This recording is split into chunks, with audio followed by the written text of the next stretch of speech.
Hey everyone, how are y'all? Summer, how are you? Hey Riddler, how are you? King Scarlet, how are you tonight?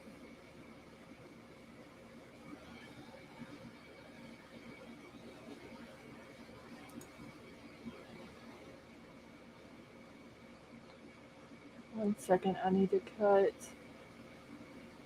my fans off real quick. Hey April, cool gamer, how are you? Riddler, I'm doing good, thank you. Okay, Big Al.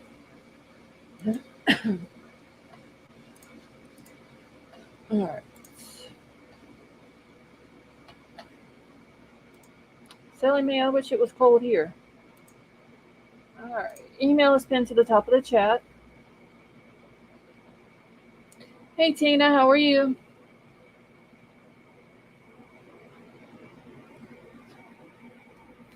Hey sweet Melissa, how are you tonight?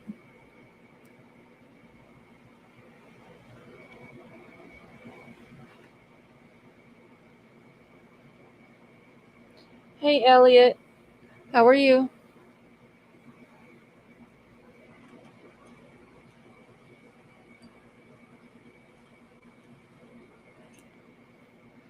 Yeah, I am so unorganized tonight. It's not even funny. Megan, how are you?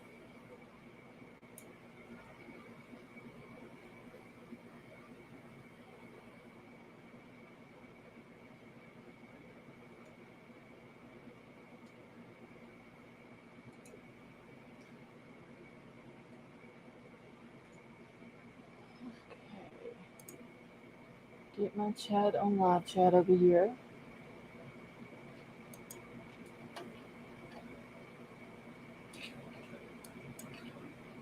Okay, and I did cut the live reactions off because they're blocking my chat. So if none of y'all see them, that is the reason. Inspector Gadget, how are you? Oh, sweet Melissa. Hey Treasure, how are you? Big Al.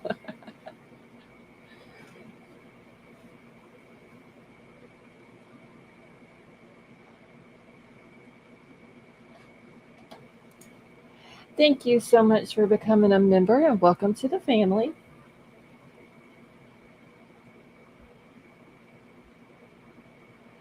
Yeah, Megan, I like them, but I just don't like where they have them sitting at.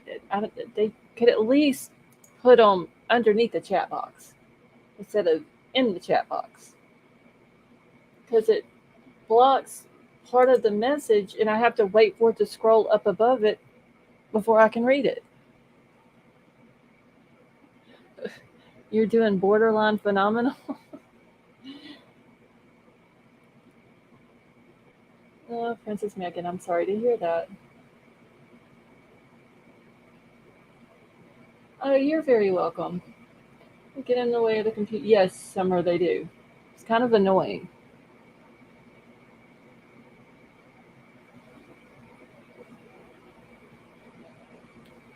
Hey, someone, how are you?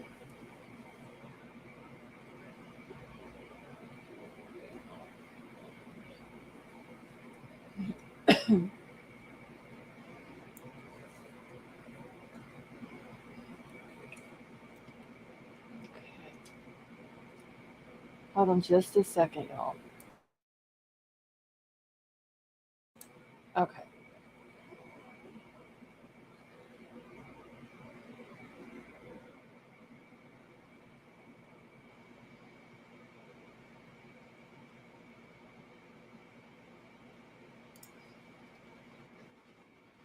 Oh, shoot. Callie Don, how are you?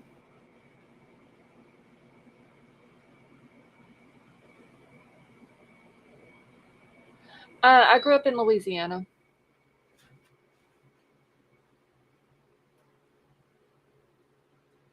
Lived here all my 42 years, except for like 2 months I was in Illinois. And I had to come back south because I didn't like it. Roger, how are you? Roger, yeah, I turned off the live reactions because they're getting in the way of the comments in my chat when I'm trying to watch it.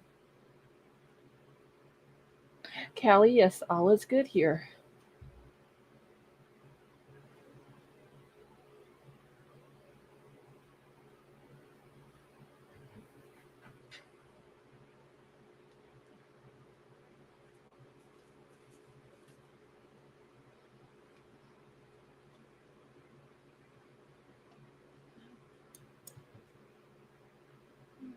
See, I'm very happy it's gone. Hey, Tad, how are you?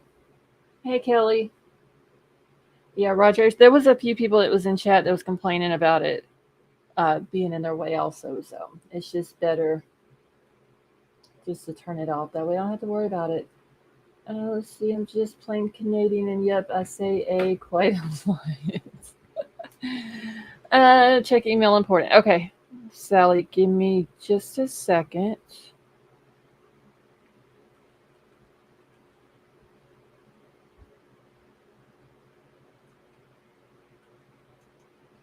Hold on, y'all. Let me.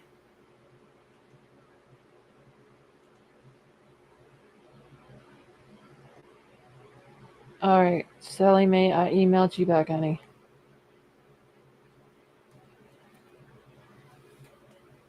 Hey, Stevie. Heaven Stars, how are you? Hey, Ava, how are you? Oops, how are you tonight?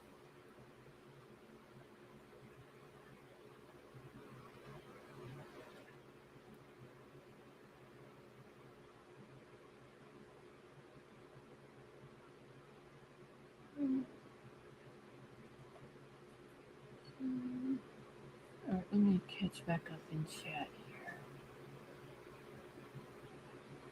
There's something that I need to check in chat. Give me just 1 second.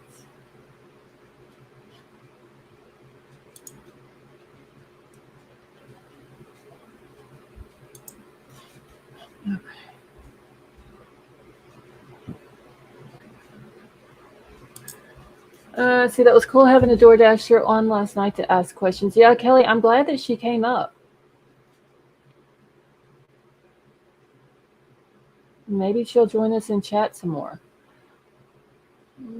Let's see, I can't go to Louisiana anymore. Last time I went, I was there a week and gained 10 pounds. Inspector Gadget's all the good food here. Allegedly, Annie, how are you?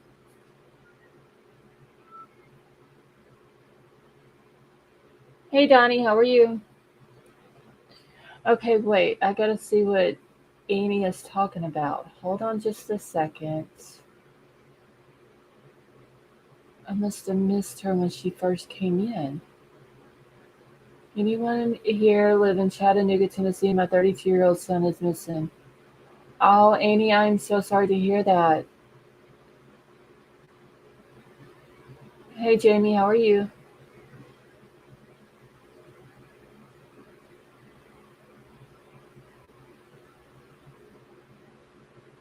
Do we have anyone in here that's from around the Chattanooga area? Okay, so he has brown hair, brown short hair, about 5'9".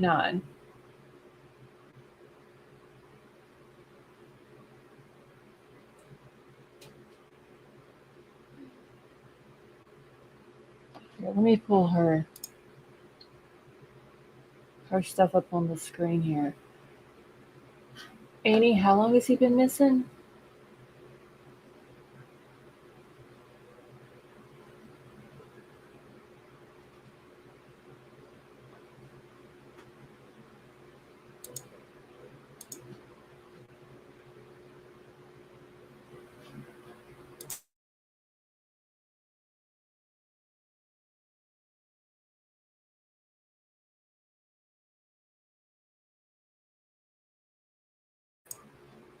Okay, y'all.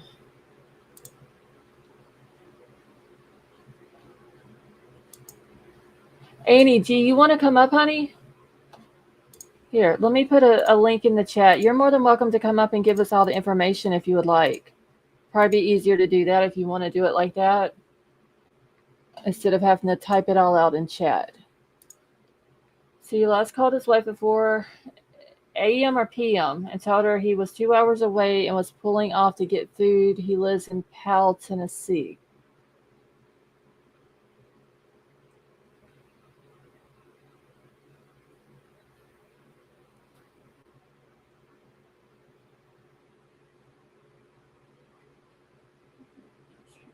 Thank you, Summer. See, he's been missing since 4 p.m. Not like him at all. He is a doctor of chemistry.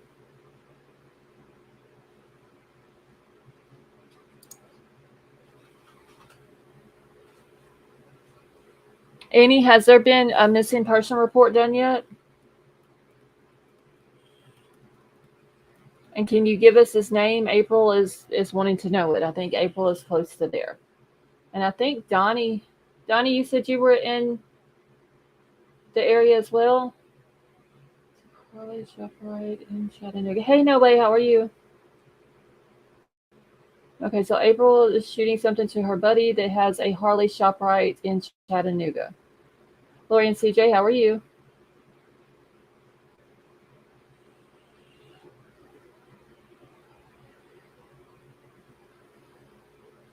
Okay, Donnie, are you getting all this information too that she's putting?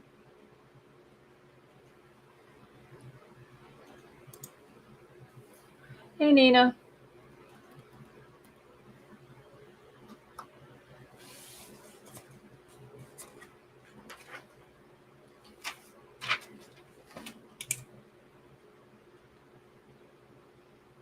How do I go? Okay. Annie, I'm going to drop a link in the chat and you just click on the link.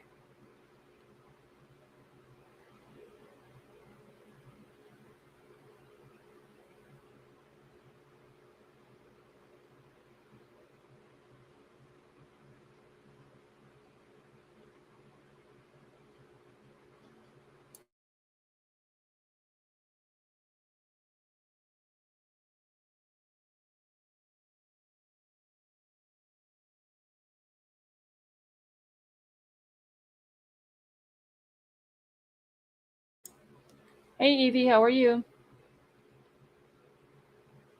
Hey, Tree Baby.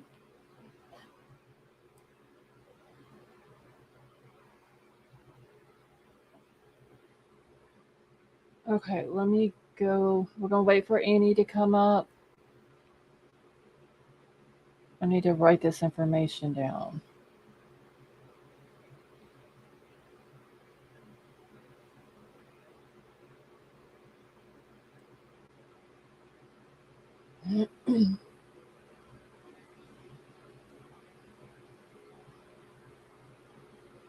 One second, y'all. I'm just trying to write all this information down.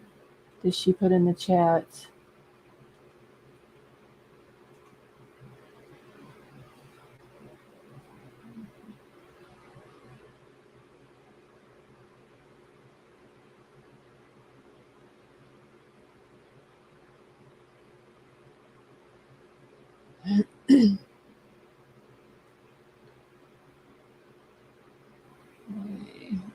Let's see. Give me just a second.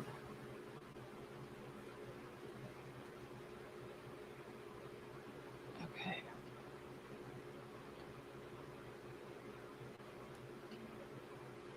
Okay, Annie, do you want to leave your camera on? Well, it don't matter. I got a wall up, so nobody will be able to see you. How are you? Okay. Hi. I've been, I listen all the time, and as soon as I found out this was going on, I was like, oh my gosh. I said, I'm going to go on your live, and I'm going to, say something, because I'm in Ohio. I can't, it's an 8-hour drive to where we last heard from him. I'm ready to get in my car and drive, but I just don't know what to do. We're kind of, this is not like him. He's not involved in anything nefarious or anything like that. He went to Alabama for a meeting, and he was on his way back home. And around 4:00, he called his wife and said that he was going to pull over, get something to eat, and he's about 2 hours away, which would put him somewhere near Chattanooga. And he would been taking 24 to 75. And I heard, or you may have said right when I couldn't hear anything for a while there, so I was trying to connect, that what was I say? Oh, his he is married. He has a 3-month-old baby, and she's just beyond unbelievably stressing out. And but Right. she is filing a missing persons report.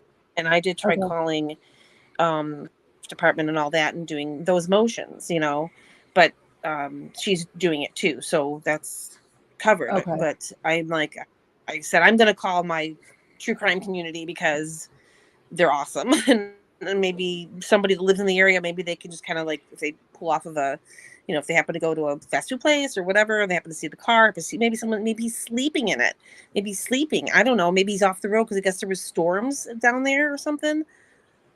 I don't know. There's Possibly. no accidents reported, nothing like that. So, but this is the reason why we're freaking out, and it's only this amount of time, is because this is not like him.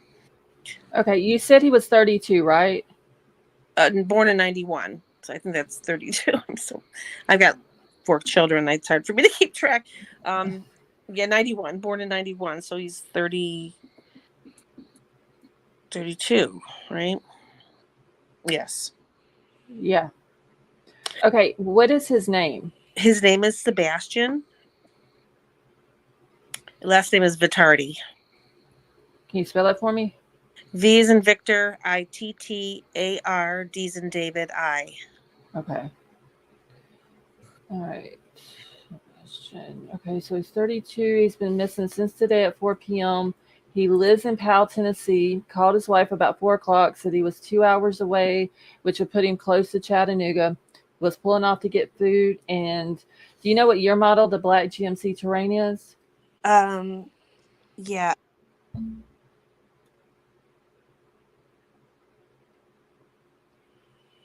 Are you still here?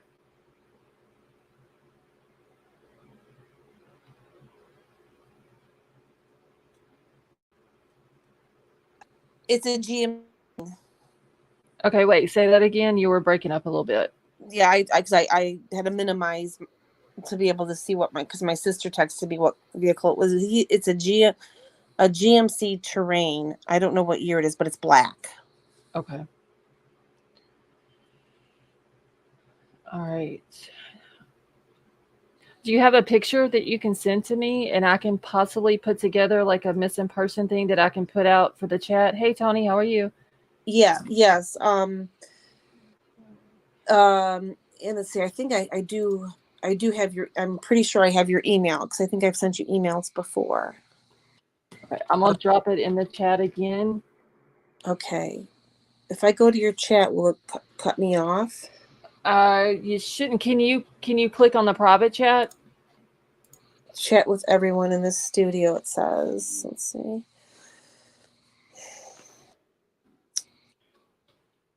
I'm so like worried I can't think straight. Oh, you're fine. Oh, I see. Lost Soul. Yeah, it's lostsoulstc@gmail.com, but it's also pinned at the top of my chat if you need to get it from there as well. Okay, and I don't know if you remember, but about 3 months ago, I was telling you in chat that my son was about to just had his baby, and they named their baby Scarlet. That's the son. Oh. Yeah, their baby's 3 months old. So, anyway, I guess without having a picture right away, I don't know. I guess I could say since high school all the way up until now, people have told him, and I know the guy's not very liked nowadays, but he looks a lot like James Franco. Okay. So he looks a lot like James Franco. He could pass as a brother. So Italian, Slovak Italian kid. So he's got the a little more olive skin. But I mean he's a chemist, so it's not that olive. But I mean this is a description. Okay. Yeah.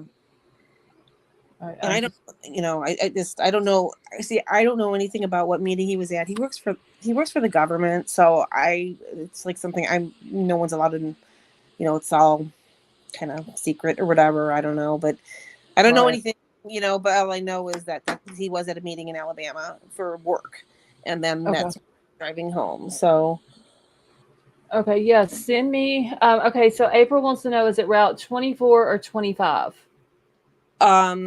it must be 25. I didn't write it down. I'm sorry. I live in Ohio, so it must be whatever the route is that goes up from Alabama.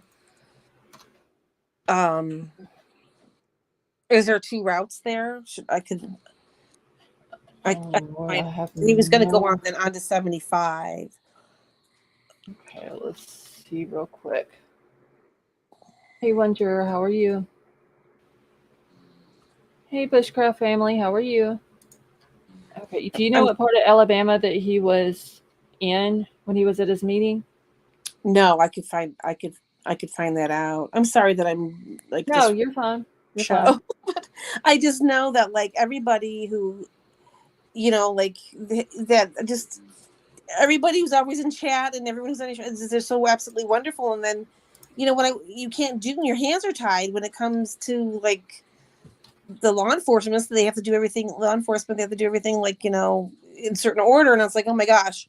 And I thought right away, I'm going to see if you're live. I'm going on right away. I thought of you guys right away, just so you know. I thought of you guys right away. Oh god. Okay, so let's see. If he was in, there is a 75.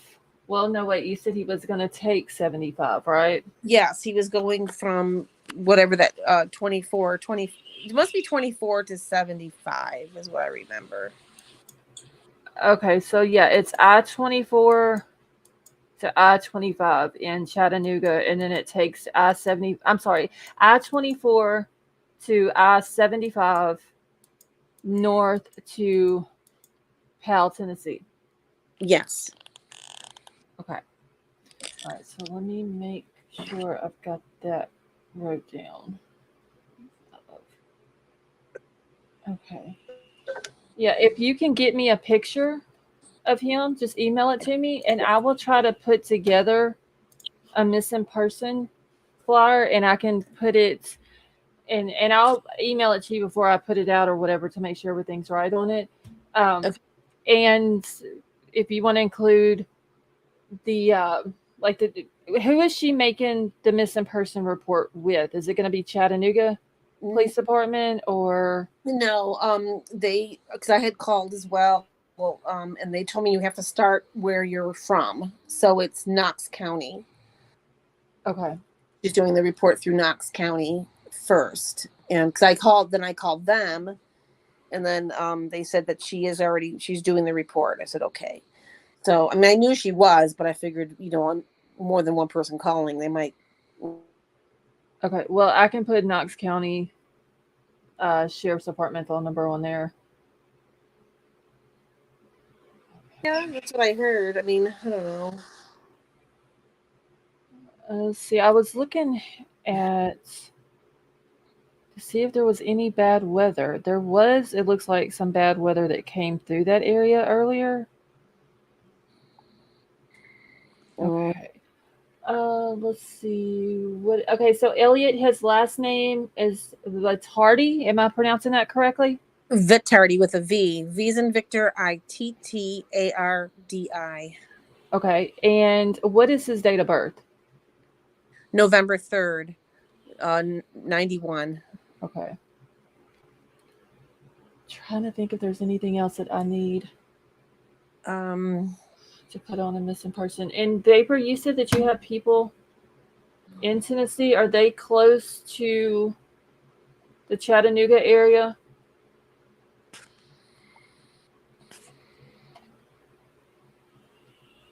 I know there was a couple people when I first posted it said that they're around Chattanooga.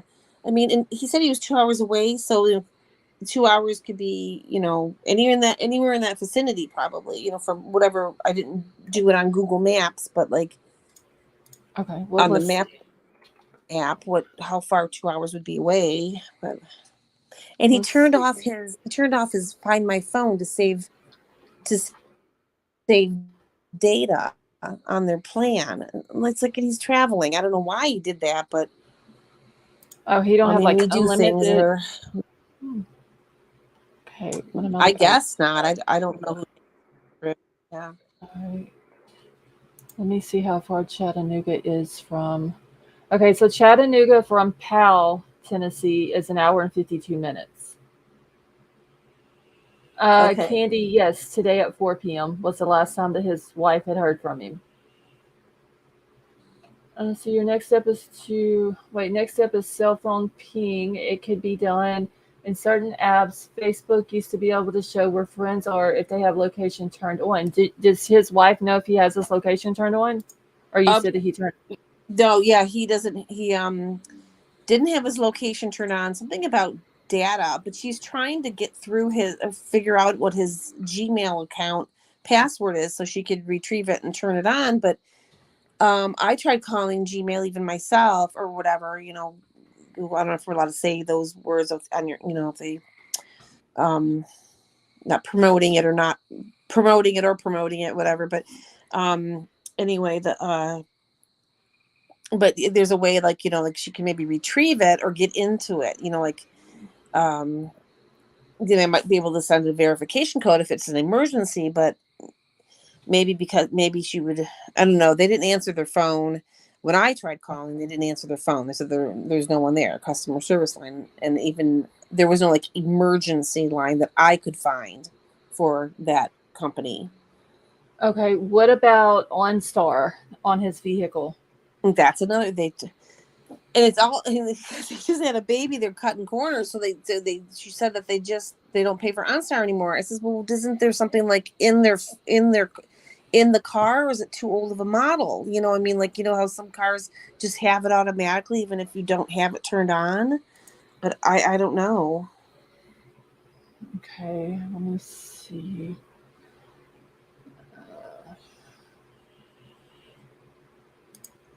Vapor, how soon can you get in touch with the people that you know out there?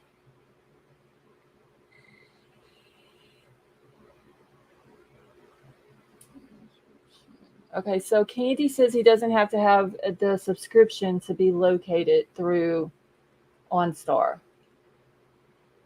Okay. Yeah, I just put on chat. I see someone says that I'm nuts because I don't know how the tech works. No, I don't know how the tech works, and I must be nuts because I just don't Wait, know. who said that? Who I'm said old. that? The person's name is someone. Okay, they done been booted. Don't worry about them.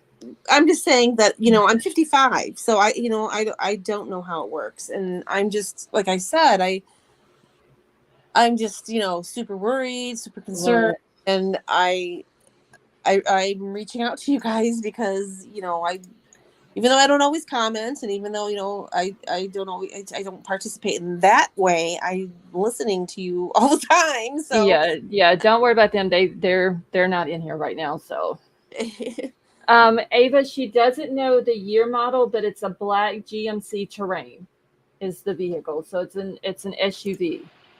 yes. Big Al, how are you? Hey there. I thought maybe I could probably help with some stuff here. Okay. Okay.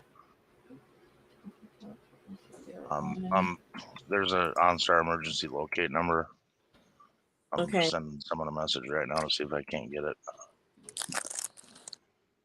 Okay, Vapor is going to see if he can get in touch with his friends that are in Chattanooga to Okay. Oh gosh, give wonderful. them the information. I believe Donnie said that he was in Chattanooga, so he got all the information wrote down. April is going to send the information to a friend of hers that owns I think she said a store there. Mandy Joe, he talked to his wife today at 4 o'clock this afternoon. Yes. Said that he was 2 hours away from home, but he was pulling off to get food, and he hasn't made it home, and they haven't heard from him. Right. Okay, Annie, I And just put a number in the back chat. It's it's a dedicated number for law enforcement and other certain people. Give them a okay. call and ask them, do I need to have a law enforcement officer call, or is this something that you can help us out with? Is that And number for OnStar, you said? yes, Okay. that's the dedicated number for locating vehicles. Okay. Okay. God. Okay. Thank you so much. Okay. And Oh. I don't know. My buddy just told me he doesn't know if they'll talk to you or not. You may Mhm. have to have a cop call because they might have to give their badge number and there's a service ID that they have to give sometimes. Okay. Each law enforcement department has a service ID that they have to give to get them to do anything like that. Sometimes they require a warrant, but I mean, it's worth a shot. If he's got a new GM product, it's trackable for sure. Whether he's got it or not, whether it be through Sirius or through OnStar. Okay, Donnie says that Erlanger is a big hospital here to check. So I'm writing that down as well. Okay, you're breaking up again, Annie. Plate. Do you have the plate number? No. I can't understand what she's saying. Yeah, she's breaking up really bad. Okay. Annie, if you're like moving around, try staying in one spot because you're breaking up really bad. Yeah, really bad. And if you turn off your video camera, you'll use less data and you won't break up as bad. I don't think she can hear us. Yeah, Mandy Joe, as soon as I get all this information, I can get a flyer put together. They did check his plate number, and they did check his plate number. Do you have it? Annie, turn off your camera and that'll use less data and you won't be breaking up as bad. See if you can stop your camera.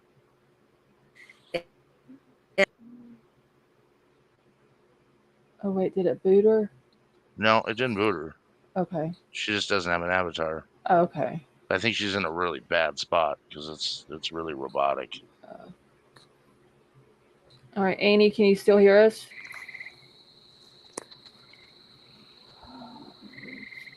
Does anybody know if there's toll roads in that area in Tennessee? I don't think so, but I can check real quick. Okay. If you have a tag number, it will give you the VIN number. Yeah, I'm trying to see if she has the plate number for it. Can you hear me now? Yes, I can now. Don't move. I'm standing outside. No toll roads. Okay. Oh, wait, she's breaking up. Okay, no, I can hear her. Go ahead. I sent the plate number to the back chat. Okay, thank you. Okay.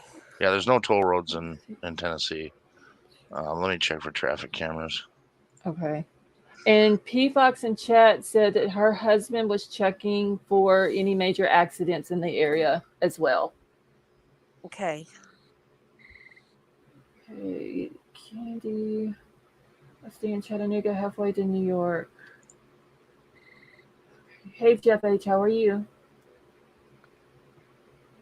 Okay, so why don't I get off for now, and I'll call that number that he gave me.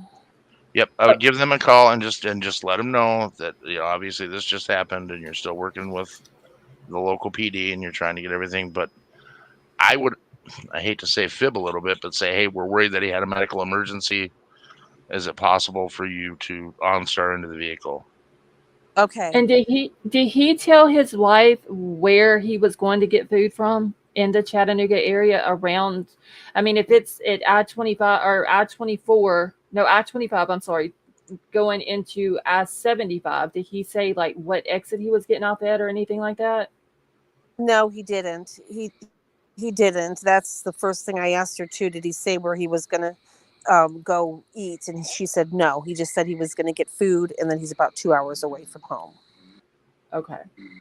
As soon as you hear something, can you, if you have time, pop back in chat or grab a link and come back up or whatever and just give us an update. And I'm gonna email that picture to me. I'm gonna get started on a flyer while I'm live, and then I'll email it back to you, let you make sure everything is correct on it, and then I'm gonna post it on Twitter, Facebook, and all that.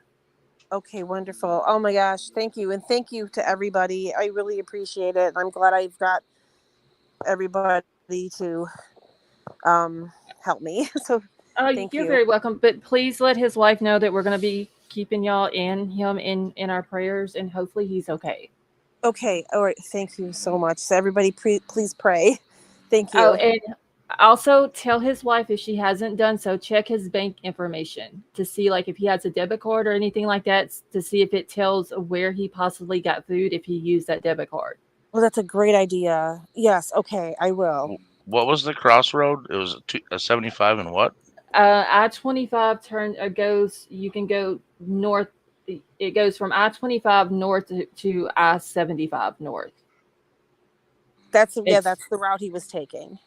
it's right there in Chattanooga. I'm just hoping somebody, maybe one of you guys, find him in a parking lot sleeping. You know what I mean? Like, I know he sleeps like a rock, but normally if he was going to pull over and take a nap, he would have said, I'm really tired, I'm going to pull over and take a nap. He would have called his wife and told her that. So that's what concerns us too. Okay. You know? Yeah. Okay, Right. there's a ton of traffic cameras on I-75. A ton. Are they public? Can you see them? Yes, and I will drop the link in the back chat, and I will drop it in the main chat. Okay. So we need to look if it'll let us go back. Yeah, that's. I don't know if it'll let you go back, but you can figure out which camera it is, and then you might be able to just take that right to law enforcement and say, "Hey, there's a camera right here. Can we check it?" Okay, let's see. Because I don't think you can back up on any of these. It's real time. Oh, okay. But Right, obviously they have. I'm trying to see if there's an I-25 because there's like I think you're thinking I-275.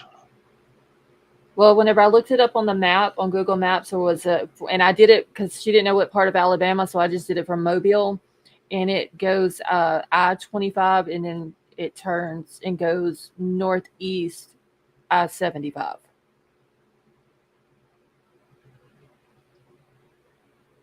But I don't see. So I wonder if it would have to be like an I-25. Does I-25? I-25 is in Colorado. Hold on, let me go back to Google Maps. It can't be an interstate. Shit. Hold on.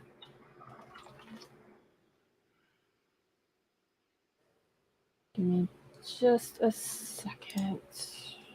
Powell, Tennessee. And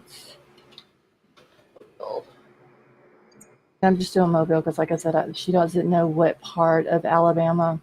Right. All right. So let me find it. No, it's I-24. I'm sorry. Okay, I wrote 25. It's I-24. So there is an I-24 traffic camera at. Let's see if there's one at I-275 or I-75. Yeah, 24 East at the 75 junction. There's a camera, and it's HD. Okay. So that's who his wife needs to let the police know. So that's the west junction. Wouldn't we need an east one? Well, that's the one that I just said was east. Wait, I don't see east though. I only see west. The I-75 to the.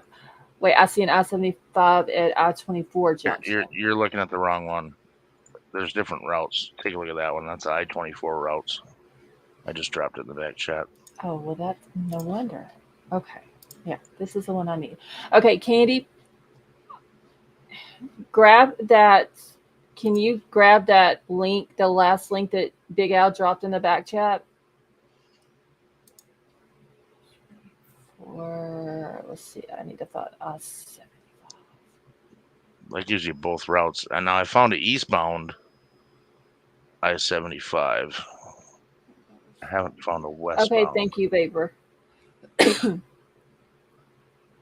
Okay, there's an I-20. No, that's west. We need east. Yeah, I've got I-24 east at the I-75 junction is right. It's halfway down. Okay, I'll drop the link to that specific camera in the back chat. Okay. They've got it pointed. Looks like they got it pointed west right now.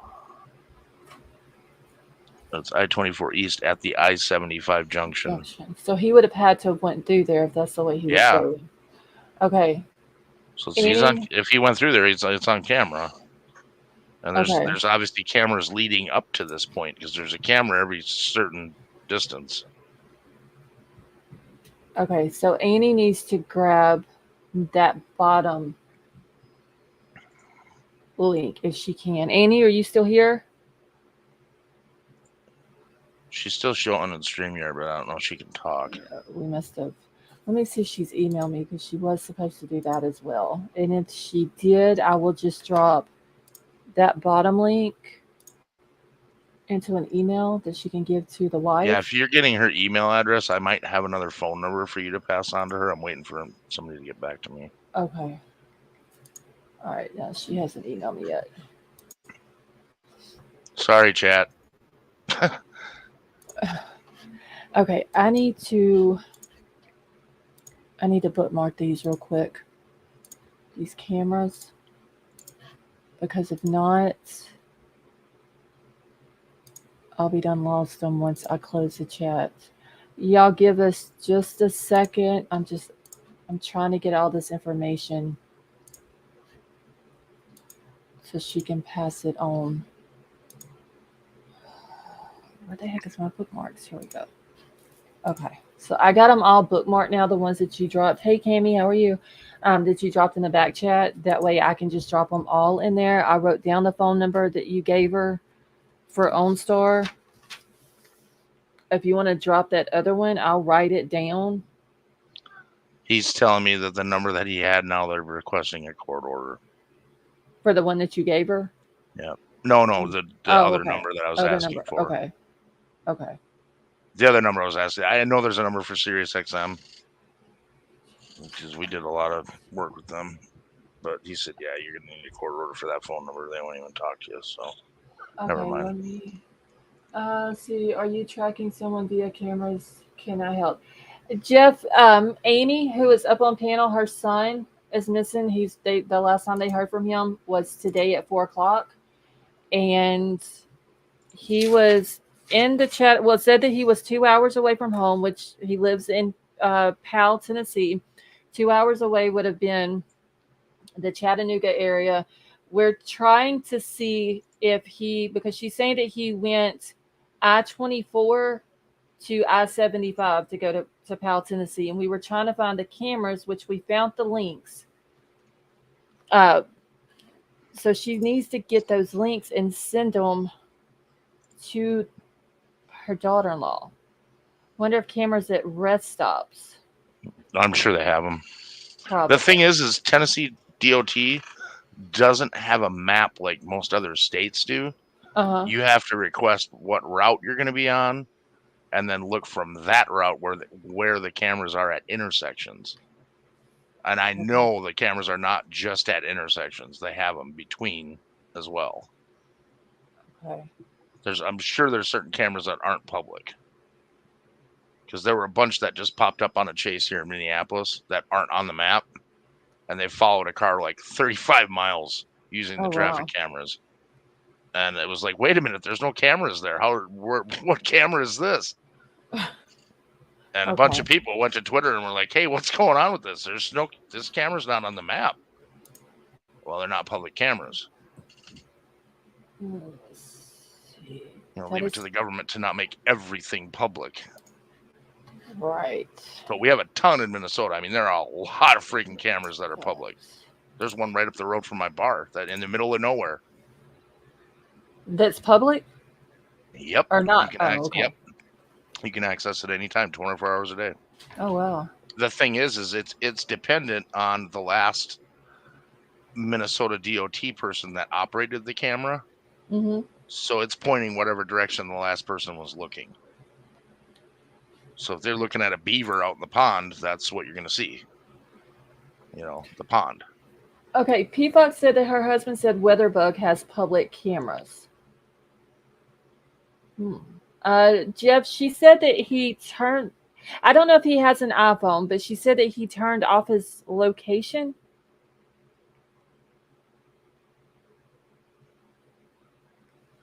Well, if law enforcement calls the right phone number, it doesn't matter if his location's on or not, because they'll ping the phone. But it's got to be law enforcement that calls for it. Yeah, hopefully they can get that done. Because you need a badge number and whatever other security number they have for that department to get them to do anything. Diva, there's no way to track his phone.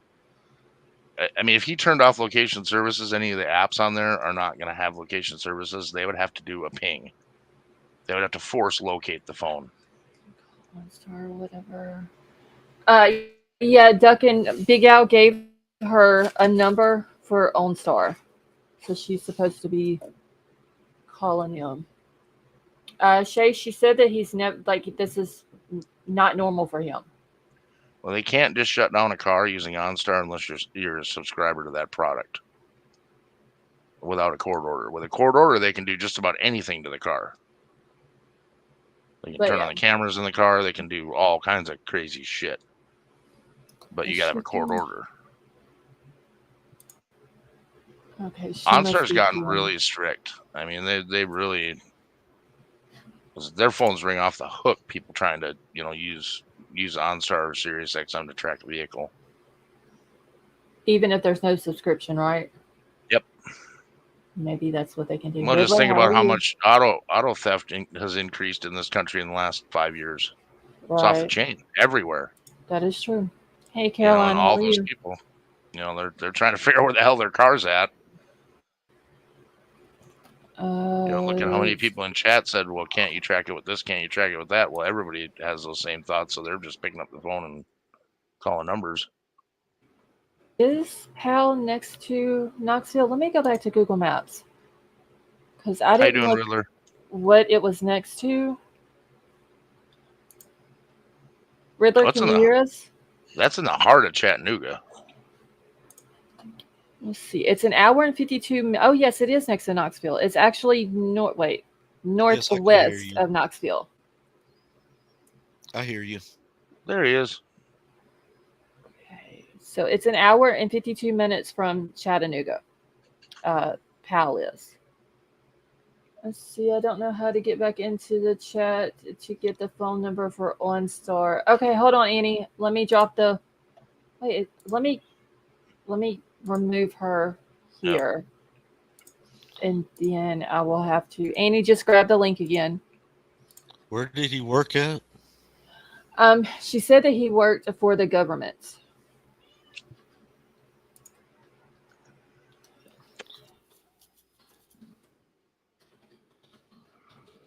Okay, I'm putting his name back in the chat. Okay. All right, there is his name. Let me find Tree Babies. See, I'm down the road from Powell. Okay. All right. Okay, Annie, are you back? Yes, I'm back. I'm sorry.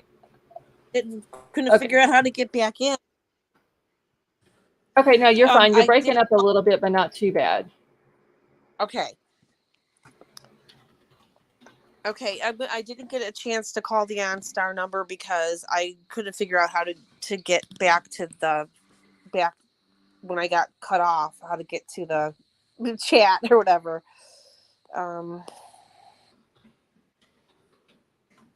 Okay, yeah, it's still in the back chat back there. Okay, but I don't see any back chat. Our private chat is what it'll say. Okay. Okay. And you said that he works for the government? Oh, well, she must have lost this. Hold on a second. Hey, Wilby, how are you? Because like somebody said in chat, if he works for the government, they should be able to track him. Well, it depends on... The government's a broad term. Well, yeah, that is true, too. Didn't she say he was a chemist? Was he working in Alabama? I think he went down there for a meeting, I believe is what she says. Probably Huntsville.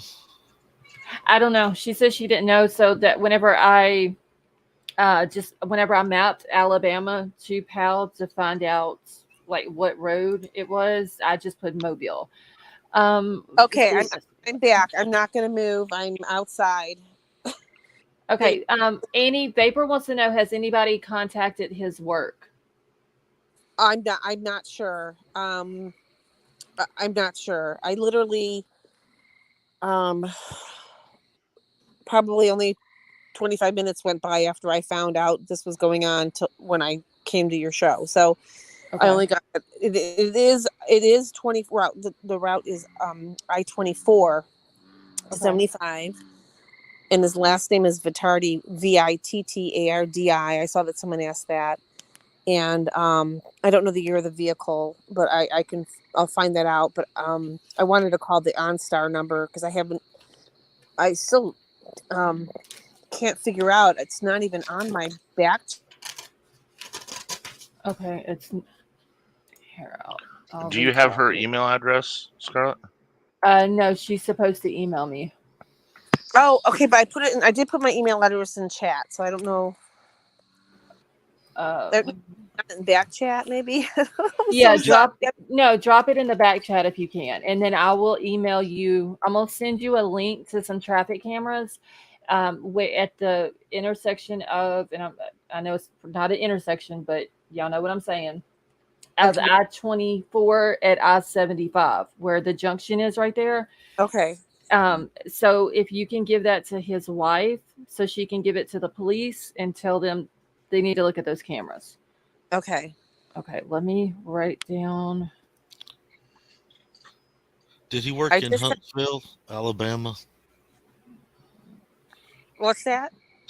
Did he work in Huntsville, Alabama? No, he works in Powell, Tennessee. Okay, I'm sorry. I believe the facility is in Powell. I've never, I'm not allowed to see. I've never seen it. It's like a private facility. Okay, and yes, I could have done sent this to you because your email address was in my saved messages or saved emails. Okay, 866-866-5006. Okay, I'm gonna drop. Y'all give me just 1 second. I'm sorry if you guys hear something weird in the background. I live in Ohio. There's a lot of frogs, bullfrogs, and frogs. It's not my stuff thing, yeah. Okay, and then I don't see in my back chat. For some reason I don't see any of the Okay, it's fine. I'm putting these links in the email. Okay. That I'm about to send to you. You're probably going to get pushback because it's only been 6 hours, 7 hours. Right. But just be persistent. Yes, I'm going to be, because we be respectful and be persistent. Yeah. Okay. And they may tell you at OnStar, hey, you've got to call law enforcement and have them call us. Okay. Then I would just give his wife the information and tell her to call. Maybe I should do that. She could barely talk. She's so distraught. Sure. But I will give it to her because I think she trumps me being his wife. They would probably talk to her before they would anybody else. Well, if they're both registered owners of the vehicle, then she would definitely get better treatment than you would. Okay, yeah. But like you said, she might not be able to talk, so she might just have to say, hey, right. I know you're not going to file a missing persons report, but at least take this step to try and locate the vehicles. Right. They may, just have mercy on her and do it. So she is filing a missing persons report. Well, she'll have to wait 24 hours. Oh. They won't even take the report for 24 hours. I don't think. And isn't the first 24 hours the most important time? Yeah, it really is. But, in a lot of cases, the husband's cheating, the girlfriend's cheating, the wife is cheating, Yeah, no, I do understand that. You got to think cynical. You got to think kind of cynical like a cop, because they go through that every day where someone's like, oh, well, my husband's missing. Well, I will he's such and such a place. I would I would bet everything I own that that's not the case in this Oh, I'm situation. sure that's. I'm think really hoping that it is a case that he's sleeping in a parking lot somewhere. But he would say, I'm pulling over and we're taking a nap. And it's already been how many hours? I mean, is you his just phone rolling straight to voicemail? No, it's ringing. Oh, it's actually ringing. Mm-hmm. Well, if it's so, it should be easy to ping, right? If it's on, yeah. I mean, but it's going to take law enforcement to get a ping trace. Which takes 24 hours, right? It just, in most cases, they require an actual court order. Okay. Does he have any type of medical, like any epilepsy, anything like that? No, I mean, nothing diagnosed. Okay. I mean, he does sleep. I mean, like, he's a workaholic. Obviously, he's got anyone, I think, that gets to the point of PhD and becomes successful in what they love is obviously works very hard for that. So, I mean, I think when he sleeps hard, Okay. Jeff H says in chat, I see that there's a Tennessee Welcome Center off of I-75 near the intersection with I-24. Okay. That's definitely got cameras on the parking lot. And to get to that cameras, I go to that site that you sent me. Yeah, Yep. I just sent it to you in an email, and I have another site that has. I guess I should send this one. Can you send me the number to the OnStar? Because it's in the email too. Okay, wonderful. Thank you. You're welcome. And I'm about to send you another email that has. I just gotta get to my email with another link of more cameras. Okay. And then I will email you. I'll email you a picture. Okay. Yeah, someone said in chat, check his bank account. Yeah, lifetime transactions. Yes, real-time transactions are something you should check right away. Yes, I put that in the email too as a reminder. Okay. Well, what I'm going to do then is I'm going to say goodbye just for a few minutes because I'm going to get off so I can let his wife know the number to call. Okay. And if he's too distraught to call, I will call, and I will call him. And like I saw someone in chat, I will call and say I'm his wife, or they don't know I don't know. He doesn't know if they don't have to know he's married. I mean, I can say I'm his mom because I'm his mom. Right. But well, I would get the VIN number for the vehicle from her. She's probably got it on her insurance app on her phone. Okay. Because they may ask you for that. Okay. Okay. And Summer Watson, she is calling the hospitals in that area. Oh my God! Thank you so much. Oh, thank you. Okay. Oh. So that way, if she finds anything out, she'll come back and chat and let us know. Okay. Yeah, and with the bank app, you're gonna have to look for because it's a bank holiday today. You'll have to look for like pending transactions. Right. Because nothing's gonna go through until after midnight. You're right. Okay. And I don't know what bank he has because it's one of the ones in Tennessee. He doesn't have. He moved from. He graduated from the University of New Mexico, so I'm sure he changed banks when he moved to Tennessee. So I don't know what bank it is, but she will know, and she can check the app, and I'll let her know that, and I'll let her know to call that number, and if she's okay to call the number, but she could definitely check the bank app.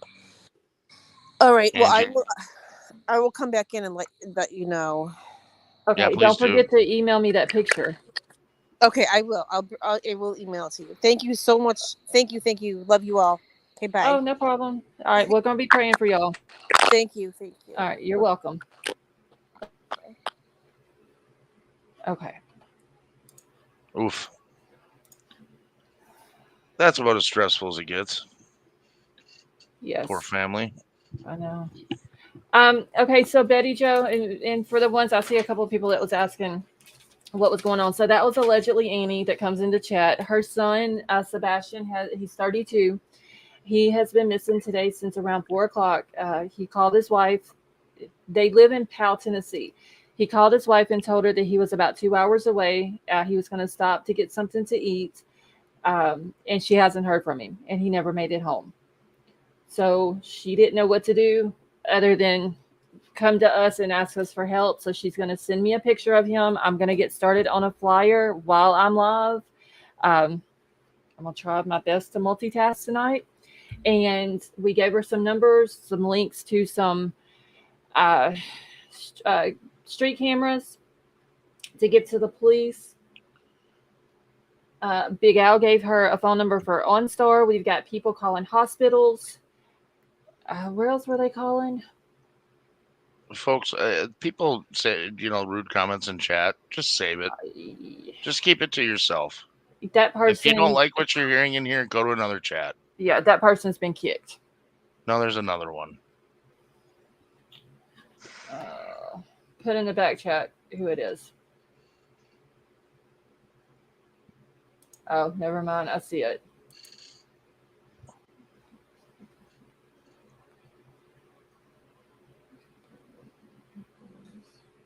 Okay, well, you know what? If you don't... They're like a bump in the road. Ain't that what you told me? Yep. The point is, her son is missing. She didn't know what to do. Okay? She came to us because she's part of our channel. If you don't like it, I can't help it. There's a lot of smart people in this chat. And leaning on, anybody, right, that you can lean on. Why wouldn't you? I mean, there is people that is in chat right now that's going out of taking their time out of their day to call the hospitals for her. So, I mean, if you don't like it, you don't have to be here. Him and his wife have a 3-month-old baby.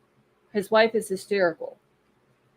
She came to us because we're her YouTube family. So if somebody comes here, how do you know he's not a vulnerable person? You don't know that. Do you know him? Do you know anything about him? No, you don't. One more smart-ass remark and you're going to be booted too. I don't care who it is. If they come here asking for help for a missing person, I'm going to do what I can to help the person.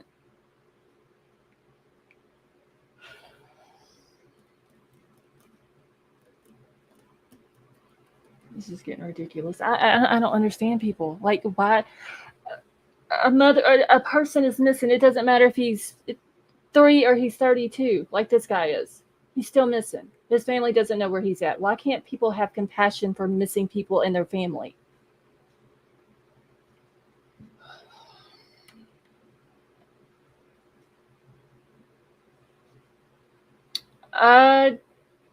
Jeff, yes, I believe she said that he was.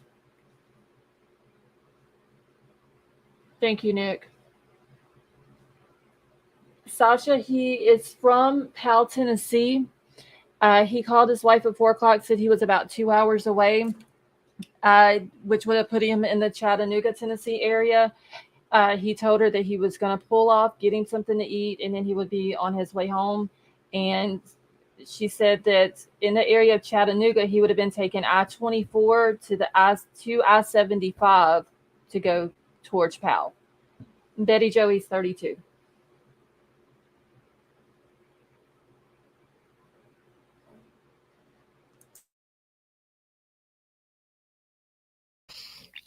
Is Powell, Tennessee near Oak Ridge, Tennessee?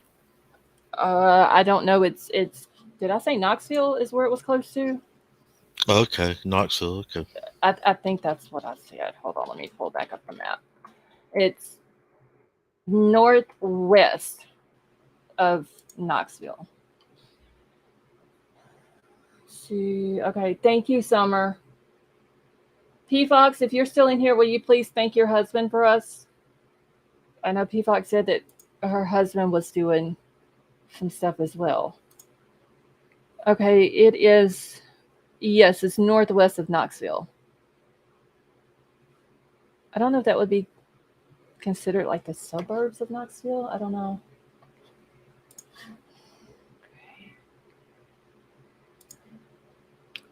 And the Dax, thank you so much for becoming a member and welcome to the family. Thank you, P Fox. Rest stops should be checked. Call troopers in Knoxville. I don't. Let me see. Did I-75 go into Knoxville? I'm sorry, Rither, go ahead. 75 does. Okay. Runs right through it. Yeah, I see where Oak Ridge is very close to Knoxville and to Powell. Where is Oak Ridge? Let's see, Park Ridge. Oak Ridge would be to the west of Knoxville.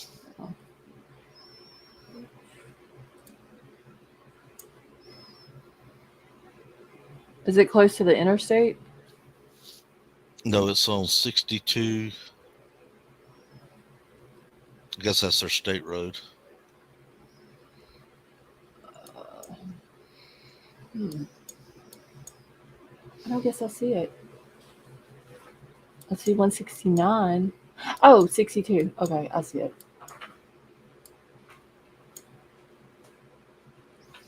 Okay, so yeah, I see it now. Okay, but it shows on this map that 75 turns into 40. Am I looking at that right, Big Al? Caroline, thank you so much for becoming a member. Welcome to the family.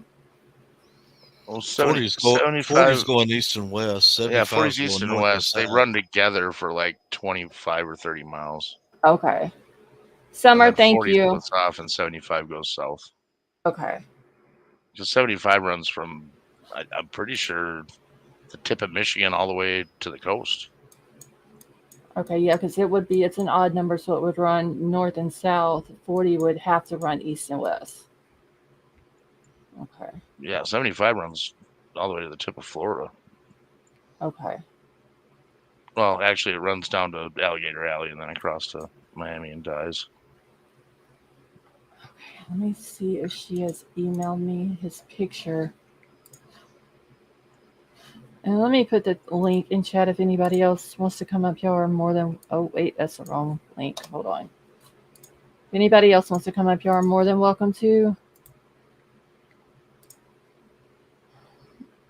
Yeah, the hard part about that's going to be they're going to say, sorry, you need to wait 24 hours. But I don't agree with waiting 24 hours. If you really don't have a reason to think somebody, didn't just fly off the map. And I mean, the guy just had a baby. Right. Is 30 months old. All intents and purposes, his life is happy, and he's not going to just disappear on his own. So Dub said also if he has an Apple device. I was going to ask her what type of phone that he had, and I forgot if it was Apple or Android. Well, if he turned off location services, it really doesn't matter. Okay, Sweet Melissa, Big Al, she wants to know, is there a way that anyone can access the traffic cams? A group of us were able to do it in Idaho in 2015. Yeah, everybody can look at the cameras, but they're real time. You can't just rewind them. Okay. They'll have to do that at the Traffic Management Center. At least that's how it works in Minnesota. That would have been awesome, though, if we could have rewinded it back to that time frame, and we could have seen if you went through there. But if you think about it just from a cost perspective, the bandwidth that could be used on that, it'd bankrupt the state. iPhone Scarlett, because she mentioned Find My Phone. Okay, thank you, Jamie.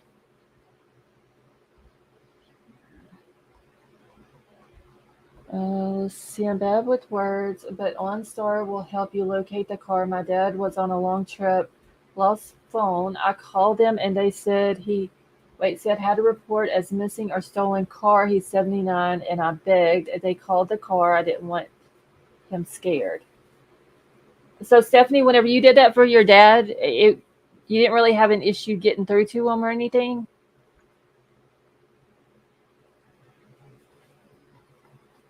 Hopefully they'll do it for them. I really think it depends on who you get on the phone. True. Summer, yes, we had someone in here making rude comments about someone who was missing. Okay, so I-75 does intersect with I-40 north of intersection with I-24. I-75 hits I-40 in Eaton. Thank you, Jeff.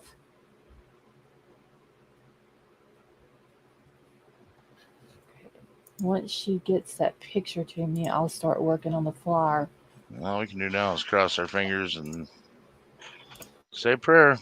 Right. And I was looking on my weather app, and it did show storms had went through there, but I couldn't really tell how bad they were. So maybe he pulled over, to get out of the storms. Okay, so I've got a picture of him. Download it. I hope I'm spelling Sebastian right. Isn't it Sebastian? I think so.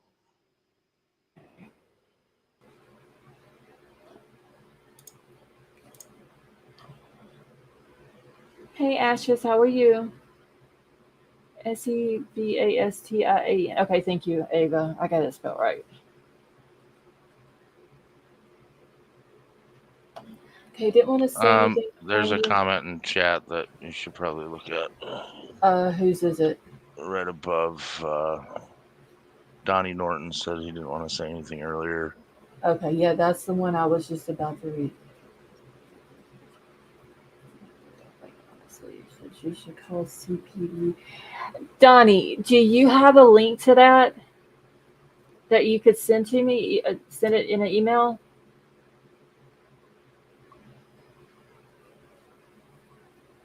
Oh, I hope that's.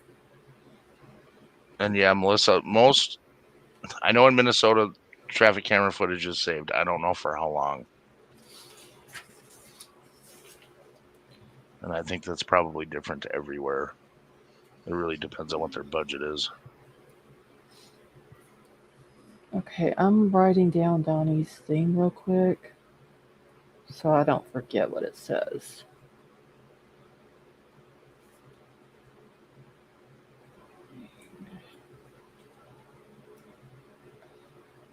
I can't keep up with how to spell Chattanooga. Isn't that horrible? That's a tough one. Okay. So she should call the CPD. Okay. See, I can check. It would be channel 3. Okay, thank you, Donnie. I would like to know what time. Because if he called his wife at 4 o'clock and said he was pulling over,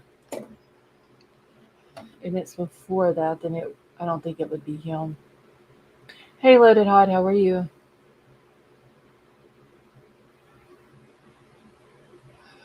Yeah, hopefully it's not him.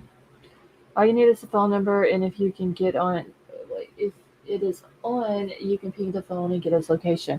They said that, or she said that they were calling this phone and it just rings. Nomad Life, how are you? He has a parking tag. Yeah, Mandy Joe, I don't know what he does for them. I don't see anything about a body being found today in Chattanooga on any media tags, but that doesn't mean it didn't happen. And it's just not in the media yet. Or it hasn't hit the Google crawl yet. And I know new people coming in are probably confused because I have on my title and thumbnail about Bryan. That was kind of like she came in right after I went live and was saying all that. And I hate it not to try to do what I could for her. Let's see, my daughter lives in Chattanooga. Okay, well, Leah, it was allegedly Annie's son went missing today about 4 o'clock. And he was in that area when he last talked to his wife. Okay, so Channel 3 News Chattanooga website found it 2:40. Okay, so that would have been before he talked to her then. Okay. Thank y'all. Did you see Bushcraft's message about a ping? I can send you a link to ping the number. Bushcraft, if you want to email it to me, please do. And I will pass that along to them as well. Let's see, it's a good thing that you said everything aside to help Danny. Yeah, I mean, you know, people with missing kids, no matter how old the kids are, if they're asking for help, I'm going to do what I can to help. And everybody, or a lot of people in chat just kind of jumped in and started helping in their own way as well.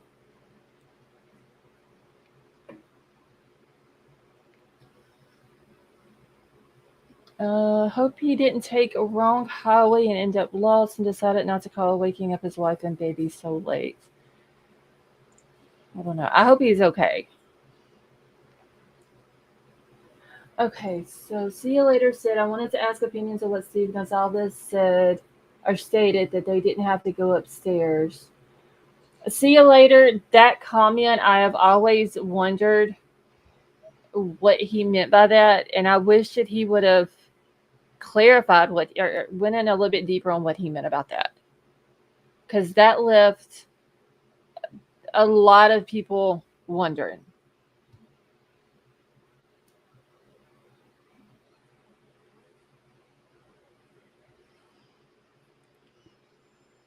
I'd be interested to see that link. Because Okay. there's a lot of sites out there that claim to be able to ping a phone and they want your credit card number and all kinds of crazy stuff. And As soon as he sends it to me, I'll. as far as I know, none of them work. But I mean, that doesn't mean that there's not something out there that I haven't seen. Right. Yeah. Let me get my other email pulled up, and then that way I'll see it whenever it comes through. Hey, J Lord, how are you? Tell her to go to her settings and hit find a phone and put his phone number in. J Lord, she said that he turned that off on his phone. Hey, Sema, how are you? See, how long ago did Sebastian go missing? Jeff, she said that he called his wife at about 4 p.m. this afternoon. See, I think we could use some elaboration. He said they. Yeah. Kind of left that, I mean, when he said that comment, Mr. Gonzalez, it kind of left it open for people to wonder, like, was the victims on the second floor targets?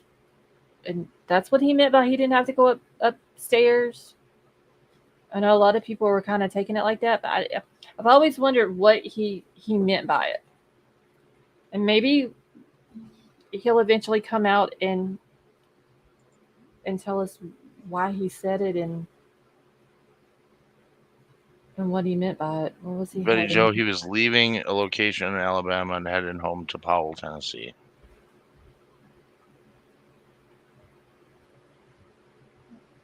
Hold on just a second. Okay. Fast food workers are bored. They'd happily go look. I can call if it'll help. You guys said I-24. Yes, Duncan, it was in Chattanooga. He was on I-24 and then would have taken I-75.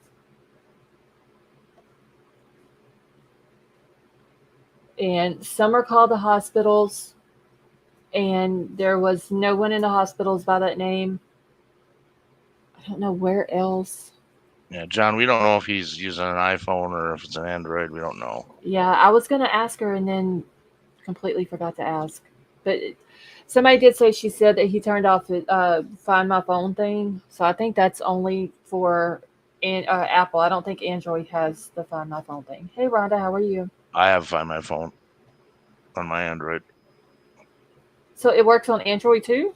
I have a Find My Phone service on my Android. Well, then I need to find out if he has an iPhone or and Android. Mine works through Verizon, but it does have to be enabled. I have one also on my Android. Okay. All right, I got the link right here.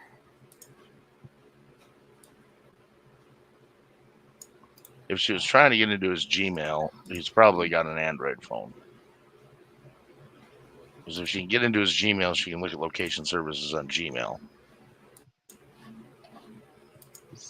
Because unless you manually turn that off, there's a record of everywhere you go. Okay, I just posted the link in the back chat. I found my phone on my Android with AT&T. I thought Find My Phone was just for um, iPhone. Hmm, learned something new. Chloe says she has it on her Android as well, and it's through Cricket. Well, I mean, if AT&T has it, Cricket has it, Verizon has it, T-Mobile should have it then.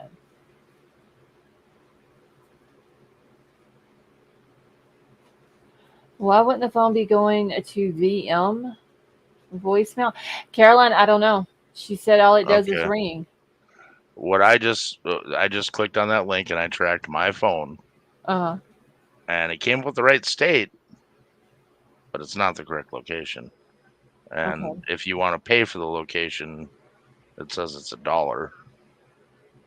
Oh, But I think wait. it's one of those deals where you sign up and if you don't cancel, you get hammered. So yeah, it's $26.95 a month if you don't cancel. Oh, wow. But it does a zoom in thing. I'm impressed with it. I mean, it went to the right state, but here's the thing: it went to the part of the state where my area code would be located. I Okay. don't have the correct area code for where I live. So it's basically just showing the geolocation that they issue my prefix in. Uh-huh. So I don't know that it actually locates the phone or if it locates the area where the prefix is supposed to be. Okay. I'm checking BondLink real quick and just seeing. No matches. And I don't know how long it takes to put anyone into VineLink.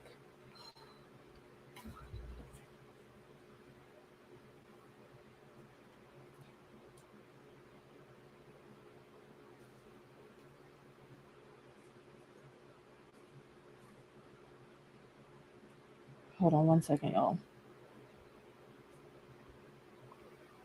Elliot, I'm not sure what you mean by the address has got their ISP state code in it. Not familiar with any state codes hidden IP addresses.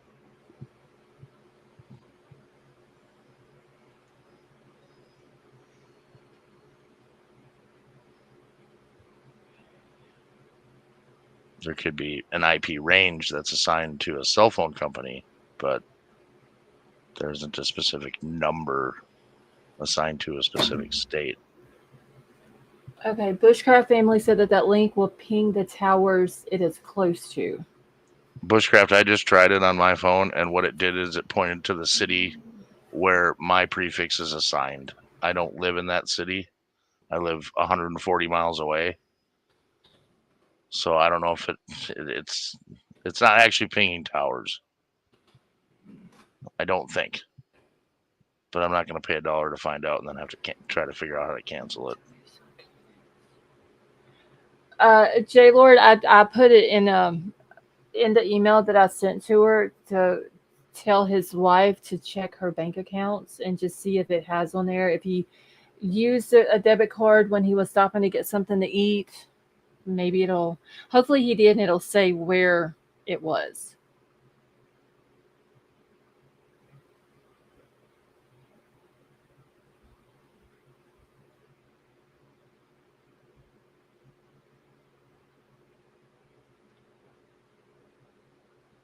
Elliot, my name is Big Al.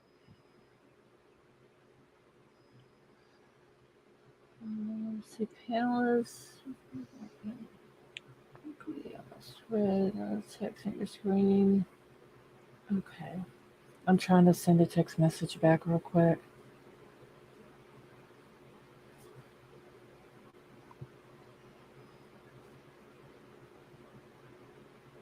Hold on just a second, y'all.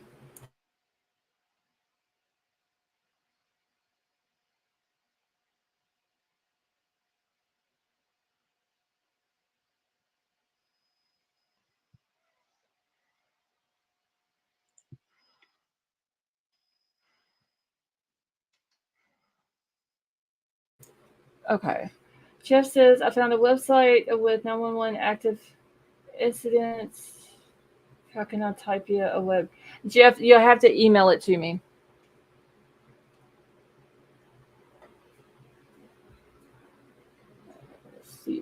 Jamie, yes, it's a black GMC Terrain, but she didn't know what year model it was. So she's supposed to find that out and then let me know. Thank you, Ted. So was there bad weather? That's she did say that he didn't have OnStar. I hear her say that. He didn't have a subscription. Okay. Every GM vehicle has it. Okay, just not the subscription. Yeah, if they're not paying for it, that's one thing. And most people, frankly, I don't think very many people do. I think it's really expensive. When, now you've got Hey Google or Hey Siri. Oh, there goes my phone. How can I help you? Good point. I read the panel names either. Okay, I don't know what Roger's talking about the panel names. Oh, couldn't read the panel names. Okay. Ask her if he has a laptop in his possession. Hopefully she'll be coming back into chat here in just a minute, but I'm going to write that down.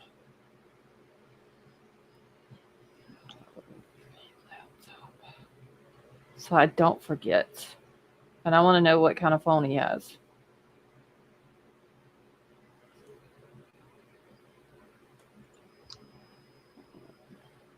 Oh, good Lord, I can't even spell phone tonight.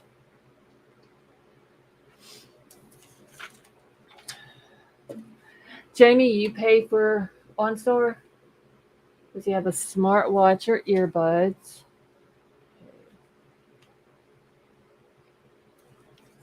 Crime Solver, they don't need to reactivate our OnStar. It's always on. They can use it. It's just who's asking for the information on whether or not they'll give it to you. A lot of times they require, law enforcement and an ID number, and their every law enforcement agency gets a code that they have to use. So they have their badge number, their ID number, and then they usually verify that it's actually law enforcement before they do anything. ISOF, no, I'm not law enforcement, but I've worked with GPS for before I bought my bar for 15 years. So I know a little bit about tracking and how the systems work. Tree Baby, I hope he didn't. I don't know how many times, he's traveled going down to Alabama. So I don't know if maybe he just wasn't familiar with the area, or if he, good Lord, I'm putting the wrong link. Y'all, give me a second. Oh, goodness. Yeah, unfortunately, you can get off the highway in the wrong place at the right place these days.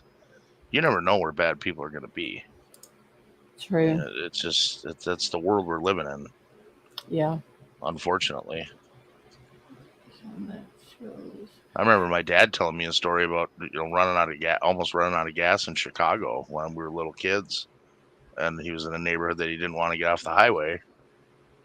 So he pushed it till the very last second to get into a neighborhood that he felt safe in, and then they ended up having problems in that neighborhood. Okay. All right. So I guess we'll just wait for Annie to come back in chat or to email me. I've got my email open. So she emails me. I guess we need to hey, Amethyst, how are you? Get on Kohberger for a little while. She went to college in New Mexico. Yeah, let's jump on that donkey for a little bit. Yes. Because like I said, she come in needing help, and I wanted to help her. But there's probably people coming in wanting to talk about Kohberger as well. So we're going to wait for Annie to come back in to chat to give us an update, or for her to email me. Tonka, that's horrible. I was just reading an article about two kids on the freeway in California. They were trying to retrieve the luggage or other symptoms. It's horrible. Oh, God. That's a shame. Let's see, there's a speed trap on that road at the Fairfield Inn and Suites. The right thing. Thank you, Michelle. Yeah, if somebody comes in here needing help with something like that, I'm gonna drop everything else that I'm doing. Because I mean, that takes priority in my book over Kohberger, who's sitting in jail. Yeah, he ain't going nowhere for a while. Right. Yeah, we know where he's at. Yeah, we know Yes. right where he is. He's Yeah. sitting, chilling, eating peanut butter sandwiches. Yeah. Scarlett, did she said if he had any illnesses like diabetes or? No, she said he was otherwise a healthy guy. Yeah, because I asked her anything like epilepsy or anything like that, and she said nothing that he's been diagnosed with. So I don't know if, and I even put that in the email. You may have to tell him that you're worried that he might have had a medical emergency, and you're worried about him, to see if if that helps they him. can, if that can speed it up, because you don't never know. That could have happened. Yeah, it might grease the wheels anyway. It's interesting that the phone is still ringing. That is true. I wonder why it's ringing, and because somebody asked about voicemail, why isn't it going to voicemail? Because like on mine, I don't even have a voicemail set up, but it'll only ring so many times, and then it says the person you're trying to reach does not have a voicemail box that's been set up.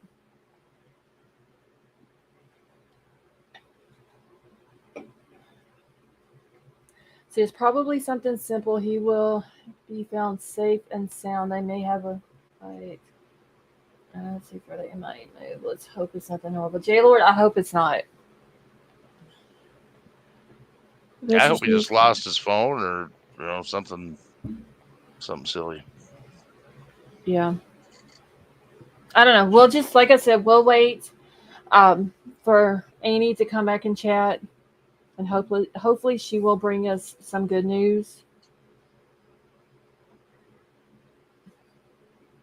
Oh wow, Courtney. She said my husband had a coughing fit and passed out and wrecked this last week. Things can happen. Courtney, is he okay?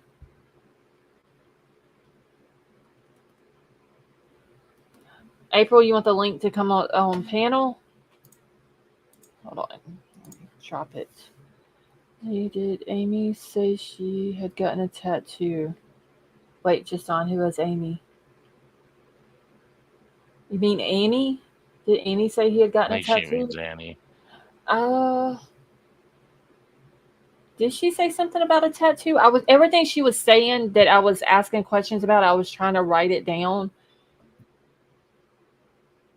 So did y'all hear her say anything about a tattoo? I didn't. Okay. But I was digging into like 6 different websites at once, so I might have missed something. Okay. Riddler, did you hear her say anything about him getting a tattoo? And I should have asked her that to put on the flyer.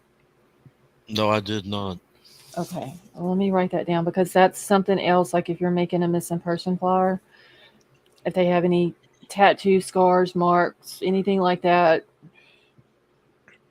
She's breaking up on me most of the time. She kept breaking she was. up. Yeah. Elliot, he could have left his phone at a restaurant, but he was less than 4 hours from home, and it's been 7 hours. Yeah, he was actually 2 hours away. They said that he was about 2 hours away, pulling off the road to get food. If I was her, I'd still call his office, because he could have got called back to work. Just, so anything like that, just to kind of rule that out. If we call it and they say, no, we didn't call him, we don't know where he's at, maybe they can help as well. But I didn't hear anything about depending on what division he works for or what government agency he works for, they might have resources, that they're probably not going to tell her about. Right, but I mean, if he's a government chemist and she don't know more than that, and I'm thinking Oak Ridge. Yeah, it could be. And that's just, I don't know, that's like about an hour drive down the road. I thought about that too, dude. No, just no, honey, you're fine. You didn't interrupt anything. Thank you, Sandy. We have awesome people in here. Like I said, there was some in here that was calling hospitals. P-Fox had her husband looking for some stuff. Summer was calling the hospitals. There was somebody else was looking into something. You guys are awesome. My son's work has car phone tracker. Hmm. Banks won't give out private financial info unless you're on the account. Yeah, Leah, his wife would have to be the one to call if they have a joint account. If anyone can access his Google account, I'll log in and just search Google location history. If anyone on here wants to see something creepy, Google that now. Yeah, I've talked about that quite a bit in here, Elliot. That's if you don't turn that off, everywhere you go is in your phone. Mary said it is Oak Ridge. It's 23 miles away from Powell. Yeah, they do need to get in touch with his, especially if he's supposed to be at work tomorrow. You know, get in touch with him, let him know what's going on. You haven't heard from him since 4 o'clock this afternoon, and maybe there's something that they can do to help. Let's see. Don't dive. I do too. I pray that nothing has happened to him, and it's just a small minor thing of why he didn't make it home. I mean, it could have been car broke down and he didn't have cell service. Amethyst, allegedly Annie that comes in the chat, her 32-year-old son was on his way home. He lives in Tennessee and he was on his way back to Tennessee from Alabama. And he called his wife about 4 o'clock this afternoon, said he was about 2 hours away. He was going to pull off to get something to eat. And he never made it home. And they haven't heard from him. And they've called his phone and it just rings.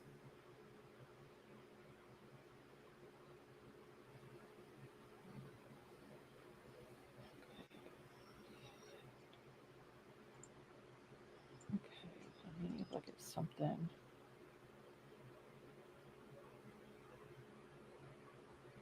Oh, wait, what is happening here? Okay.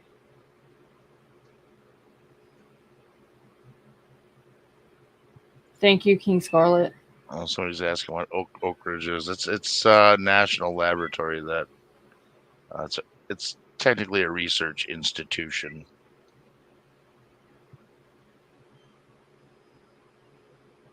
But I would preface that with saying it's a government facility. So it was real big back during World War II. Yeah. If you think about what happened with Hiroshima, I'll put it that way. Yep. Okay, who sent Back in World War II, there were a lot of German people that inhabited that place. Yeah. Okay. All right. I was answering some DMs back real quick. 7 hours is a long time when you were meant to be home in 2 hours. Megan, that is true. Yeah, regardless if he lost his phone or left it somewhere or anything else, I mean, that doesn't explain 5 extra hours without hearing from him. Yeah. Or he's just, because she did say that he works a lot and he's exhausted and maybe he's just asleep somewhere. Maybe he fell asleep and he ain't woke up yet. I don't know. We got lost in the Smoky Mountains. Oh my God, it was so scary. Thank God for National Park Service. Roger, he lives in Powell, Tennessee. She said it was a secret. Yeah, she said she didn't know anything about it. And I don't know if she just wasn't allowed to know it about it, what his job title is and what he does or what. Did he and his wife? Sasha, I don't know. She said that her daughter-in-law is the one that called her. Okay, so Annie is back. She says, no luck with OnStar. I'm on hold right now with his bank, begging them to give me the location of his last transaction. Okay, his wife, Annie, may have to be the one that does that if she's on the account. Yeah, and law enforcement is probably going to have to call OnStar. He told me that that'd probably be the reaction, but you might be able to get him to do it. Apparently, it's hit or miss. It depends on who you get on the phone. Yeah, Jamie, I just seen it. And I'm going to put the link back out for her. She said she was on hold. so she may not be able to come up right now. But Annie, I dropped the link in the chat whenever you're able to come back up. Okay, so she said he works for the government facility in or near Powell.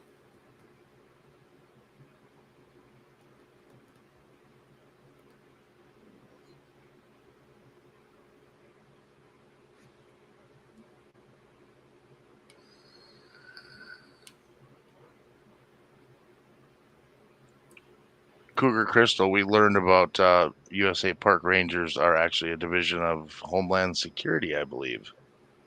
Now, Let's see. Tonka, I was wondering what it was that you were trying to say.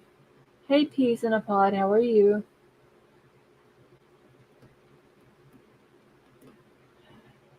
All right, so I had a question I was going to ask y'all about Bryan, and now I forgot. Okay, yes, and her parents and my sister. Okay, so all of them are calling.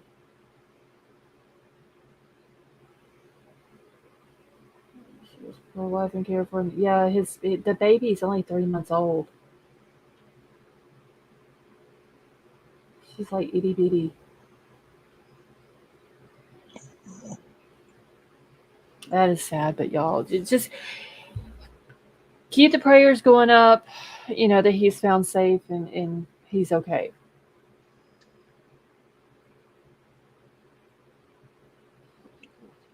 Betty Joe, yes, I did hear about that. It had like 5 people on it, had so much oxygen for so many days or whatever. I heard about that today.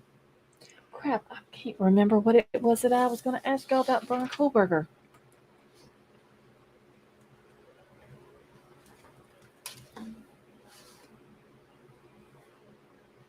yeah, Cougar, since 2015, the Department of Homeland Security has had all the national park.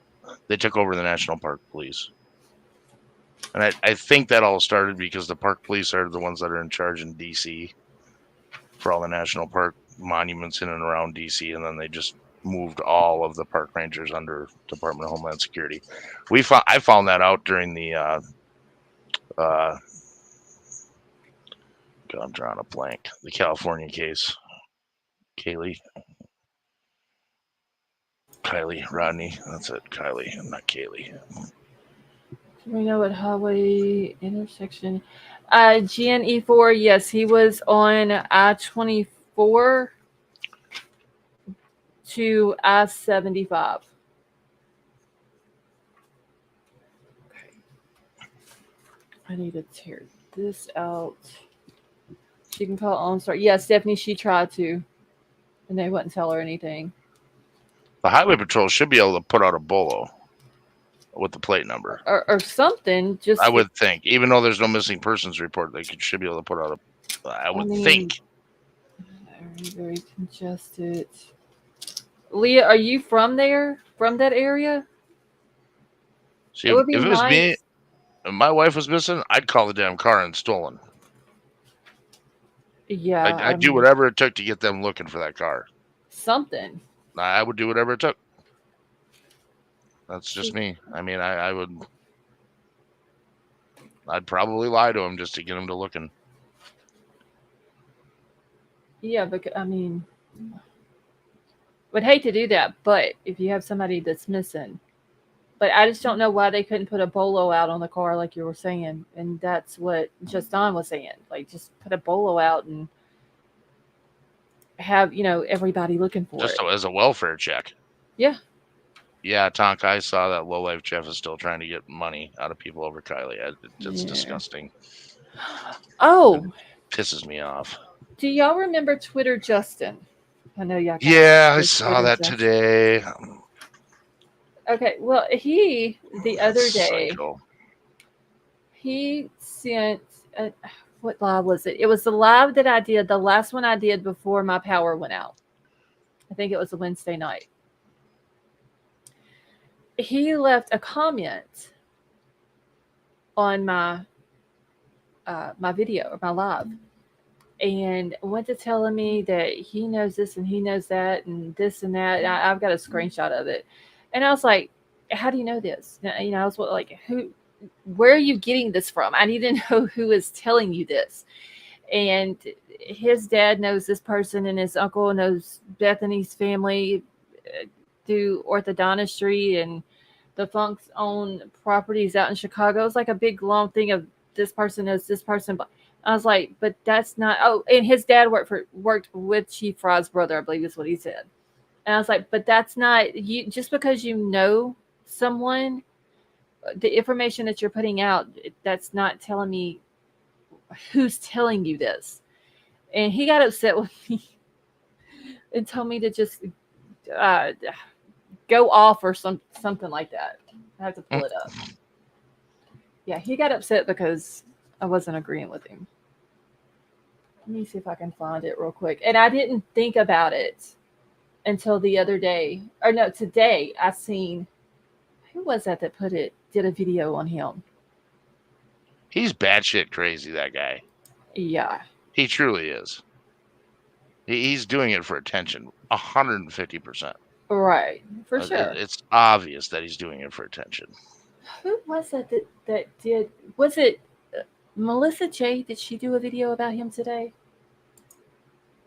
It might have been Melissa Jade that did it. Yeah, Melissa J did one today. Okay, that's when Shay was live on there too. Okay, well, they were killing it. When I saw her thumbnail, it made me think about it because I had completely. And I'm gonna pull it up here real quick. Was it about the DoorDash driver? Yeah. And I didn't watch Melissa Jade's. Like I said, I saw her thumbnail and I was like, damn, I need to let everybody know. What's up, Tyler? Hey, Tyler, how are you?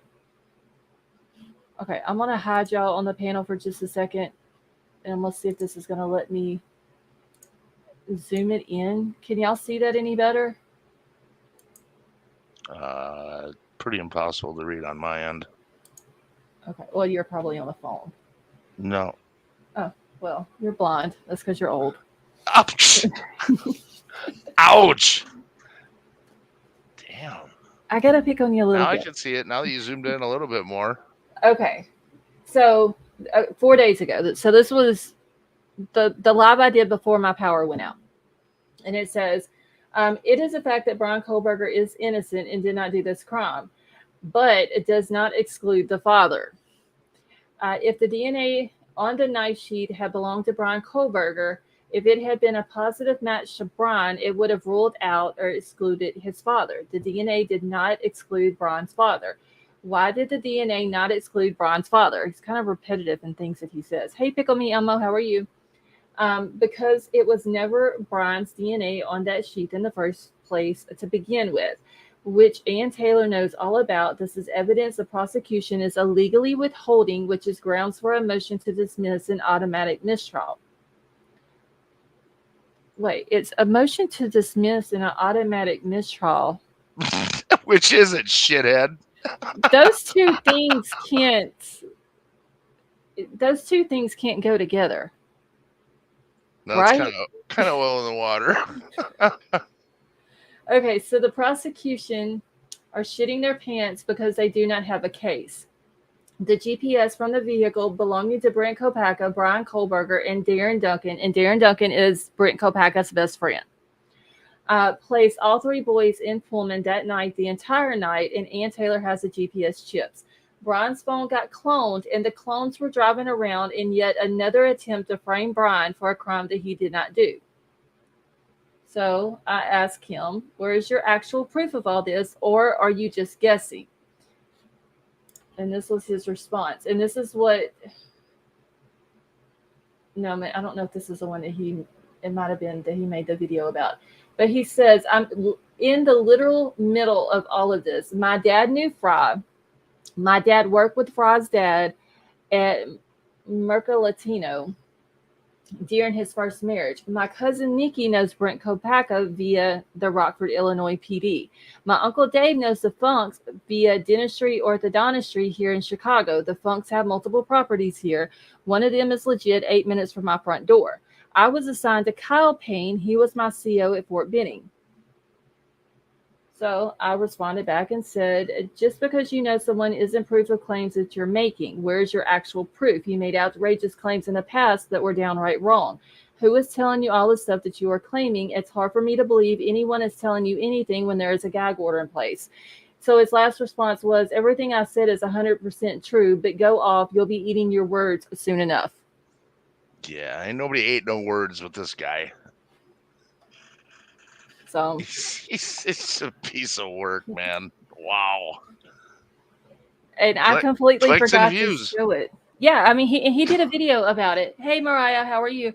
He did a video about it, about his dad knows this person and his dad knows that person. And then he did another video that I'm not going to talk about what he put in there. If y'all have seen it, y'all know what I'm talking about. I don't know if he's put out another video since then. How is it one guy seems to know somebody in every relevant case? He sure does know a lot of people. Right. I mean, that's... Wait, J-Lord is saying they have dragged Natalie Holloway and the Ramseys into this? Into, J-Lord, you're talking about into Bryan Kohberger stuff? Let's see, who is this Justin? Amethyst, that is, I call him Twitter Justin. That's the dude that was making all the, I'm not going to say disgusting, they were just disrespectful things about Dylan a couple of months ago on Twitter and on YouTube.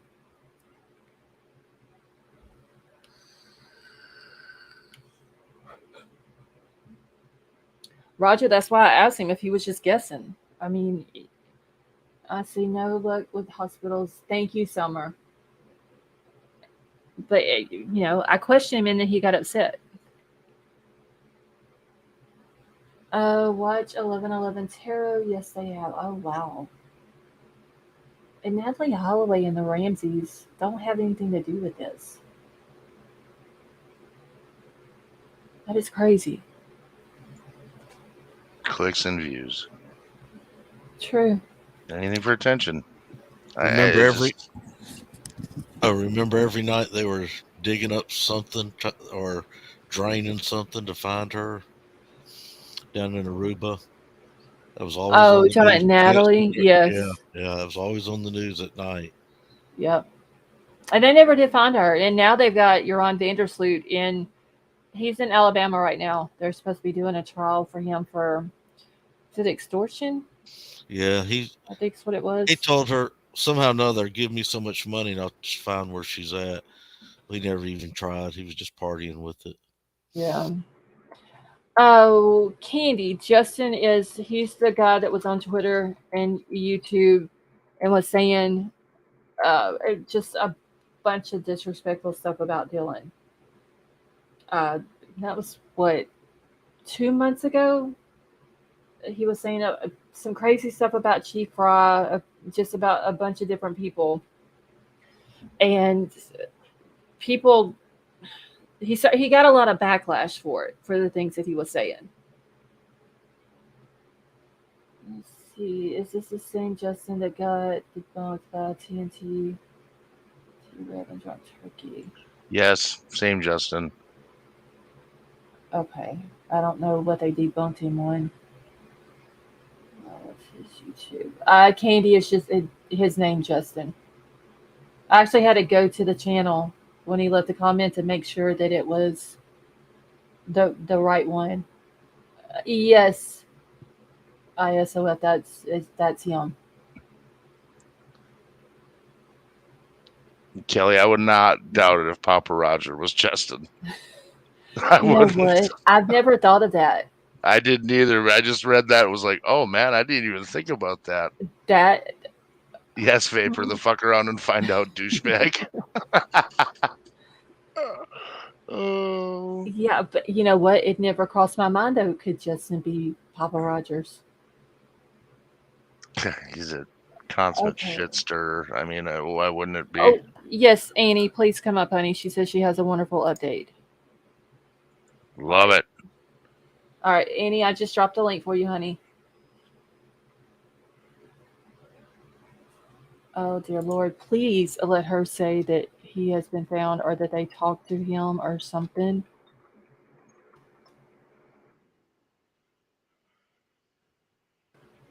Yeah, I just dropped the link for her.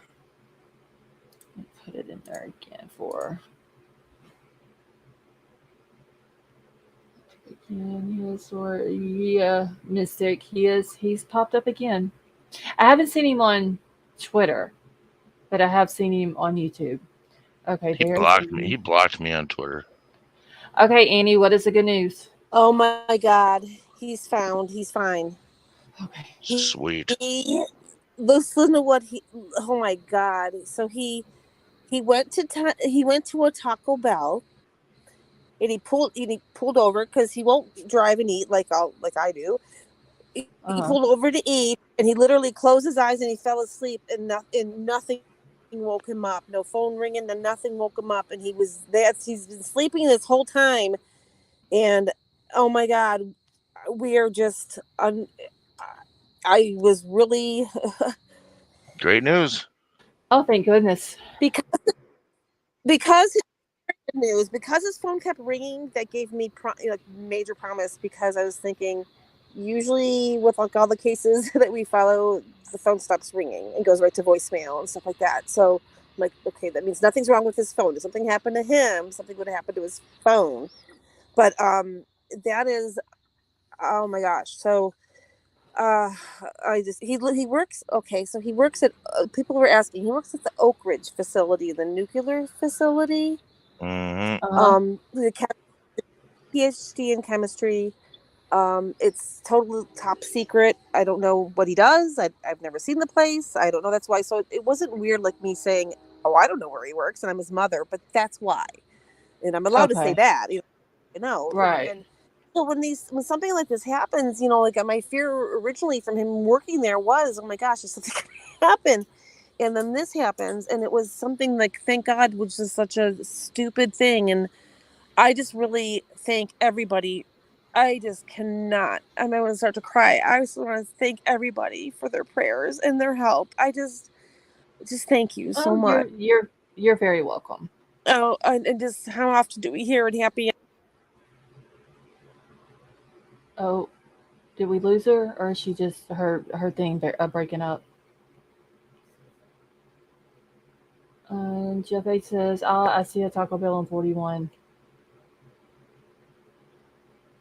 Okay, Annie, are you there? I kind of figured he worked up there at the Okay, Oak Ridge I can hear you plant. guys. I live in the country like you, Scarlett. Yeah, it's hard to get service in the country. Yeah, well, that's okay sometimes. Right. So is he home Um, yet, or is he on his way home? Okay, you're breaking up again, honey. and so people. She must be moving around because she's breaking up really bad.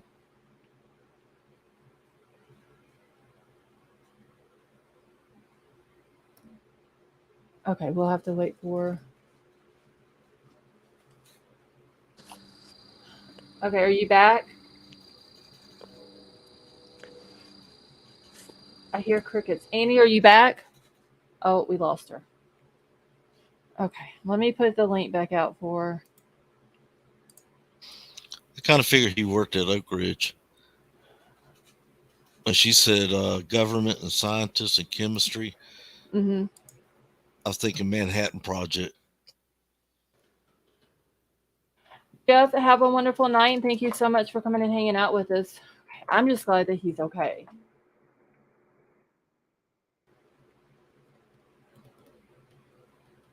Okay, here she's back now. This might be better where I'm standing now. Okay, yeah, I can hear you good now.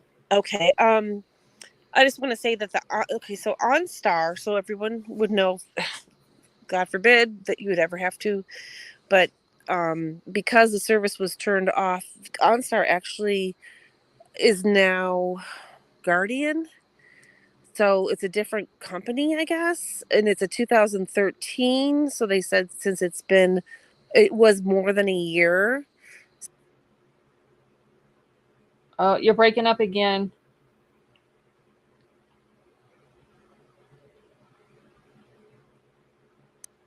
Oh, shoot.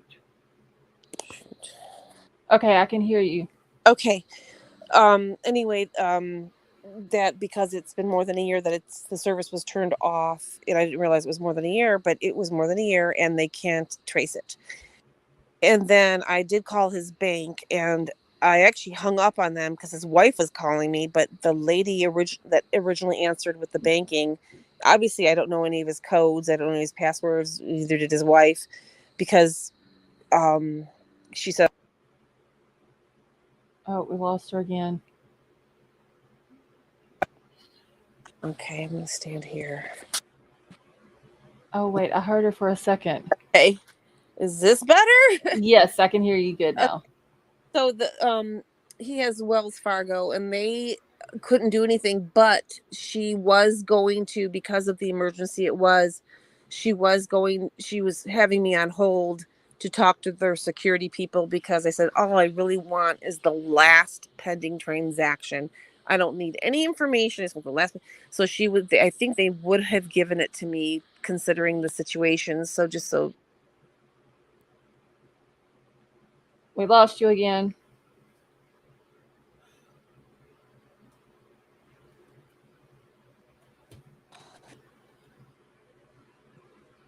Oh, I thought I heard her.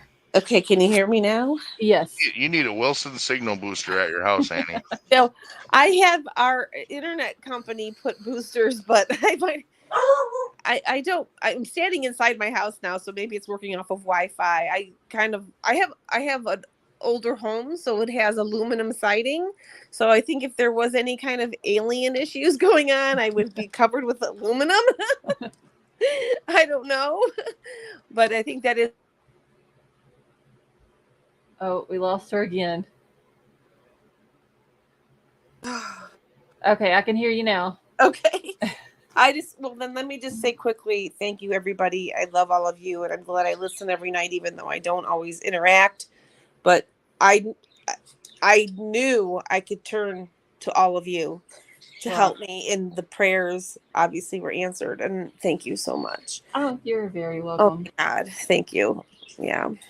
So I'm just glad that he's okay.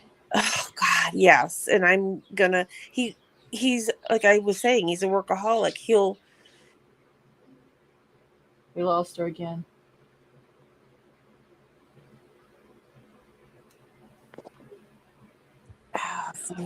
I stand by the Wi-Fi machine. Okay, I can hear you good now. Okay. He will, even when he was studying for his schooling and his PhD, he would literally stay up for 3 days straight, no sleep at all, to finish what he was working on. And who knows, he just, when he gets tired, he probably ate, closed his eyes, and that was it, Thank God it wasn't while he was driving. That's all. Right. But has he made it home yet? Or No. is he okay, so he's on his way. Okay. Well, that's a good thing. I'm glad that in the end he's okay. He's on his way home. Betty Joe, no, he hasn't made it home yet. Okay, wait, she dropped down. Oh no, she's back. Okay, are you back, Annie? Okay, I'm back. I'm here. I can hear. Okay. Oh, did someone ask, is he home now? No, he's not. But thank you. Since I keep cutting out, I don't want to disrupt your show too much. I just thank you, everybody, and oh, thank God. Okay, no problem. Okay, we're happy to help. Oh my gosh, yes, thank you. Okay, and I sent you the pictures of him, so you see him now. He's in Okay, yeah, I got him. Okay, thank you. Okay, all right. Have a good night. Thank you. Bye bye. All right. Okay. Well, I'm glad that turned out good. Yeah, I'm sure the only thing that woke him up was that Taco Bell. You can only keep that stuff down for so long before it wakes you up. Right. Thank you, Summer. There's nothing worse than being tired in the car and then eating. True, because there's no telling how long he drove before he pulled over. I just wish he'd have called her before he fell asleep. Right. Yeah. Well, I know from personal experience, when I have my phone in my car, it's hooked up to Bluetooth. Hmm. So if I park somewhere and my phone's ringing, it's on silent because when I'm in the car, it's coming through the stereo. It's loud. So if he fell asleep and the car was off, then he wouldn't hear the phone ringing if his phone was on silent. Right. Well, I'm just happy that he's okay. He's on his way. He's on his way back. These days, though, I'm really surprised that he would be able to sleep in a parking lot that long without a cop knocking on his window thinking he's nodding off. Right. That is true. Rich, I think Summer can see you. I think I seen Rich ask Summer if she blocked him earlier. Okay, let me get my stuff out for Kohberger now. So everybody who was in the chat that was helping out, thank you. Thank you to all the prayers that y'all that went up from all of you. You guys are awesome. The prayers paid off. He's safe. He's on his way home. So that is a good thing. That's about as good as it gets. Right. Let's see. Newman said there should be a Netflix documentary about this. Newman, are you talking about Bryan Kohberger? Because more than likely, there's probably going to be one. I would think. There's one on all these SKs and wackos out there. Yeah. There's no shortage of wackadoos these days. All right, I'm dropping the link. If anybody wants to come up, you're more than welcome to. Check the message first. Okay, 1 second, Baker. Let me look at it. We got to get over to Facebook. Let's see. Caroline, I know. It's like I'm good now.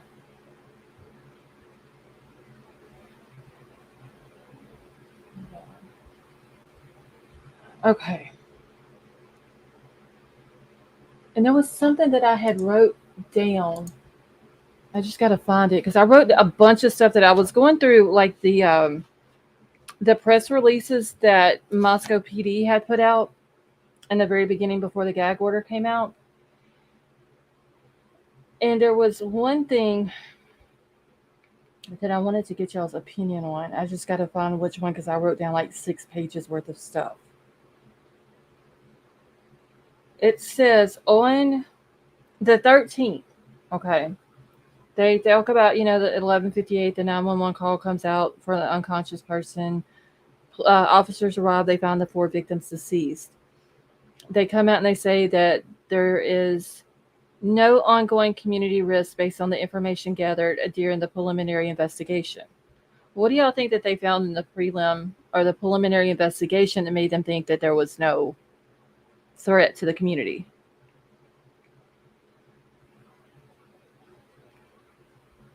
I was thinking about that when we were talking about that the other day. I have no idea. Well, I don't know why they came out and said that. They probably figured this was a targeted attack, one person. And yeah, because they say that too. 2 days later, on the 15th, they came out and said that we determined early in the investigation that we do not believe that there's an ongoing threat for the community members. Evidence indicate that this was a targeted attack. All right, so which one got it the worst upstairs?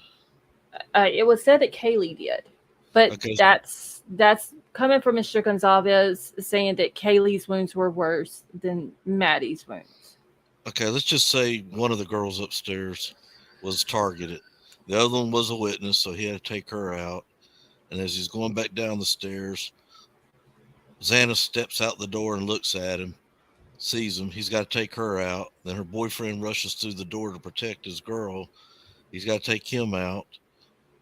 And then he thinks now he figures, well, nobody can see me. I'm going to walk on out of here. I got my target. Already hit my target. But I So wonder. they're probably thinking that was just.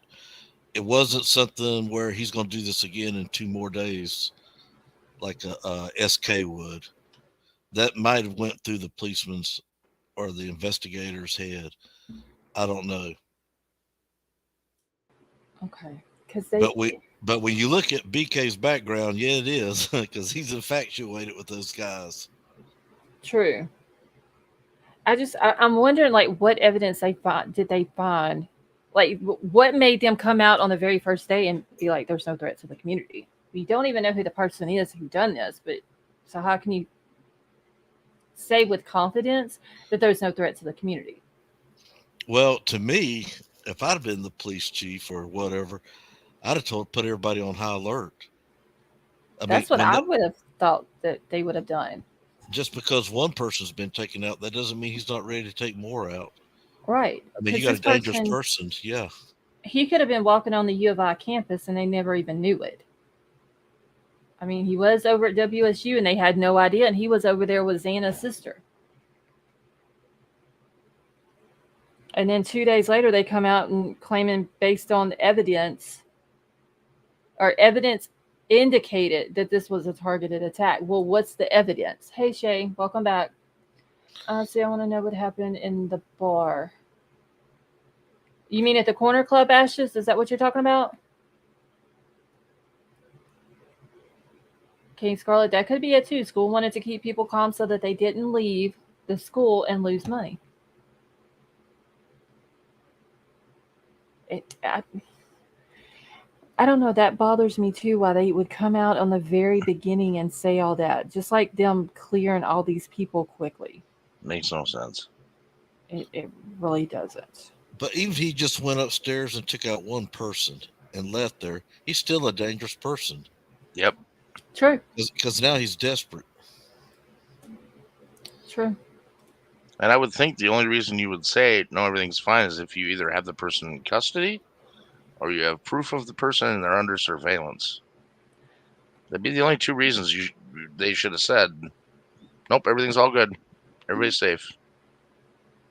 Yeah, and according to them, I mean, on the 13th, they didn't have the surveillance camera or footage yet to know about the car going in and seeing it 4 times total that morning and all that. I mean, like here, there can be something bad that happened in the neighborhood. They'll put the school on lockdown, the closest school to it. So yeah, all the schools. Right. They do that here.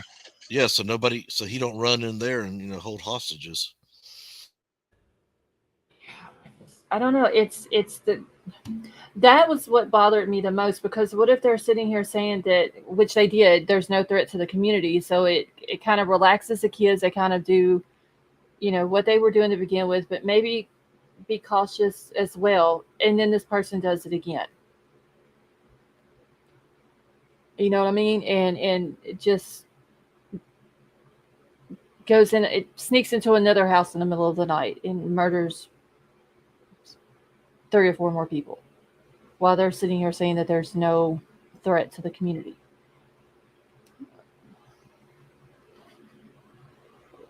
Oh, wait, I gotta find Candy's thing. Just seen it. Yeah, I am losing comments. I've been flipping between live chat and top chat. That's happened like 20 times tonight. Yep. That's why I'm losing comments. I don't know why that's happening. Okay, because Katie said, Los Souls, you have a true fan watching. And I asked who, and then she says ISOF. I don't see ISOF in chat anymore, though. Unless I'm just missing them in the chat. But yeah, there was a... Wait, Sasha says, I'm a DoorDash driver, and sometimes I can't find the address or the map is a little off, and I drive past or stop for several minutes until I can get an answer to where to go. Okay. And I think that's possibly where Sleuthy's theory might have been coming into play as well. With the car and the DoorDash driver possibly being Bryan. Annie, you're very welcome, honey. But I guarantee you, and I know hindsight's 2020. Monday morning armchair quarterbacks. I got that. But if that chief had to do it over again, he would rephrase those words. Oh, for sure.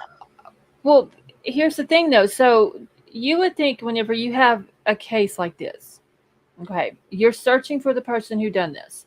You have the prosecutor who is also getting information of what the police are finding and trying to, they're trying to build a case to find the person who did this. So you and the prosecutor should be on the same page.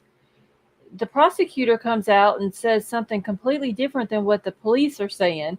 The police have to come back in and say he shouldn't have said that, and the only people that you should be getting information from is the Moscow Police Department. Like that's where that sloppiness comes in that I was talking about last night. They're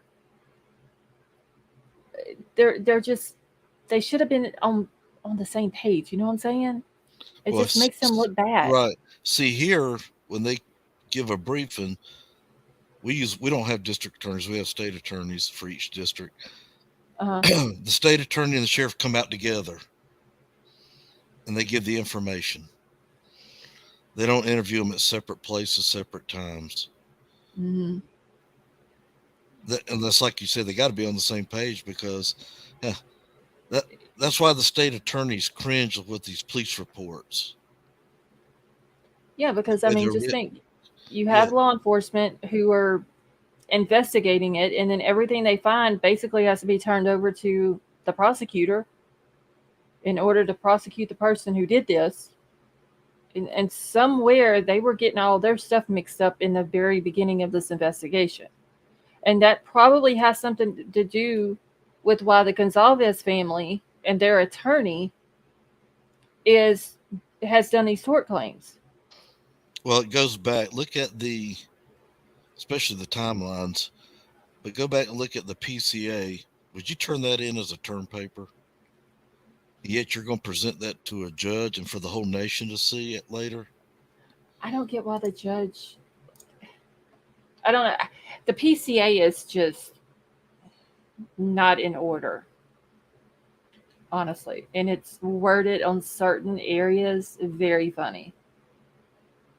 But it was good enough to get this guy locked up for how many months he been in jail now? 6? Since December the 30th. So yeah, almost right at 6, yeah. And he still hasn't been able to challenge it. No. And that's because the state ain't turned everything over to him yet. And once again, just forget BK. It's me or you. And you're in there, and it don't even have to be as gory as this right here. It could be something that you're framed about. When do you get to challenge the affidavit? Because that's what's keeping you in jail. And it could be all lies. Well, not all lies, but a bunch of lies. Well, see, or inaccurate. And how do you challenge it? I mean, if they're not going to use the genealogical DNA, I mean, that's basically what the PCA was wrote on. So I don't know how they're going to do that. And everybody says, "Oh, if I had an alibi, I'd be telling that cop." Well, that cop can't get you out of jail. No, he would have to. He'd have to tell his attorney. Yeah, he has to go hire an attorney. Now they got to go through what we're seeing now. Yeah, this should have been figured out 5 months ago. He should have only been there for about 30 days to figure out how accurate this PCA is, and that could have been done. And I'd hate to know I'm in jail for 6 months now. I lost my car, lost my house, and then all of a sudden they find me innocent or not. Oh yeah, guilty. They completely tore his car apart. Well, that's another story there. Yeah. Yeah. And I mean, I'm curious to know what they found in the car, though. Like, other than what we've seen on the warrant return, but as far as like DNA and stuff like that, I can't wait to hear if they found anything or not. Because honestly, if he was in that house and he did this, even if he came out of the house and let's just say he had on coveralls and he took them off, I just still don't see how he's not going to get some of their DNA off of him into that car. I don't I don't see how it would be 100% possible that he could do that.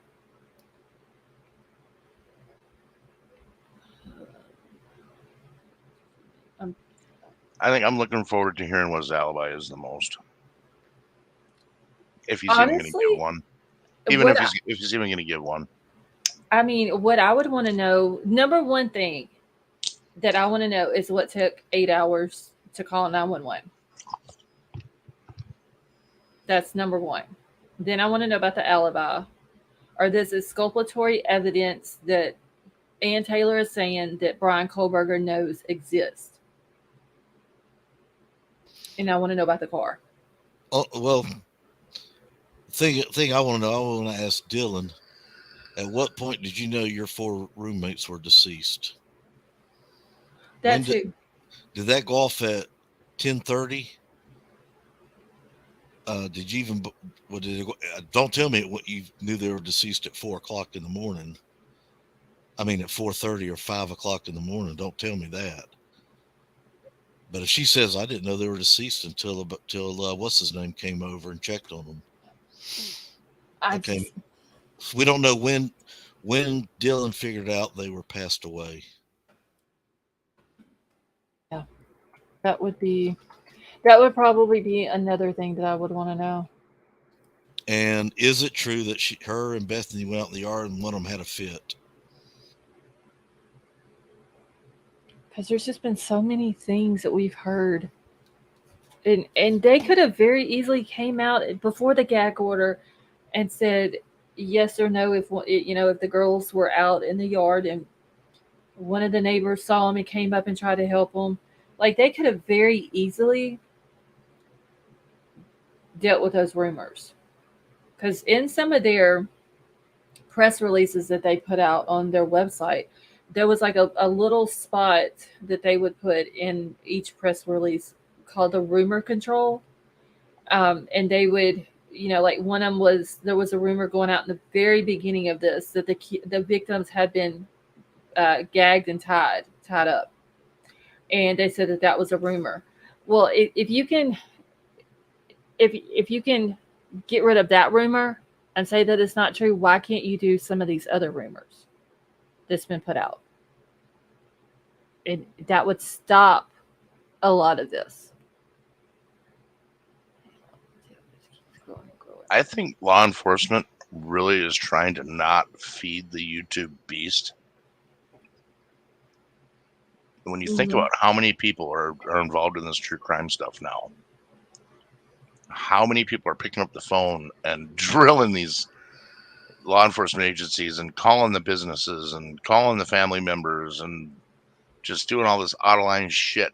Yeah, they should never try to call the families. But they do. Yeah, and that is just so disrespectful. If the family reaches out to you, that's one thing.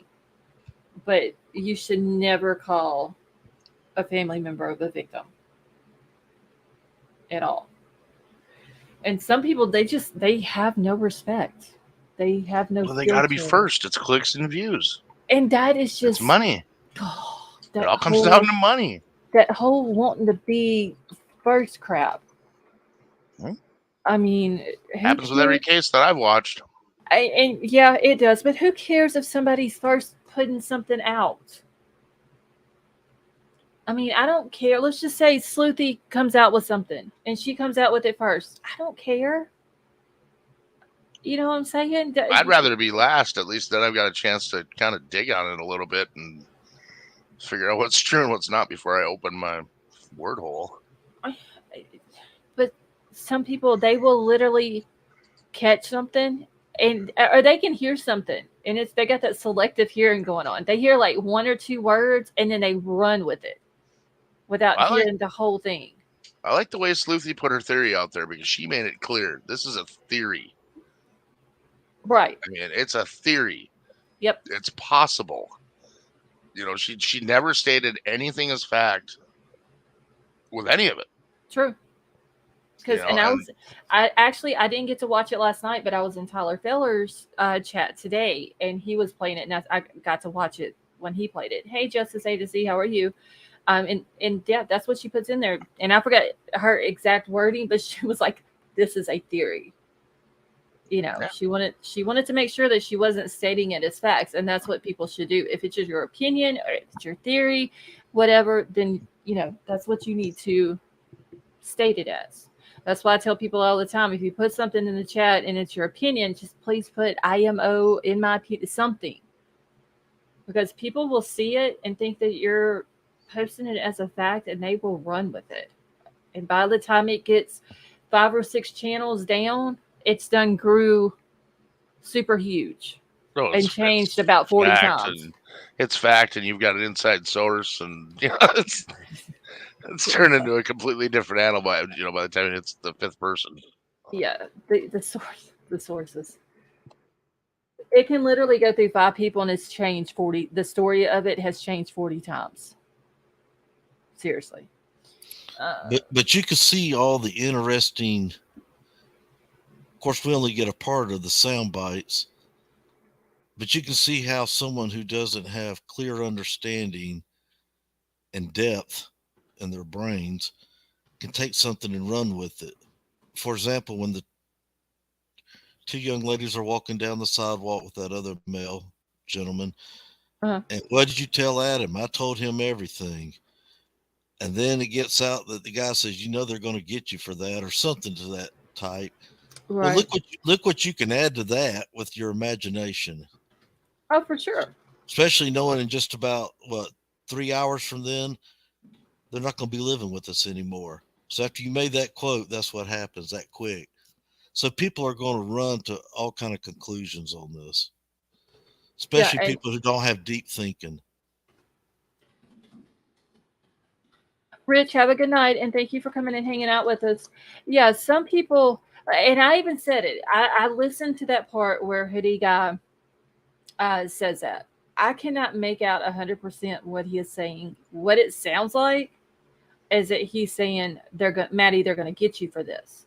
But I can't say for 100% that's what he says. But there are some people that is just... I listened to it 100 times. I can't come to that conclusion. I've listened to it with a headset on. I've listened to it with earbuds. I've listened to it just open ear on a computer, TV. I cannot make out. I even sit here, y'all, with earbuds in and close my eyes so I can concentrate. And I still couldn't make it out 100% what was said. Hey, S1, how are you? Well, that's what I'm talking about. And then people can make it... It's kind of like the old spirit box. You hear something talking, and then they put words in front of the screen, so you think that's what it is. Yeah, just like the video or the audio that came out with all of this screaming noise and all this and that. Well, I mean, yeah, if you're sitting there reading it as you're hearing it, then what you're reading is what you're hearing. It's kind of like a mind trick type thing. And a lot of people ran with it that, oh my God, this is the audio, and it says Kohberger, and it's, Ethan hollering for Xana, and you don't even know if any of it's true. Like, how did you get this audio if it was true when there's a gag order? I highly doubt the people who owned the camera that had the audio of what they were talking about in the PCA is going to let some random person on YouTube have the audio. It's not going to happen. Is that video still up, or they make them take it down? Honestly, I forgot who put it out. But I don't know if it's still out or not. And the thing about those videos getting passed around, a lot of people, I don't want to say they alter them on purpose, but if you change the way you save it, and change the quality and change different things when you save it to your computer, it changes the audio. It changes everything. Yep, that is true. And it's almost never the original. Video is the same way. It was like today. They spent hours in the PCA. It says Xana, later identified as Xana Kernodle. Later identified as Ethan Chapman, But the two girls upstairs, it doesn't use that quote later identified. It just comes right out and says their names. Now they're trying to figure out, how did the police officer know her name? Where I did said, I see that? Did you mention that last night? Somebody No, mentioned that the other day. don't dive brought it in last night. Okay. So what Okay. happens this morning? People are jumping on it. Oh my gosh. I mean, they said that they identified Xana by her, or that it was her room by her driver's license and other of her personal belongings in her room. I, I mean, they could have identified Kaylee and Maddie the same way and just didn't put it in the PCA. You know what I'm saying? People will, no, people will run with anything.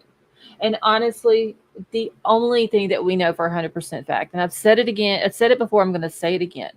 The only thing that we know for 1,000% fact is that 4 kids lost their life for absolutely no reason, and that there is a guy sitting in jail on an indictment of 4 first-degree murder charges and a felony burglary charge for this crime. Other than that, we don't know anything to be a fact. Oh, we lost Riddler. So anytime anybody comes with a fact but has no way to back it up or show proof, it becomes hearsay. Yep. You know, and there's nothing wrong. People can give their opinions, and that's what I love about everybody in here, because they give their opinions, and nobody else in chat will bash them if they don't, if it's different from their opinion. And that's what I like, because I want to hear different opinions, because somebody may see it differently than I see it. And then I hear their side of it or their opinion of it, and I'm like, okay, it makes sense. Just like with Sleuthie's thing. The way she put it out, it makes sense. I thought it was crazy until I thought about those 2 phones that are unidentified. Yeah, and see, and that's made what I sense to wrote me. her. I wrote her on Twitter, and I was like, when she first put her theory out, and I was like, I got a theory about your theory, and I brought up about the phones or whatever. Could that have been his phones? Who knows? We won't know until court. But there's nothing wrong with people putting their theories out.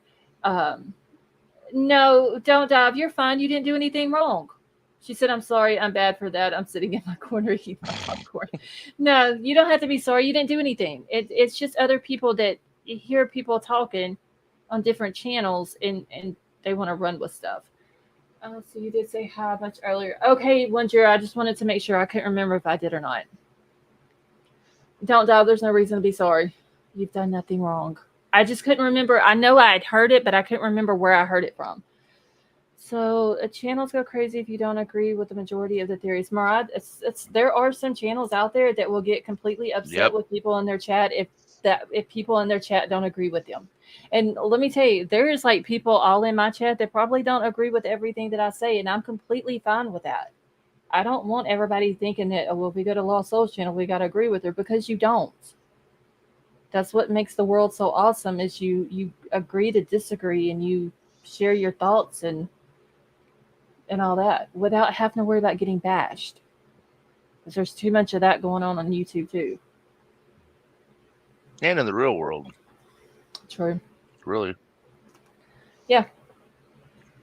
But I mean, everybody here is adults. Except for 2 people tonight, everybody acted like adults tonight. Scarlet Envy, my most. Oh, thank you, Tad. And Candy, that is true. It's you know what I'm saying? I don't want people thinking they got to come in here and agree with me. There may be everything that Big Al says I probably don't agree with. Yeah. That's just. I don't expect you to, or anyone else for that matter. Right. It's just, but there's some channels that aren't like that. And I just, I don't understand it.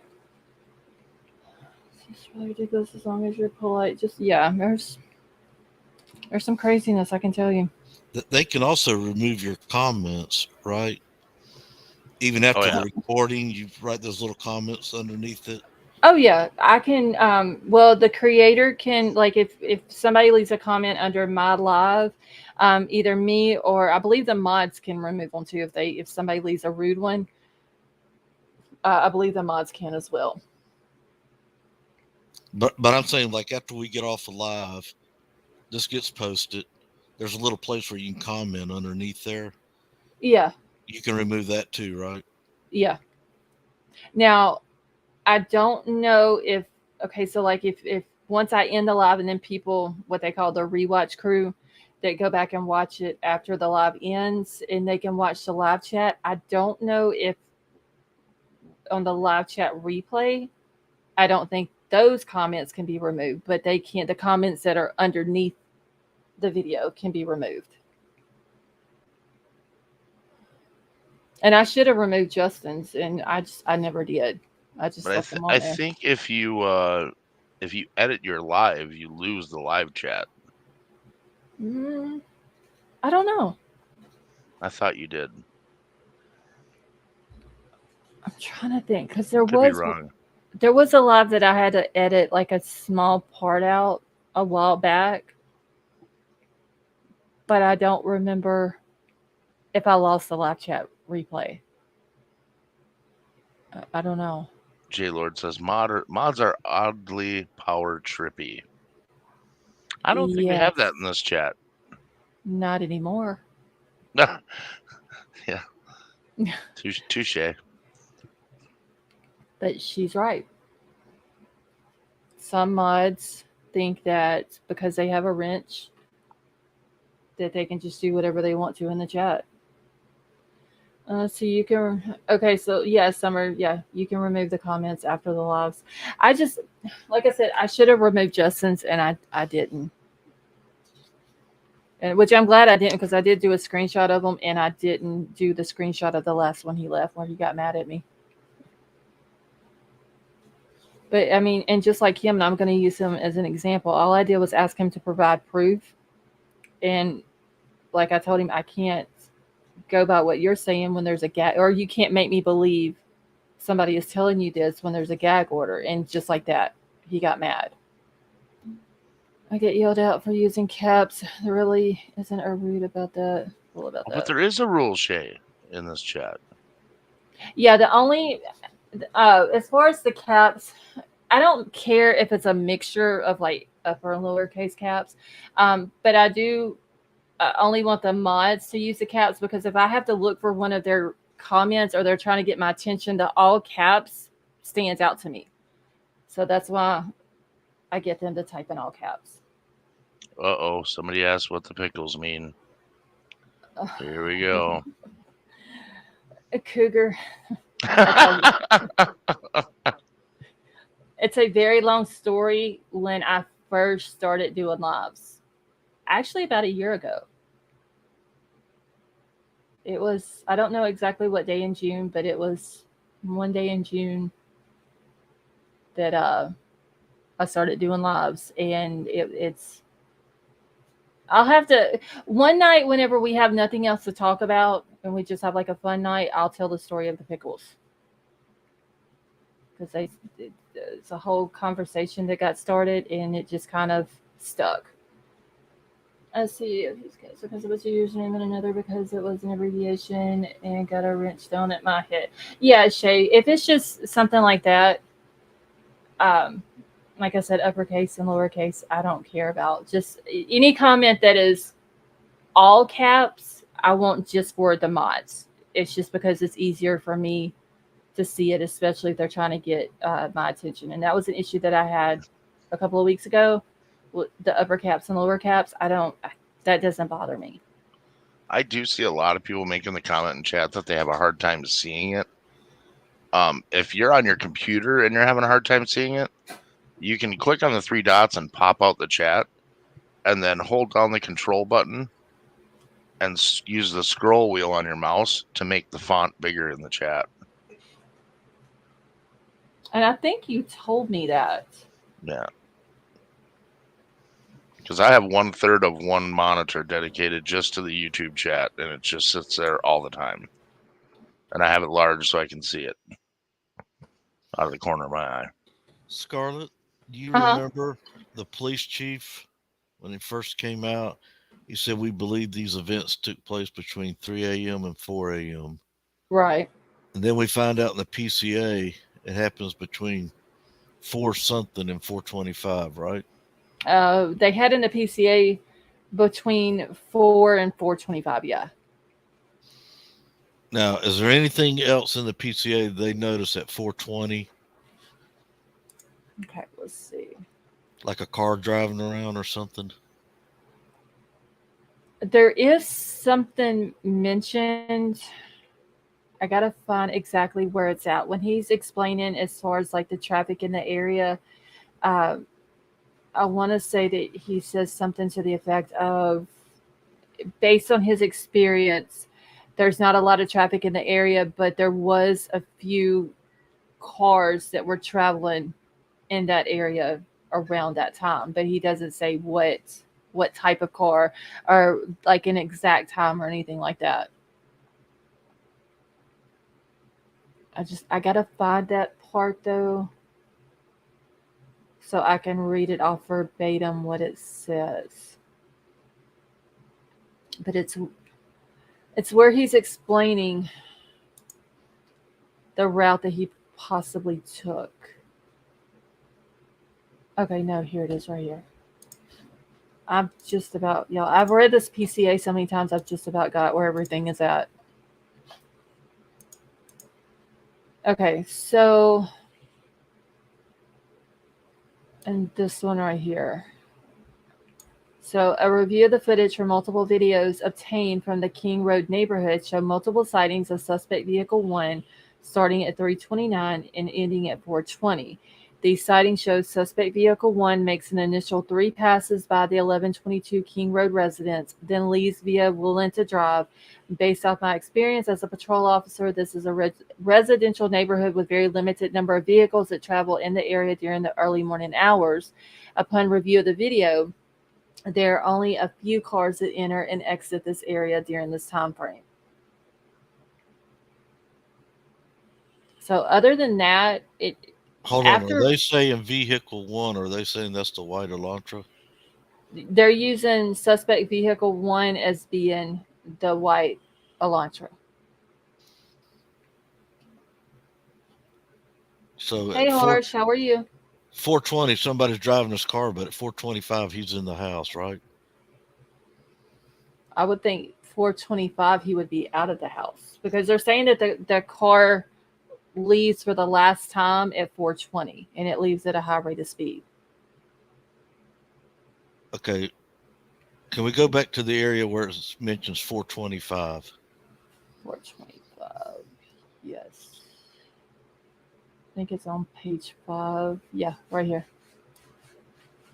So the combination of DM's statements to law enforcement, reviews of forensic downloads of records from BF and DM's phone, and video of a suspect, they meant vehicle, not video, as described below, leads investigators to believe that the homicides occurred between 4 a.m. and 4:25. Okay, how can a homicide take place at 4:24, which is within that time frame, but yet you got him outside driving at 4:20? That's what I was talking about. Like the wording of this doesn't make sense. No, it Like, doesn't. and that's what I was talking about. There must have been something going on between Dylan and Bethany's phone because they're saying a review of the forensic downloads of the records of BF and DM's phone and the video of the suspect vehicle leads the investigators to believe that the homicides occurred between 4 and 4:25. I get the 4 o'clock one because that's when Xana got the DoorDash delivery. So I get that one. But if you see a car leaving at a high rate of speed at 4:20, where's the extra 5 minutes coming from? That's what don't make sense. And see how you use the word believe? Mm-hmm. What is a belief? That's not a fact. It's the wording. The Exactly. wording. That's what frustrates state attorneys and district attorneys and all these prosecutors when they use words like "we believe." Well, it's like saying, "Well, I believe in Martians," or "I don't believe in Martians." Believe leaves doubt. Yeah, because I mean, how can that? I would like to know that's along with the 8 hour time gap. I want to know where the extra 5 minutes are coming from. Okay, so Harsh said that they claimed that the time was pushed to 4:25 due to Dylan calling the roommates around 4:25. But they seen the car leaving at 4:20.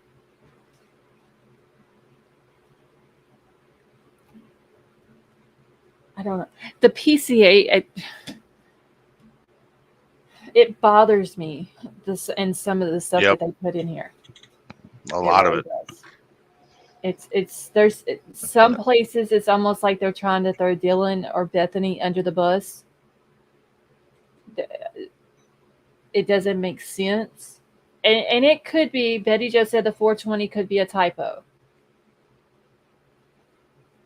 Betty, are you talking about the 425? What they that they have here, or the 420 that the car was seen leaving the house the last time? Hey, Daylight, how are you? But I've seen typos get cases thrown out of court. Yeah, I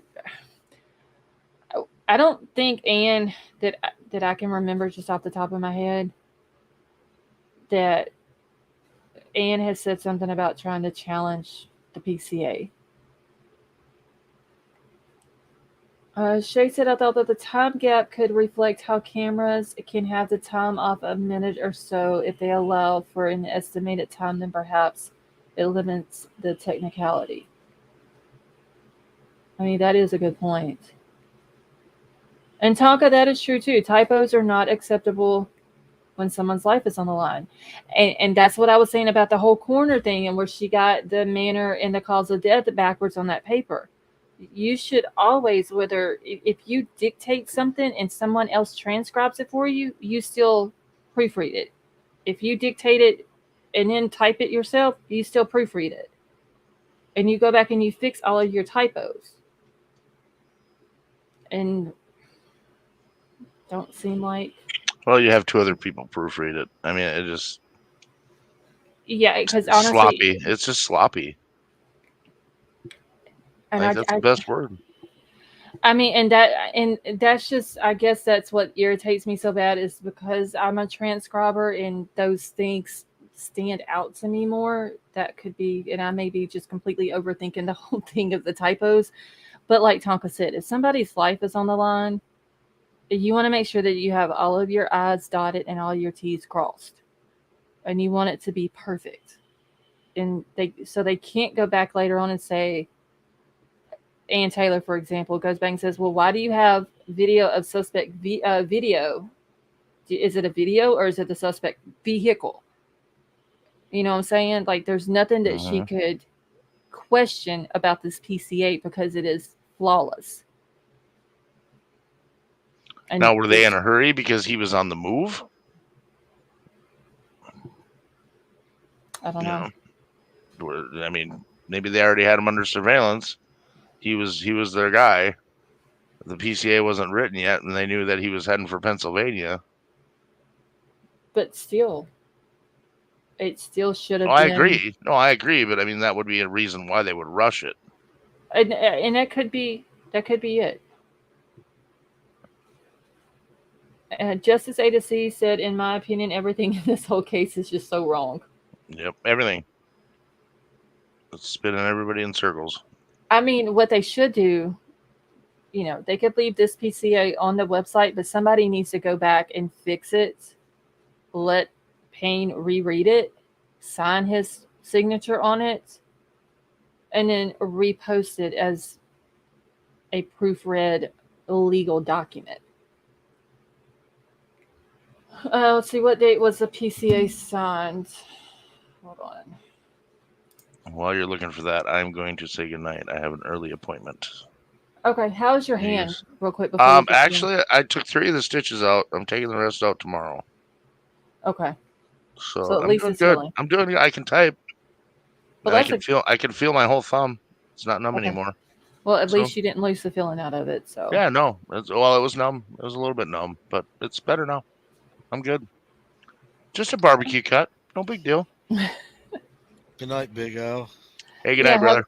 Have a good night. And thanks to everybody in the chat for being patient while we're trying to help.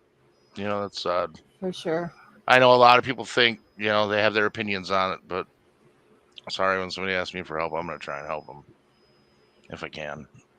That's sometimes a character flaw, sometimes it's not, but I think we got a great group of people here. So, y'all have a great night, and we'll see you tomorrow, maybe. Okay. Well, have a good night. Peace out. All right. Bye. Okay, Riddler, are you still up here with me? Yes, ma'am. Okay. All right. So the PCA was signed December the 29th of 2022. And it does say that the very last sentence here, it does say that I declare under the penalty of perjury pursuant to the law of the state of Idaho that the foregoing is true and correct. So it's supposed to be correct. I'm just curious if everything that is put in here is correct. I wonder what judge signed off on that. Was it the lady? I'm thinking Judge Marshall. That's who I'm thinking. She's a magistrate, right? Yes. Yeah. So she's a magistrate, and then Judge. I'm just gonna start calling him John Judge. It sounds better.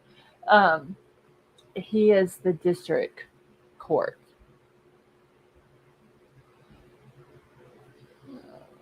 Yeah, I swear I'm actually going to print that out and read it. Daylight, you've never read the whole PCA? Maybe I should start calling him JJ. I seen where somebody else said that that's what they call him. Just, it's easier.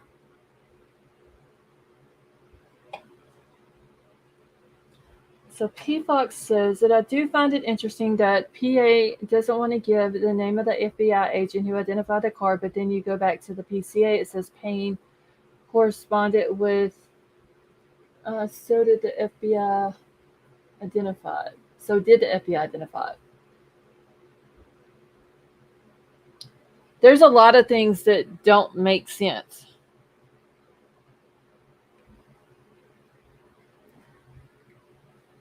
If you go back and you look at what's his name? Blaker, he says that Idaho State Police told him that they found the sheet. Payne says that he's seen it. So who found it first? Was it ISP or was it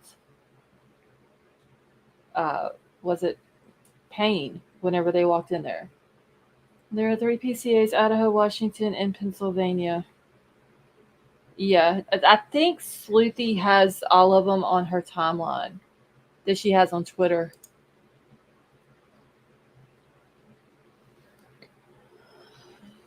See, it would be fun to count all the mistakes. Well, Daylight, if you're going to print it off and you're going to read it, I'll give you the privilege of finding all of the mistakes.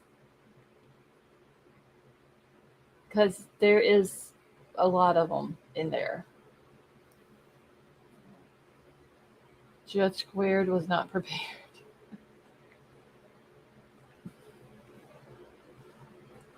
Let's see, I'm starting to think that the requirements for an Idaho PCA may be different from other state standards, kind of like potato to French fries.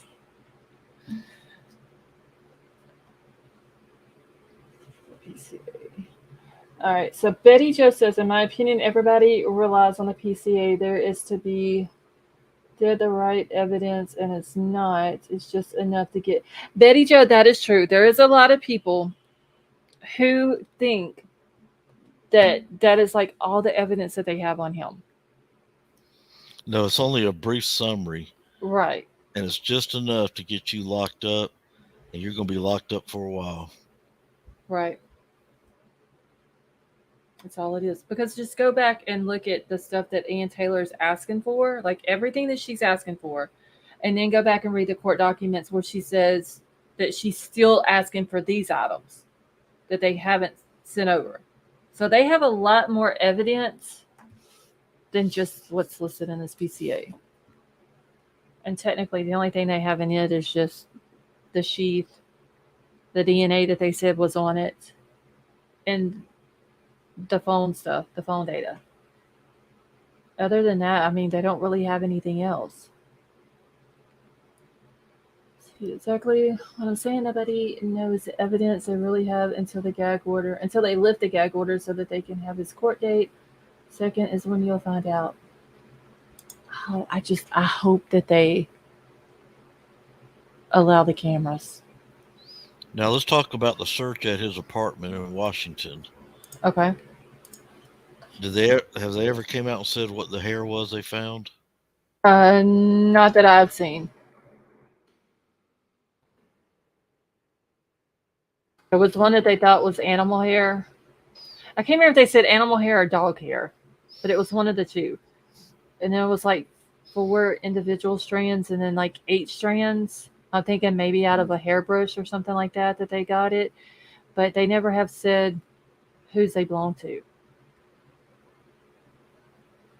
Shay, do you remember if it said animal hair or possibly dog hair? I can't remember exactly what it said. I'm going to have to see if I can go back and find it.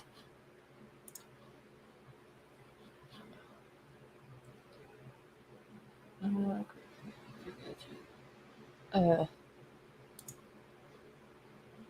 me find Sleepy's thing. It's just easier to go to her thing and then grab the PCA. Buddy the dog's hair. They still haven't solved Buddy's incident either.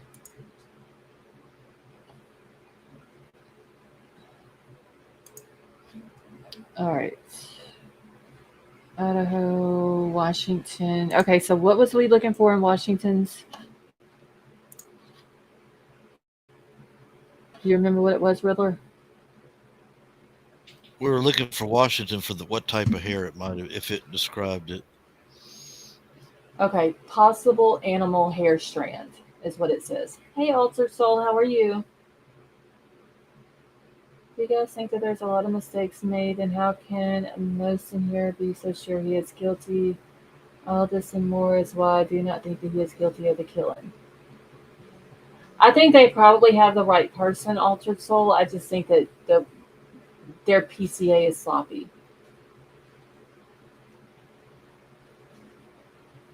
Any type of legal document should be flawless and not have any typos in it. See, wouldn't the reasonable thing be that when the police officer writes the PCA, gets it approved by his boss, then they hand walk it over to the state attorney and let them look at it to see if I used a wrong adjective, a wrong verb. Right. And then turn it in so that PCA can't be challenged. I mean, that's what I would have thought, would, like, they would, like I said, all their T's crossed and their I's dotted. So that when this goes to court, nothing can be questioned. Because there's, it's a flawless legal document. There's nothing that can be challenged, or she can't say, well, why does it say this instead of this? Because just one word and a typo can change an entire paragraph. And we don't really know what Ann Taylor has up her sleeve. See, every state is different on how they write their PCAs and turn them over. And Betty Jo, that is probably true. The typos is what bothers me. I don't know why it bothers me. Like I said, maybe I'm thinking too much into it.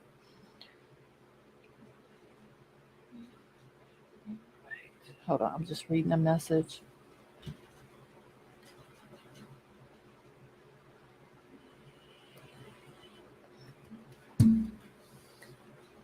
Let's see. The suspicion of the officers investigating the crime scene has taken on a life of its own. I know exactly who started that and when. She has dug all up into his life. J Lord, I probably have heard what you're talking about. but I don't remember, honestly. Philby. Honestly, Philby, I think that they should be able to have a legal document and not have typos in it. Discussion of the case only documents. I have 2 questions. Yes, Stone Gator, what are your questions?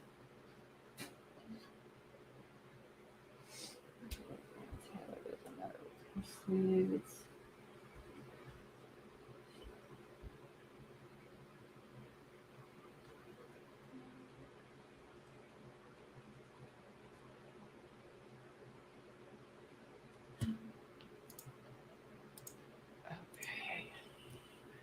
Let's see, I write it. License. No, no one typos. That's what I'm saying. And it's just, I guess, being a transcriber and knowing that there should be the proofreads done, and it's not. Because if it was, they would have called it. I'm glad I can't read chat because people probably, Betty Joe, nobody hates you, honey. You're welcome to say whatever your opinions are in here. Okay, so Stone Gator says 1, do you think that it is police cover up? And 2, do you think the prosecution is delaying everything because they don't have a case? Just stuff I hear. I kind of think both sides are playing games, honestly. I don't know about a police cover up. I know that there's a lot of people that have that theory that it is one.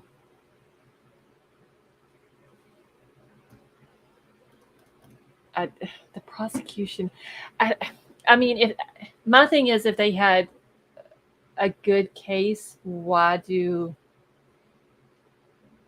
the grand jury? Were they scared of the defense, being there whenever they have a prelim and getting to question the witnesses? Like, were they scared of that? What is the saying about a grand jury? You can get a grand jury to indict a ham sandwich. Ain't that what it was said, Riddler? Yeah. Something like that. So the grand jury only hears one side of the story. They don't get to hear both sides. Yeah, the scales are tilted very heavy in favor of the prosecution. The only thing the prosecution doesn't like about a grand jury is they're showing some of their cards. They're not keeping their cards close to their chest, or however you want to say it, because they have to expose some things. Right. Stone Gator, how are you? Okay, I can barely hear you. Okay.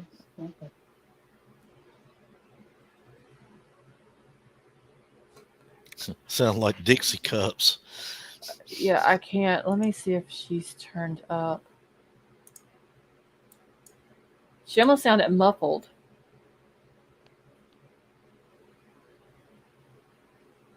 Can you hear us, Stone Gator?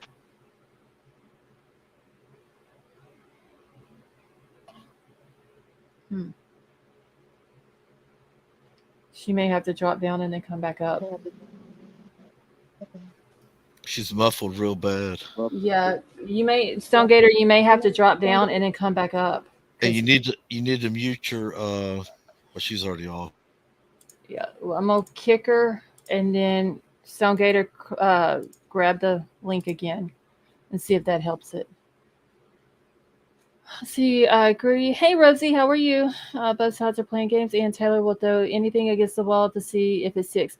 I think that's what she's trying to do, Rosie. She's throwing everything. She's literally requesting everything. And then so she can see what is going to be allowed to be sent to her. And then you got the prosecution playing the game of, for whatever reason, not sending stuff to her. One Juror Matter says yes, LSTC. They say any prosecutor, whatever prosecutor, whenever. All right, let's see if this will work now. Okay. Why was the prosecution so worried about the defense wanting to talk with Bethany if they've got a slam dunk case. I don't know. It's those games. Hey, All right, can you hear us now? You're breaking up really bad, and you sound like you're far away from your mic. okay, let me move positions and I'll be back.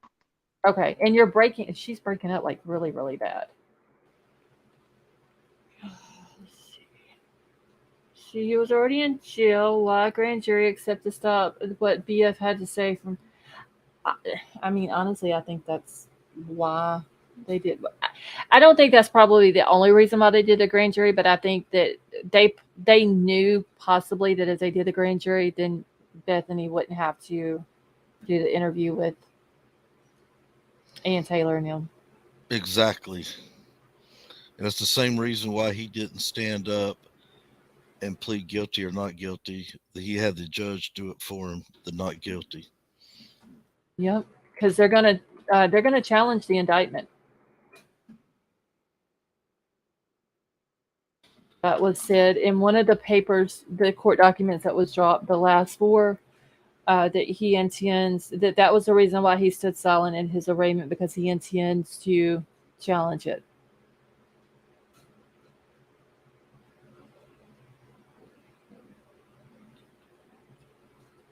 I mean, I don't know. It's probably a slim chance on getting the grand jury indictment overturned.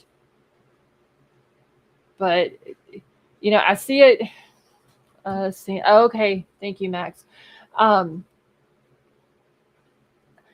see Ann's point of view, Ann Taylor's point of view. I see that. She's his attorney. It's her job to do whatever she can for her client. I just don't understand why isn't the state turning over what they're supposed to turn over? It's literally like they're hiding something, or they know that something that they're asking for could possibly help him. Hey, Kelly, how are you? And they don't want to turn it over. Like there's something up there. See, I've always asked a question and I never get an answer. When the state, let's say they received evidence today, even more evidence, how many days are they allowed to hold that before they have to turn it over to the defense? Let me see.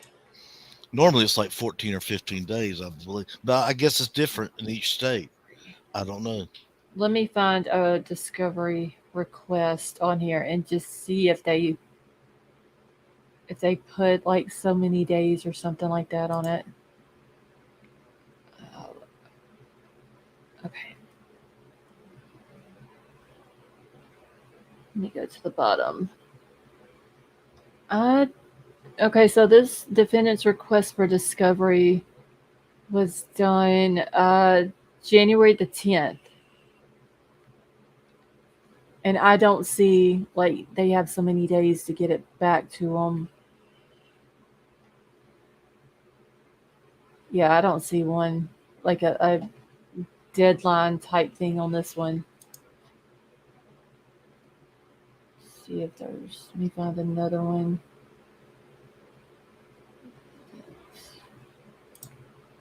This one here. No, this one was done on February the 3rd. There's not one on that one either. So I don't guess they have, unless the judge says, okay, well, they sent the request out on such and such date. You have 10 days or whatever to get it to them. Hey, Patty and Pink, how are you? Well, it should be a state law. Yeah, because, I mean, once they have so many, let's just say they give them 15 days to get it to her. Well, after the 15 days are up and she hasn't gotten what she's asked for, then she knows, okay, I haven't gotten them in the 15 days that I was supposed to get them. Now it's time for me to ask for it again. Where when there's not a deadline or by a certain date, then she kind of has to guess of when to ask for it again. And what she said in the one document, from the time of the indictment to the 27th, when they have the motion hearings, it's going to be like 6 weeks. And time is of the essence because, hey, Liza, how are you? Because of the trial starting in October. She only And has, that is like, why her she time keeps is running asking out. for a stay. Right. Right. And she's going to But ask for a stay. And if she doesn't get it, and they say, no, we're going with the trial, she's got an appeal. true. I guarantee you, a judge is going to say, yep, y'all were withholding evidence or you were delaying evidence. And it's like I said, that's the games that the prosecution is playing. But why? What is their reason of why they are not turning it over? They know they're supposed to. If they have it, what she's asked for, if they have it in their possession, why? What is taking so long? It's almost like they're trying to drag this out. Betty Jo says she's got 4 months and 10 days. I need to see on my countdown. Let me find my calendar because I don't even know how many days they have left to let him know. Oh Lord, y'all, I'm dropping stuff off my computer. That's what we need on your side, a countdown or timer. Yes, I need about 3 of them for everything that I need to have a countdown for. Let's see, today's the 20th now. So there's only 31 days left that they have to let him know if they're going to go for the death penalty or not. Now, I don't have a countdown to October the 2nd. So I need to do one of those too. But 31 days. She handed over 51 terabytes of information. Well, that's what the state handed over to her. The 51 terabytes. So she's got to go through all that. What was it? 1,895 pictures that they said in like Exhibit A. The audio video that she said was an in-person interview with the FBI agent, not the phone interview with Moscow PD that they had provided. She's got a bunch to go through, and sometimes they'll do that. They'll overload you. Yeah, or whatever they have, they'll bury it deep into something, into this evidence. And I mean, it's not when she asked for something and they hand it over. It's not their job to say, okay, such and such you're asking for is on page whatever, paragraph whatever, and then this one here is going to be in this book and this page on this. Like, it's her job to go through it. And she's got it. There ain't no telling how many people she's got helping her go through all this. Please read my comment. Okay, hold on 1 second. Stonegater, let me find it. Okay, so if the prosecution doesn't send it to the defense on time, they were probably asked to take the death penalty off the table. Well, they haven't, Stonegater, they haven't said anything about the death penalty as far as if they're going to do it or anything like that. So they could possibly do. But I think Lori's was already on the table. Hey, Don, how are you? And they had it taken off. They haven't put his on the table yet. Just a possibility. Hey, King Scarlet, what's your question?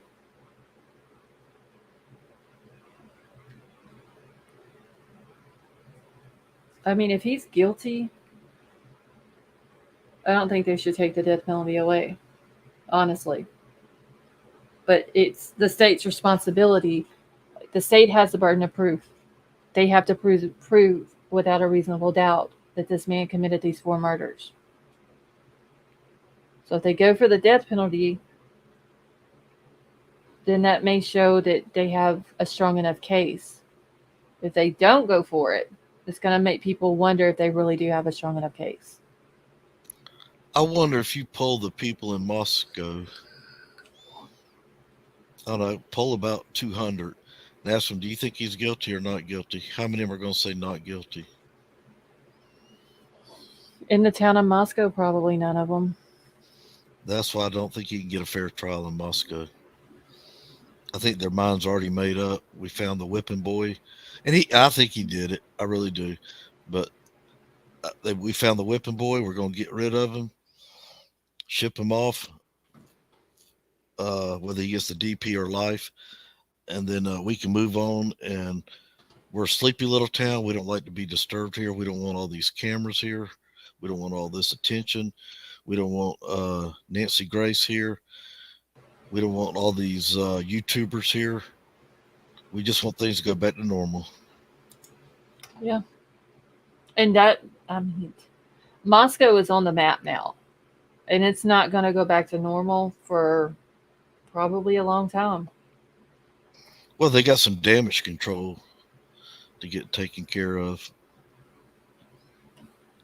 Fortunately, I mean, like here at the University of Florida, they recovered great and got even bigger and stronger and better. But I don't know about Moscow. I mean, why do people want to go to that college? Why would somebody from Florida or somebody from Georgia want to go to Moscow University? That's a good question. What is it there that attracts you? I can see why people go to Georgia Tech. I can see why people go to Northwestern or go to Stanford, go to Duke. I'm just trying to figure out. Like, what is it about U of I? Right, there's got to be something there that draws them. I mean, or are they just getting people from Nevada, just within the region to go to school there? I don't know. That's a good question. Okay, so King Scarlet, her question was, what exactly did they not turn into and did they legally have to? All right, so this is the defendant's second motion to compel discovery. This come out, I believe, Friday. I believe it's when it was. And I didn't get to go over it because my power was out. So I'm going to go over it real quick. And can everybody see this okay? And this is going to tell what she's asked for.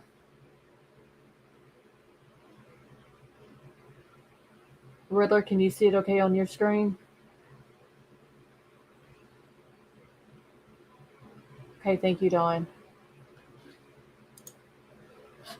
Oh, wait a minute. Oh, Riddler said he'll be right back. Okay.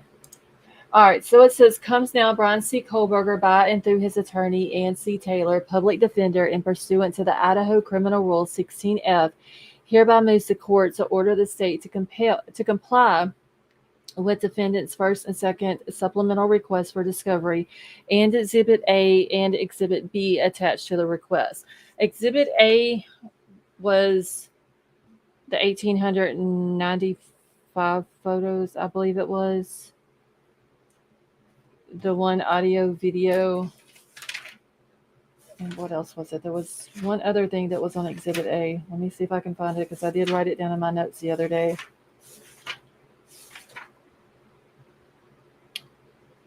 So it was pages. There was 995 pages, the one audio, video, and then 1,865 photos is what it was.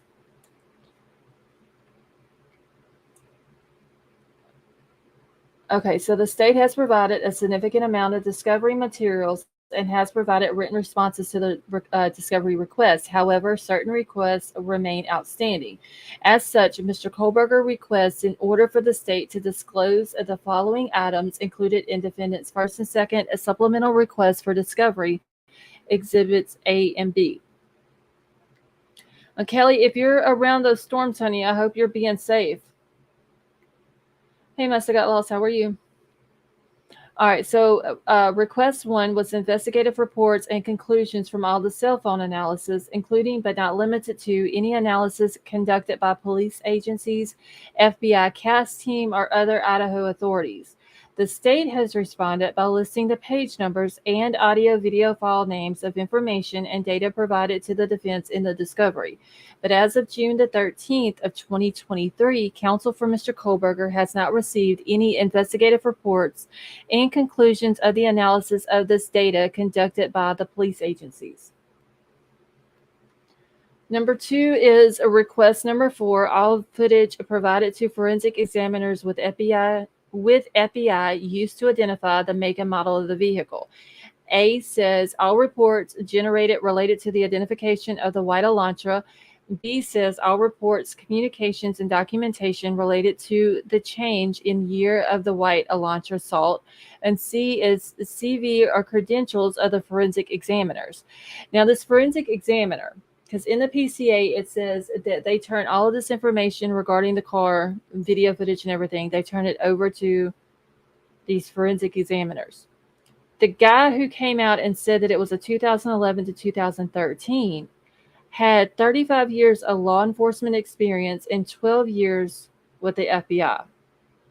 Now, this dude is supposed to be an expert. He comes out and says it's a 2011 to 2013 white Hyundai Elantra. And at some point, he changed it and said it could be from a 2011 to a 2016. So Anne puts in here that the state has responded by listing various page numbers and file names of recordings that they have previously provided. However, they did not provide any reports generated, communication, and documents relating to the change in the year of the white Elantra or the CV or identity of the forensic examiner who identified this as the make and model of the vehicle. So she's wanting to know when he decided that he was going to change it from a 2011 to 2013 up to 2016. Because I never heard that either. I believe the first time I heard that, whenever it got changed, was like the PCA. Hey, Delene, how are you? So request number 17 says, please see Exhibit A to the defendant's first supplemental discovery request for specifics. The state has responded that they are attempting to obtain this information. If it exists, the state will comply with the request upon receipt. As of June the 14th of 2023, counsel for Mr. Kohberger has not received this information. Request 23, please see Exhibit A to the defendant's first supplemental discovery request for specifics. The state responded that they had provided AV 000123 discovered on March the 30th of 2023. However, the provided recording as an in-person interview with FBI agents rather than the phone interview that was done by Moscow police.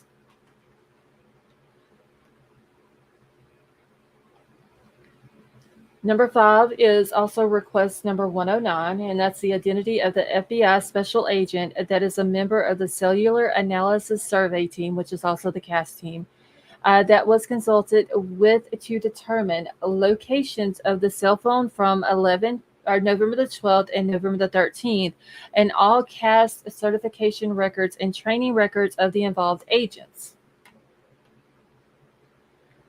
So she says that the state objected to this request for the reason that it is outside the scope of the ICR 16.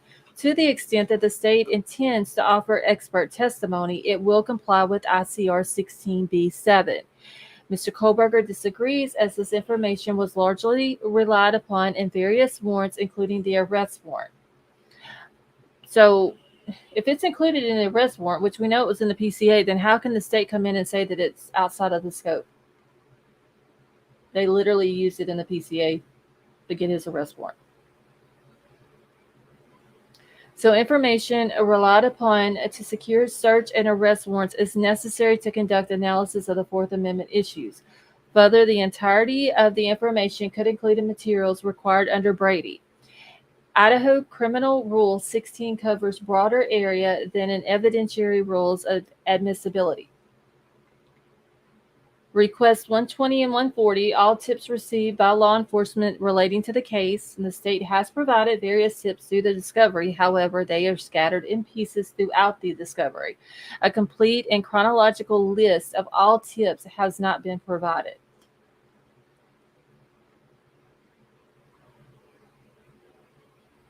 Number 7 is request 136, all audio recordings relating to all search warrants obtained in this matter.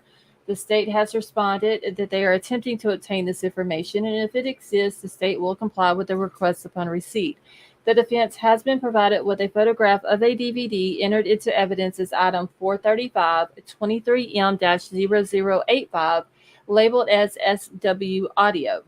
There is also a notation that this DVD was copied to county on January 13th of 2023. And then the last one is request 164, which is body cam, recording, notes, photographs, and all information collected at the autopsies by Tolson, Vargas, and Gunnarsson. The state responded that they do not have these items in its possession. Clarification is needed on if they exist or still in the possession of another agency. So the state is saying they don't have the autopsy reports.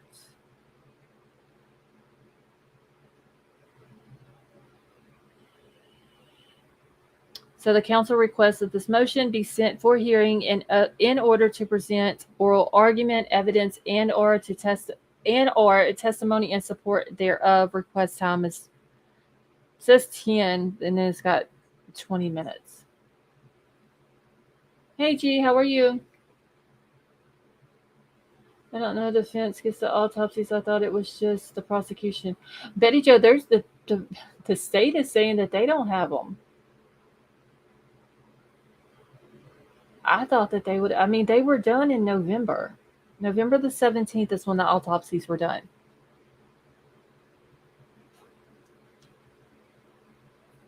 It's been 7 months. Now, the defense can hire their own medical examiner, can't they? Like as a witness? Is that what you mean?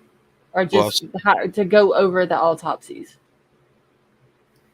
Well, yeah, to go over it to disprove what the state autopsy or the state medical examiner said. Yeah, I'm pretty sure they could call on like their own expert witness. Well, you see those guys on the news, like especially on Fox. You see those medical examiners come on there, and they use them in court. And like in OJ, they use the what was the guy's name, Mr. Lee? He talks about blood splatter and things like that. I'm not sure. Yeah, they can bring their own. The state is handcuffed on those things. They have to use what the state provided for them. But the defense can bring all kinds of different experts in. Yeah, I mean, I don't know if I necessarily believe that the state does not have the autopsy reports.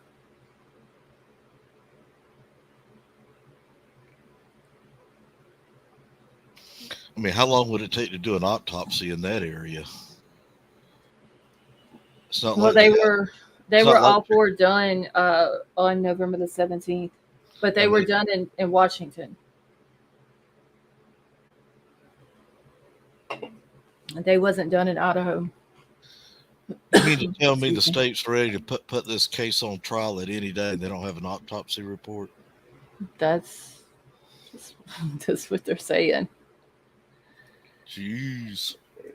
Okay, so I'd asked Tonka if she remember how long they said it would take Kylie Rodney's autopsy report to come back. And she's saying 6 to 8 weeks, and it ended up coming back early. This has been 7 months since the autopsies of these 4 victims have been done. If the state is putting together a case against Bryan Kohberger, why do they not have the autopsies? Did they not request them? Are they just not ready? Have they requested them and the other agency, the medical examiner hasn't sent them? Like, what is up with that? What's the status of the toxicology report? As one, I would be thinking that they would send the tox report along with the autopsy, but according to the coroner, the toxicology reports don't matter. Hey, Melissa Jade, how are you? And I don't know why she thinks that the toxicology reports don't matter.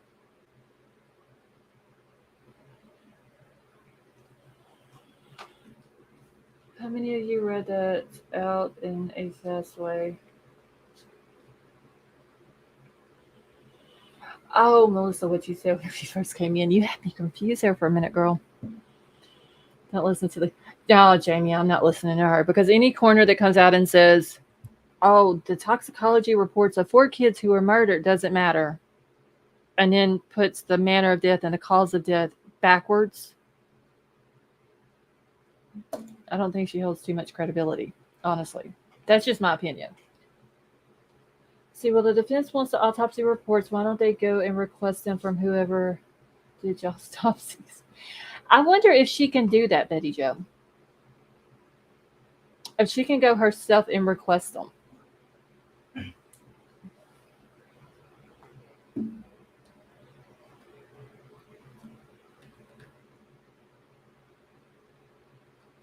Hold on just a second.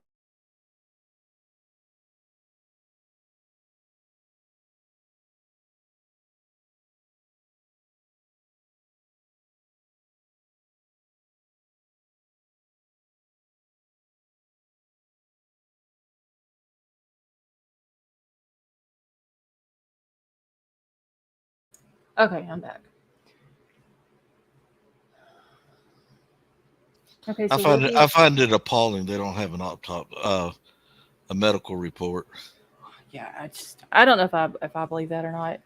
But Wilby said that the autopsy results are done on November the 17th minus the tox reports.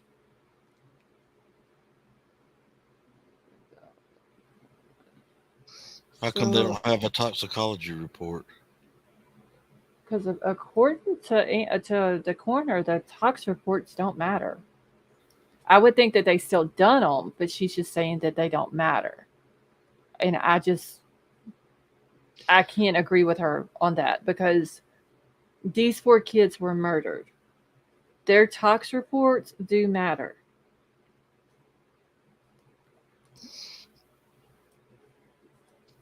Yeah, I want to see what condition they were in. Were they able to fight back? Were they able to, you know, uh, was it a night of partying and now uh, he got them when they were defenseless. I mean, he struck at a perfect time. Oh, shoot. Hold on. Sleuthy posted something the other day. Who was it that just said that? Eric says, I seen something about the autopsy that the local PD was in the room during the autopsy. Okay, Eric, hold on just a second because Sleuthy did post about this the other day. I just have to find it where she had sent an email, I believe it was an email, to the coroner to verify who was in there. Okay, let me pull this up.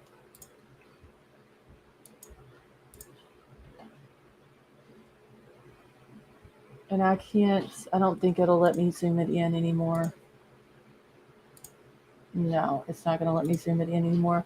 So she says, "Good morning, Kathy. Thank you, ma'am. Just to confirm, individuals who were present during the separate autopsies of Madison Mogan, Kaylee Gonzalez, Ethan Chapin, and Xana Kernodle are yourself," talking about Kathy Mavitt, the coroner, the medical examiner, Dr. Veena Singh, Detective Danny Vargas of the Moscow Police Department, and Detective Sergeant Gary Tolson of the Idaho State Police, the Coeur d'Alene office. Just those 4 individuals for all 4 autopsies and no witnesses from the Federal Bureau of Investigations, correct? And you have an estimate of when the autopsy reports will be available to a FOIA request. Rosie, thank you so much for becoming a member and welcome to the family. Hey, Andrew, how are you? Okay, and then you can see down here at the bottom where the coroner wrote back and she said, yes, that list is correct for those who were present during the autopsies. So that is true, Eric. One of Moscow PD's officers were in there.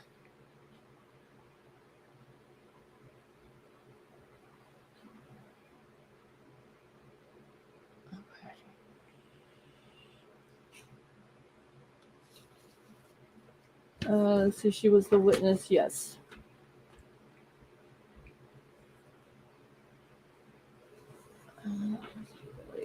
toxicology results can take between 4 to 6 months.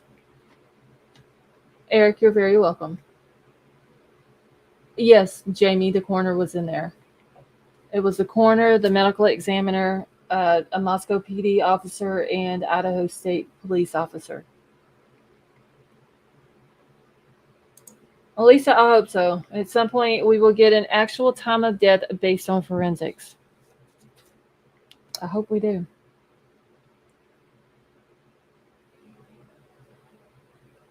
Inspector Gadget, I remember when this case first started. There was some rumors going around. It was never brought up about Bethany, but they kept saying that Dylan, she was tested and she didn't pass. Now we don't know that to be a fact. That was just rumors that were going around. King Scarlet, you're very welcome.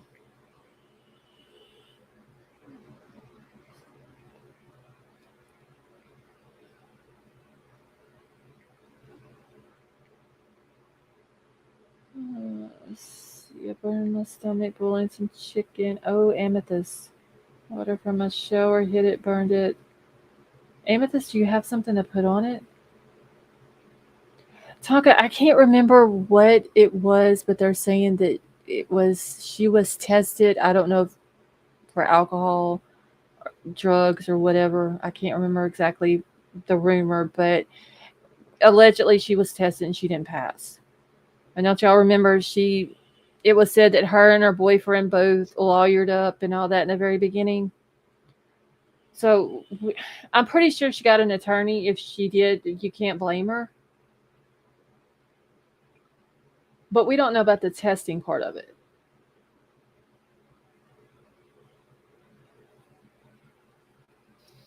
Who tested her and what kind of test?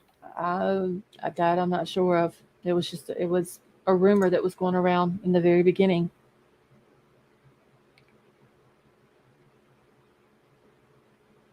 Let's see, mustard helps burns. Ooh, kind of remember that, but I really wasn't paying much attention yet. Yeah, I forgot where I even heard that at. But like I said, there's no proof of it.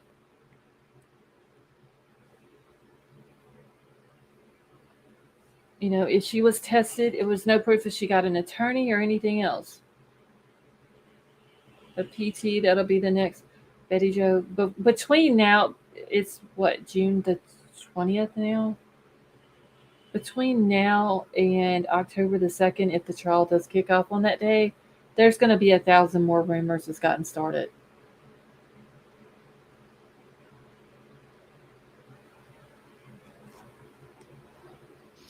I wonder if the two surviving females are enrolled in another college.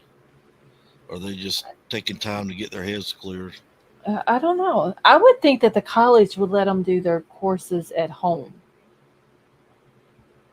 You know, instead of being like, okay, well, the only way that you can finish out the semester or whatever, you got to come back to school. Hopefully they didn't make them do that, and then Dylan and Bethany had to make a decision. Okay, so do I want to go back to the campus? Hey, Lauren Cakes, how are you? And finish out my school year? Or do I want to just drop out until all this goes away, which could be forever, and then go back to college? And if you go back to campus, are people going to be nice and support you?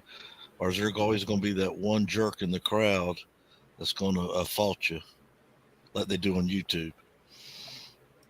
There would probably be they would probably get a lot of love from people, but there would probably be more than 10 jerks that would pop something off just to be rude and mean.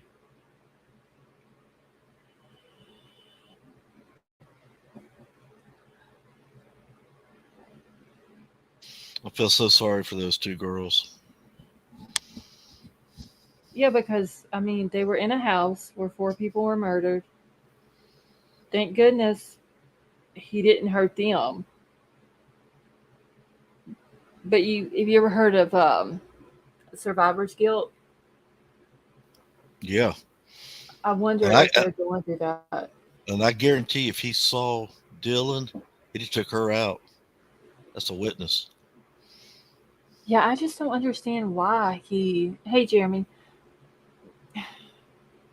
I guess it's all going to depend on how far she had her door open when he walked by. And see, something else I want to know. I'm here to help you. Did he make eye contact with her when he said that? Or is he just saying that to himself while he was walking down the stairs? Well, allegedly, she heard him say that, I think, from Xana's room. Hold on. Let me go back to the PCA.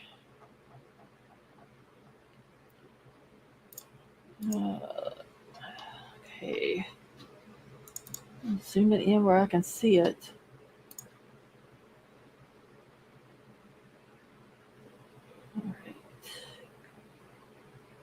Okay, so Dylan stated, let me pull it up where everybody can see it.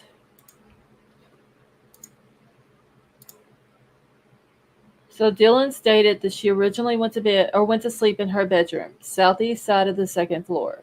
DM stated she was awoken at approximately 4 o'clock by what she stated sounded like Gonzalez playing with her dog in one of the upstairs bedrooms, which was located on the third floor. A short time later, DM said she heard who she thought was Gonzalez say something to the effect of, "There's someone here." A review of records obtained from a forensic download of Kernodle's phone showed that this could have been Kernodle, as her cellular phone indicated that she was likely awake and using the TikTok app at 4:12 a.m. So, was it 4:12 when Dylan thought that she heard someone say, "There's someone here"?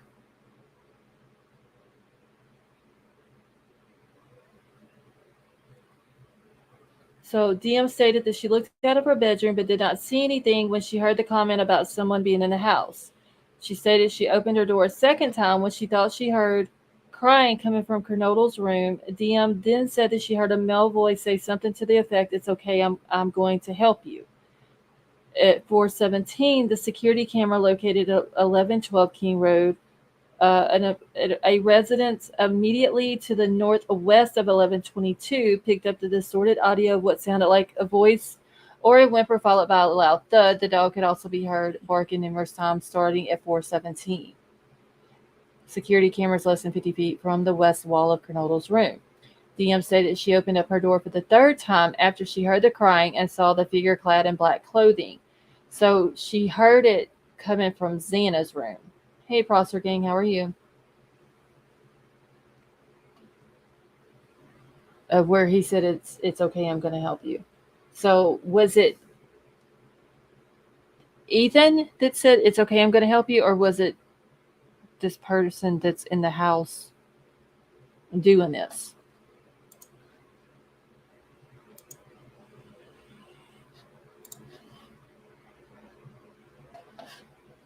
Well, you can read 100 things into this affidavit.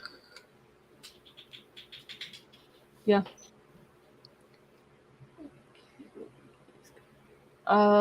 H-Town. Who says Maddie and Kay were making those calls? I think they got it off their phone records. Or, pretty sure Jack probably showed them as well. But it was said that he was asleep when they were calling, and that's the reason why he didn't answer.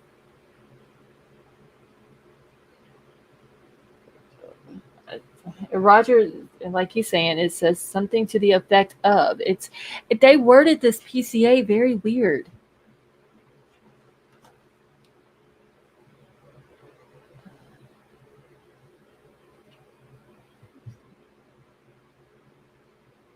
No, as one, there wasn't.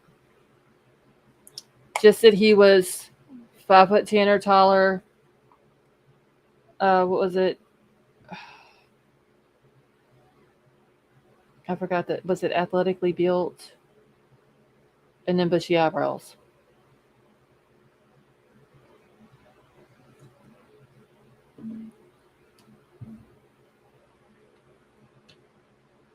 Let's see, but was it them making the calls? Maybe they were. I don't know. That's H-Town. That's gonna be another thing that we're gonna have to wait for court. Like, did they call and when he didn't answer, a voicemail came on and they left a message?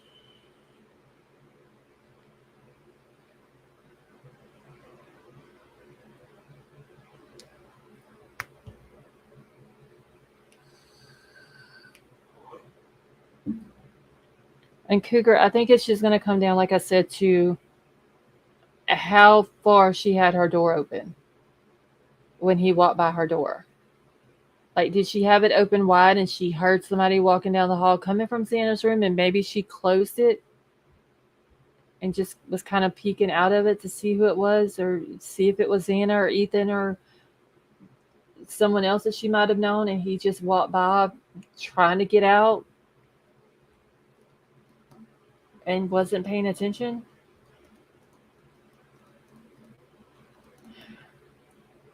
Jamie, wasn't there something said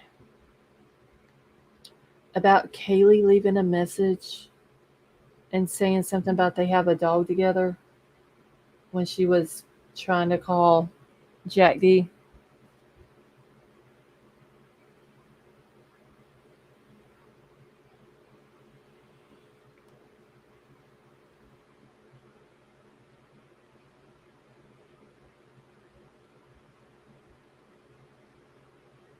She texted him that. Okay.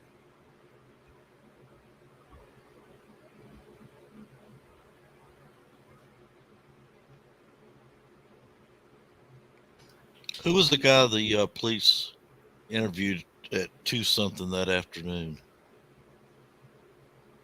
On the 13th? I guess it was. They said they interviewed somebody at 2 something in the afternoon. Probably one of the Jacks. I know that when Kaylee's mom had said that when she had tried to call Jack and then Jack didn't answer, that was because he was being interviewed at the time with the police. And that was the day of the Yeah, like later on that afternoon on the 13th.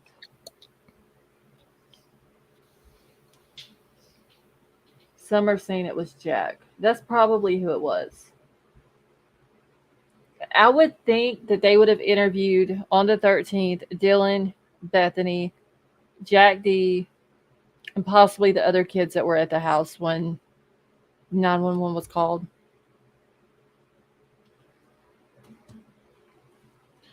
Jack was being interviewed, already canceled why he was not answering the calls. Yes, that's what Christy had said. Oh, Jeremy says, I wish someone would tell us who the DoorDash driver was so the latest rumors can stop. I've heard it was a guy. I've heard it was a girl. People have said Emma. It was said that it was some guy that got fired because he was eating people's food. I've heard people say it was BK. Yes, that has been said. I'm trying to think if there's anybody else. It was said that the girl, it was a female driver, and then after the murders happened, she quit because she had PTSD from it. See, DoorDash driver is 100% under the gag order, and on the witness list, we won't hear anything. More than likely.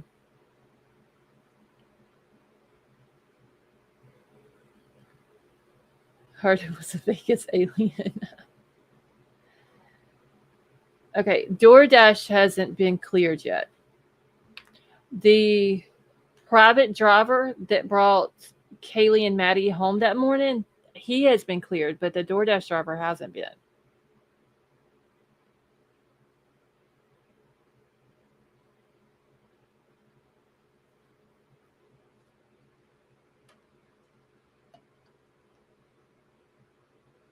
See, we all have PTSD by this time this case goes to court.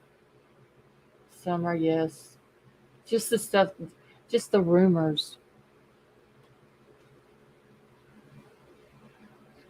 That's going on.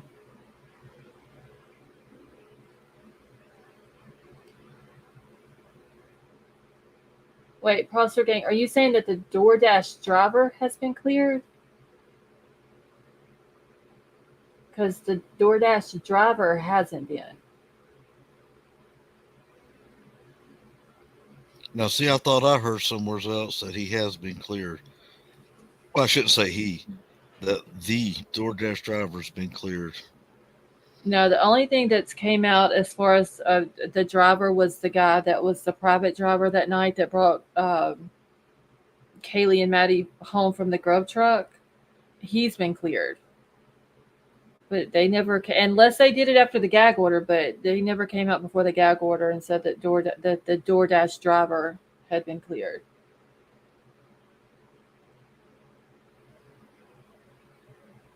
And Prosser Gang, do you remember which document it's in? Because the only ones I've seen was the 2 surviving roommates, Jack D, Hoodie Guy, the private driver that brought Kaylee and Maddie home, the kids that were at the house when 911 call was made. Hold on, let me see who else. I think I wrote them down today when I was going through. Thank you, Justice A to Z. Let me see. I know I wrote it down. Because I went through like all of November. The I think Idaho most of Statesman December. says he was cleared. It was later revealed in the affidavit that Kernoodle received a DoorDash food delivery at the home at 4 a.m. on the day of the case, and police said they cleared the driver of any involvement in the crime. Now, I don't know if that part's in the affidavit, but it's in the Idaho Statesman. Okay, let me go back to the affidavit then. Because I don't remember seeing anywhere in the affidavit where it says that he was cleared. Hold on. Lord, hold on.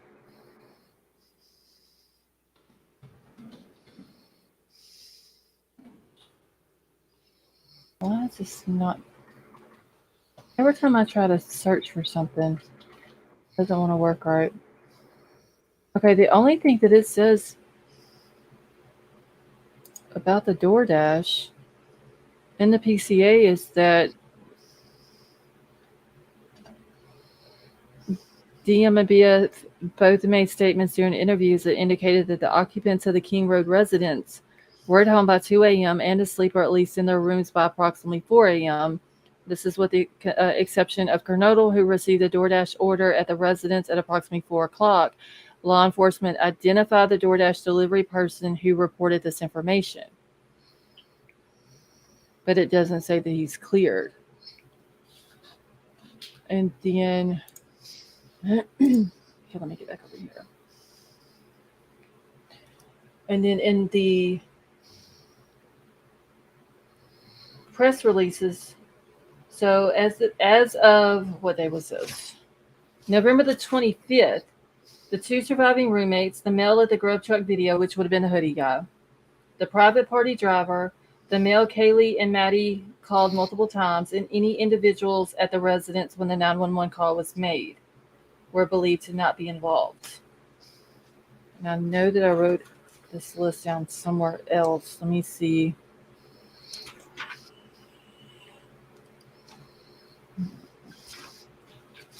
Oh, maybe I didn't write the list down. I thought I wrote it down more than once, but that's what it says. But that was on November the 15th, or November the 25th. I'm sorry.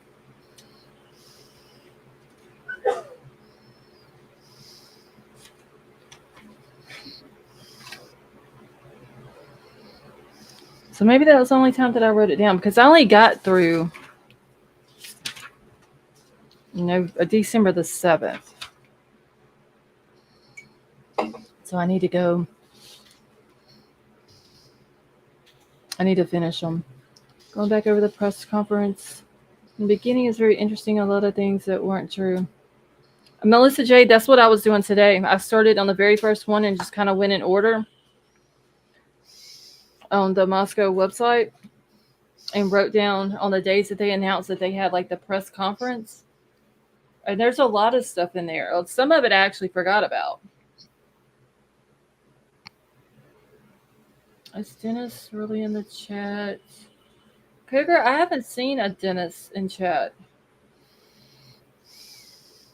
Unless I've just missed them. Are you using your old laptop info yet? No, Wonder, I haven't got any of my stuff off of it. Interesting things that you pick up on now. Melissa J, exactly, because I didn't realize that they came out the very first day, like November the 13th, saying that there was no danger to the community.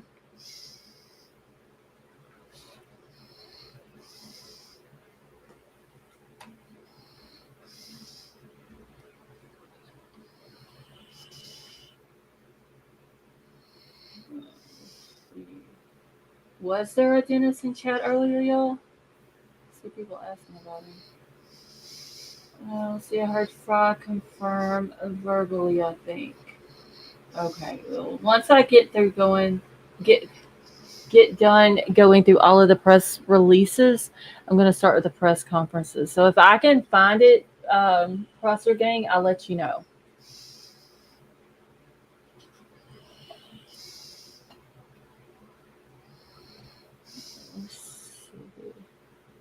Riddler, are you snoring? No. Oh, okay. Am I breathing heavy again? Yeah, somebody was just asking if you were snoring. No, I'm sorry. I'm a COVID survivor. Okay. Sorry about that. No, you're good. Everything is in the beginning, really. There's a lot of stuff Justice A to Z that I completely forgot about. And now that I'm going back reading over it, it's like, damn, I forgot about that. Or that wasn't true. Basically, same thing with the PCA. Every time it seems like that I reread it, I see something new in there that I don't remember seeing before. See, I was doing some research, and everything I find on the DoorDash driver, they say, "Oh, he's clear," but I can't find where the police said he was cleared. The New York Post and the Idaho Statesman said he was. Well, I didn't say he said the DoorDash driver was cleared. Yeah, I'm thinking, like I said, I know that the private driver was cleared. So I don't know if maybe people are getting that mixed up with the DoorDash driver or what, because I've never seen that. But I am going to go through it because Prosser Gang said they thought they heard Chief Fry say it verbally.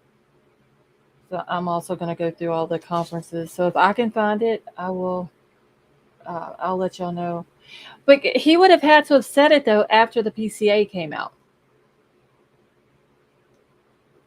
So was there any press conferences other than the one that they had the day that Bryan was arrested?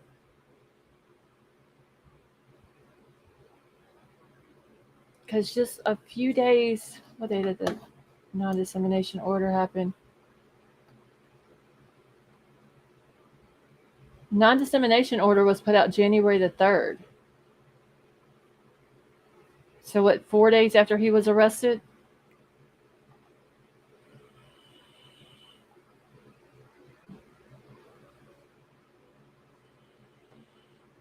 Let's see, presser 16th, 20th. I think one of them was on the 23rd. Hold on, because I do remember writing that down. They had it on multiple. I just got to find where I wrote it. They had it on multiple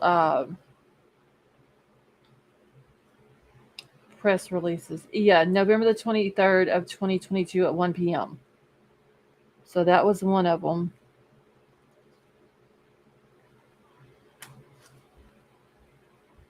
There was one on November the 20th. I think that's probably the only two that I wrote down that I saw.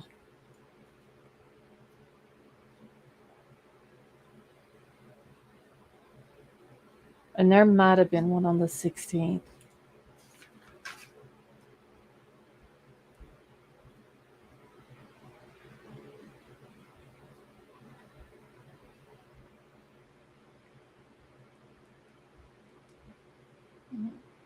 And Taylor put in a request for a hearing to get oral argument over it. Hey, Gina Marie, how are you?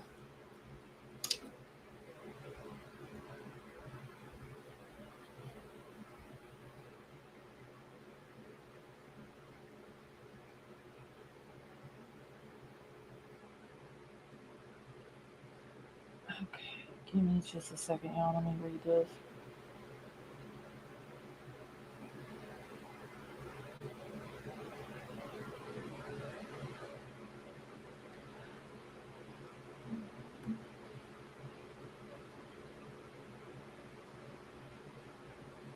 All right, y'all. It says we have 230 people in here and only 136 likes. Okay, Liza says identified not clear. Police lied about the year of the launcher then. Liza, I still want to know when this FBI expert realized that he wasn't given the correct year model of the car and when he just all of a sudden decided to change it. Hey, Nora's grandma, how are you?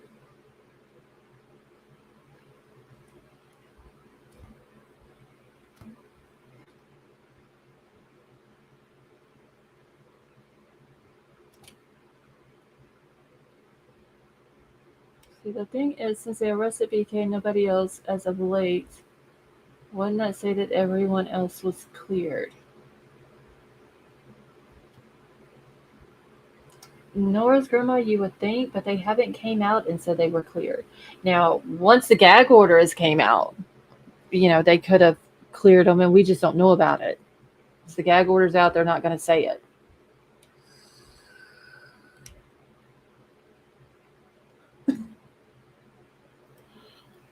I still want to know what the DNA is on the knife sheath.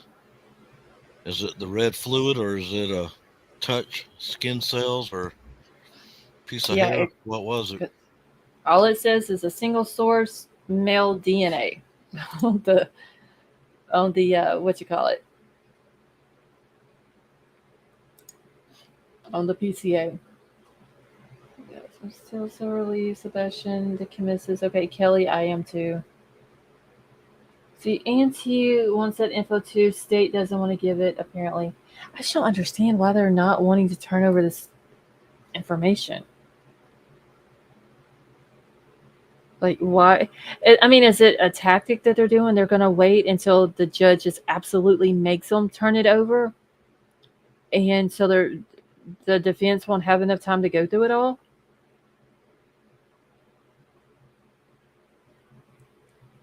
Because, I mean, Ann Taylor's up here talking about she's ready to go to trial with this on October the 2nd, and then turns around and says she don't have all the evidence. I'm going to lie down. I got to get my daughter up tomorrow for the doctor. She's been sick all week. Okay, Jamie, well, you have a good night. I hope your daughter gets to feeling better soon.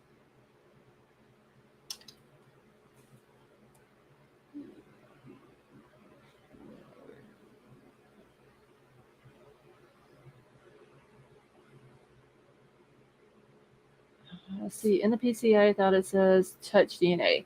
Nora's grandma. No, it doesn't. Hold on. I'll pull it back up here. And see, that's where. Let me find it. Right here. A lot of people started saying that it says touch DNA, but it actually says it right here. So the sheath was later processed and had the K-bar USMC and the United States Marine Corps Eagle Globe and Acre insignia stamped on the outside of it. The Idaho State Lab later located a single source of male DNA suspect profile left on the button snap of the knife sheath.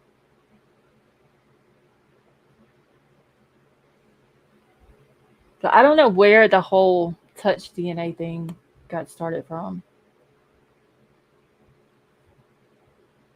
Hey, Steph, how are you?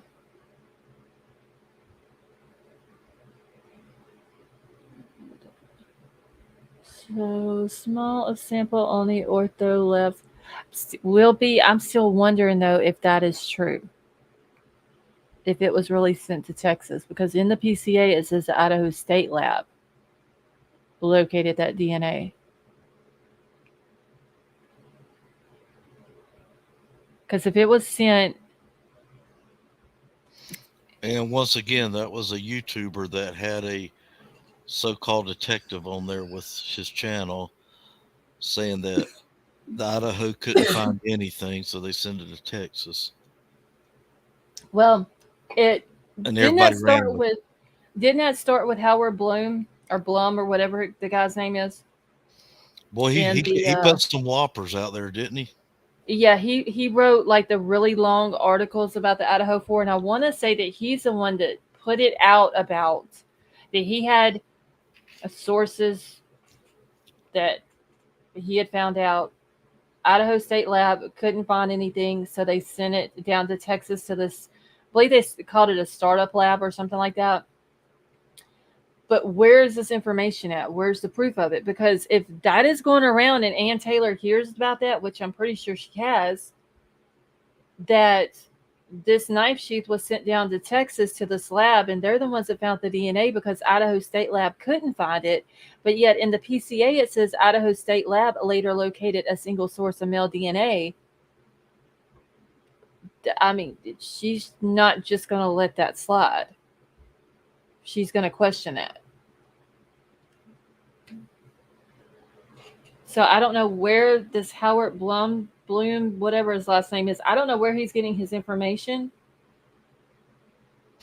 Oh, from he's the or one. whatever. I think he's the one that said the FBI lost him for so many hours. They tailed him the whole way.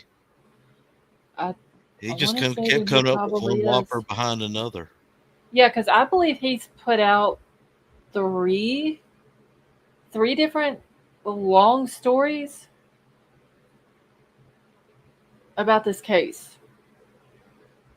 I would just like to know where he's getting information from because he's the one that started about the whole Texas lab thing that nobody had even heard of until he came out with it.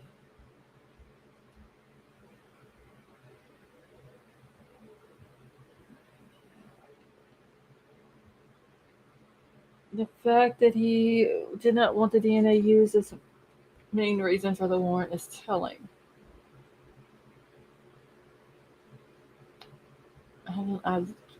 This whole genealogical DNA,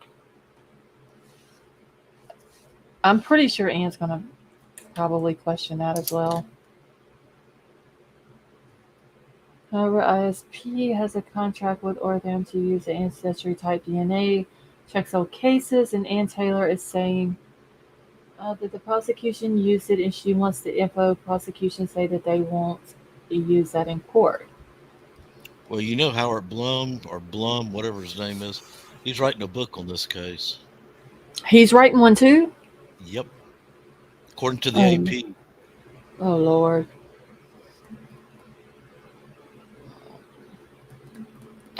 It's going to be interesting to read his book, James Patterson's book. It wouldn't surprise me if Catherine Ramsland came out with a book on Bryan.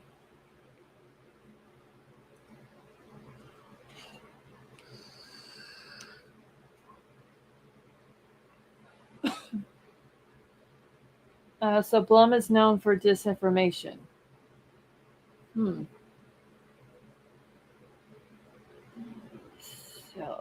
But the prosecution isn't using it as evidence in trial, so they don't need to hand it over to the defense. It doesn't belong to the defense, so they can do their own testing if they want to. It's going to be very interesting when this goes to court. I will say that.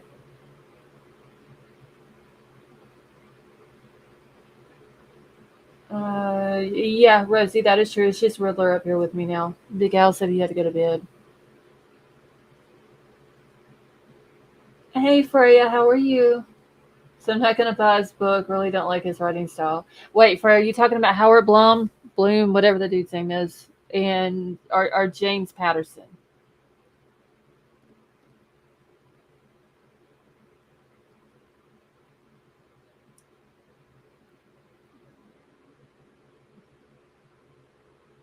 touch DNA may not even be submitted into evidence at trial. Ellie better have blood DNA, and I'm sure they do.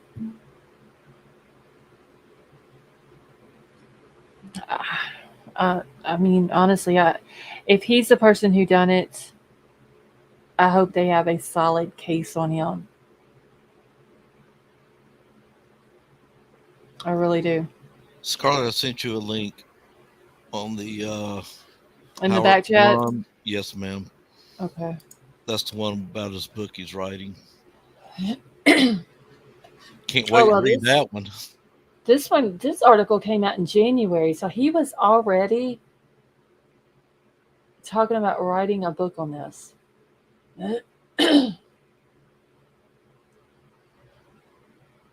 Melissa J, that is like a huge thing that I want to know. Other than the 8-hour gap, the 8-hour time gap, I want to know what they found in the car.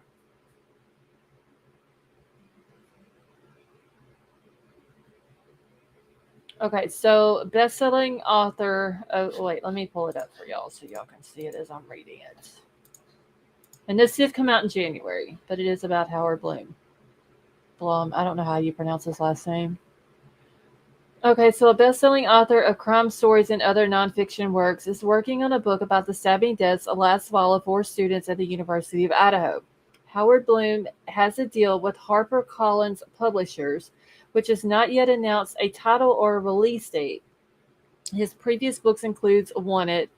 Let's see, The Search for, y'all see what it says, in America, and American Lightning, Terror, Mystery, and The Birth of Hollywood, and The Crime of the Century, which was in 2009, won an Eggert Award for the Best Fact Crime Book.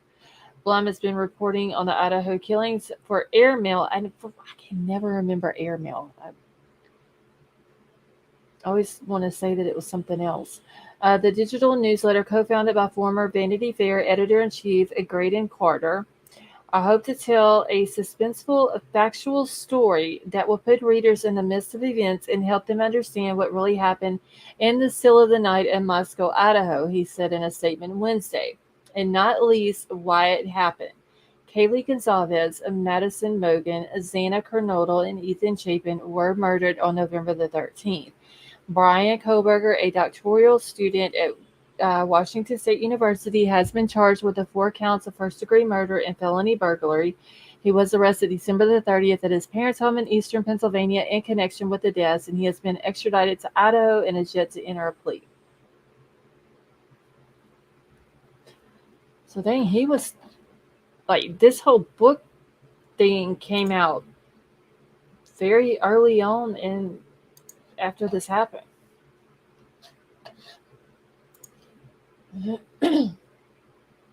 You would have thought that maybe they would want to wait. You know what I'm saying? Like later. Same thing with the James Patterson dude. The fact that they haven't said anything about what they found in the vehicle really makes me wonder if they found something. I mean, why would they put his apartment findings and not the cars? Yeah, the only thing, Callie, that they put out about the car is some of the stuff that they found inside of it. But what they actually found deep down in it, as far as like the door panel, the seats, the brake pad, the gas pedal, and all this and that, we ain't heard nothing about that. As far as like DNA evidence. Was this car cloth inside or was it leather? I want to say cloth. Or vinyl or... I want to say cloth. Does anybody remember on the Indiana body cam footage when the officer walks up to the car, if y'all noticed it, if it was cloth or leather? Hey, Izzy. I want to say it was cloth, but don't quote me 100% on that.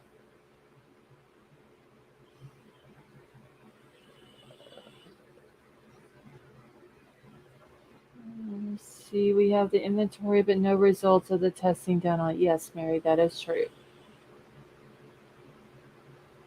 I heard it was cloth somewhere. Steph, I want to say that whenever the officer walked up and was talking on the dad's side, like the side of his seat, the dad's seat, that it was cloth. So that DNA, if there was some, it could go all the way down into the foam. It's porous, is what I'm saying. Right, because they took the headrest out of the car. I want to say the seats, the seatbelt boot, gas pedal, brake pedal, the sun visor. They took, or I'm assuming both of them. What else was it? Oh, I would break that car down to parade rest. And they probably did. They probably tore it down more than that. I mean, the shifter, that's where he's going to be touching his hands, maybe the blinker, The steering wheel, all ignition. that. I mean, like I said the other night, there's certain things that you have to touch in a car to make it mobile. Your door when you shut it, your seat, gas pedal, brake pedal, the floorboard, steering wheel, ignition, and your gear shift.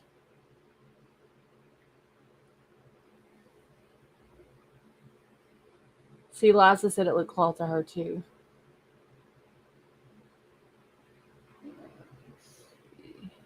I feel if you unallow 4 people, the way the police talk about what a bloody mess it was in the house, they wouldn't have to dig too deep in his car to find DNA.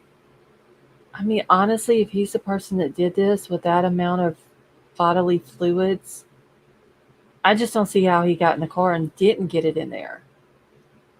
Well, I don't understand. I don't understand why they're having to break everything down. As soon as they find one piece, that would be good enough for me. Sounds like they're desperately looking for something, and they haven't found it. I mean, if I was the state though, and I'm having this car tested, Gina Marie, have a good night, honey. And I'm having this car tested, and I come to the first piece of DNA evidence of one of the victims. I'm gonna keep testing because I'm gonna want more than one piece. You see what I'm saying? Even if you have to get it. Well, yeah. I want one of each victim. Yeah, if you can possibly get that, but for sure, I mean, it would be nice to have all 4 victims if you can get it.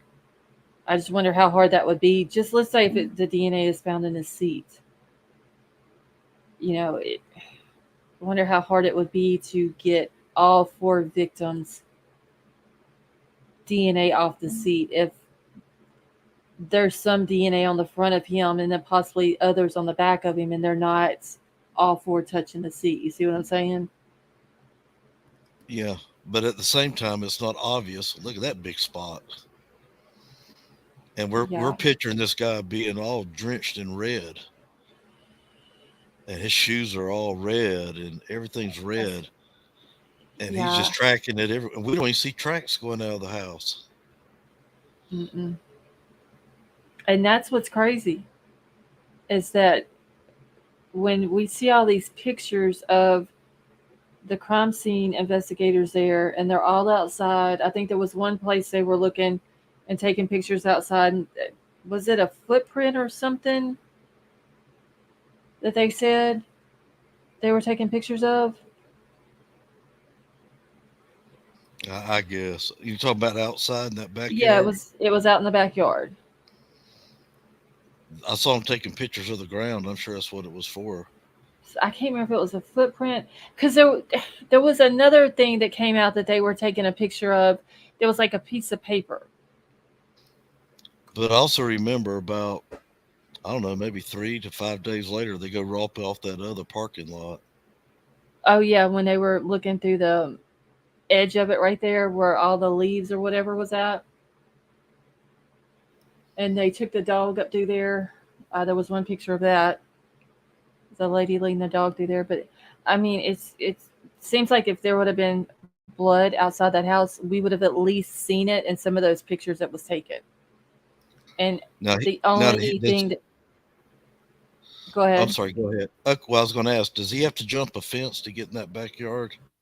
No. It's just where you park at that in that little parking lot back there. You just get out and just walk down a hill and you're literally at the house. When you get to the bottom of the hill, because the hill's not very tall, Once you get to the bottom of it, you're basically underneath the deck. Relief right now. Okay, so Elliot says, so for some comic relief right now, unless there's a fair objection from the audience, Mama, will you please play us some Mama's Lemon Pound Cake? Oh, Elliot, I can't play no music on here.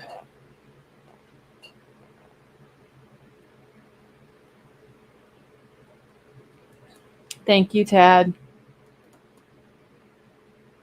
The mods are very, very awesome people in here.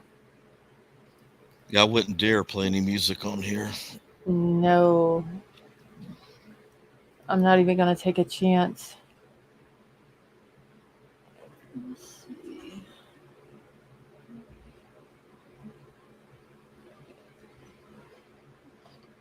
Let's go. Oh, that was very nice of you, Mariah.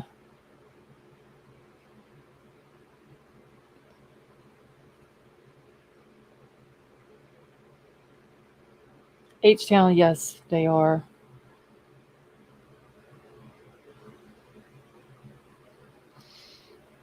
I don't understand YouTube's strictness of rules. It's just so inconsistent.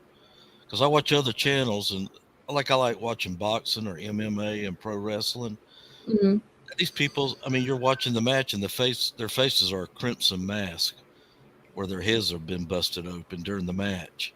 Right. And you hear the B word and you hear all the and they don't get, there's no censorship there.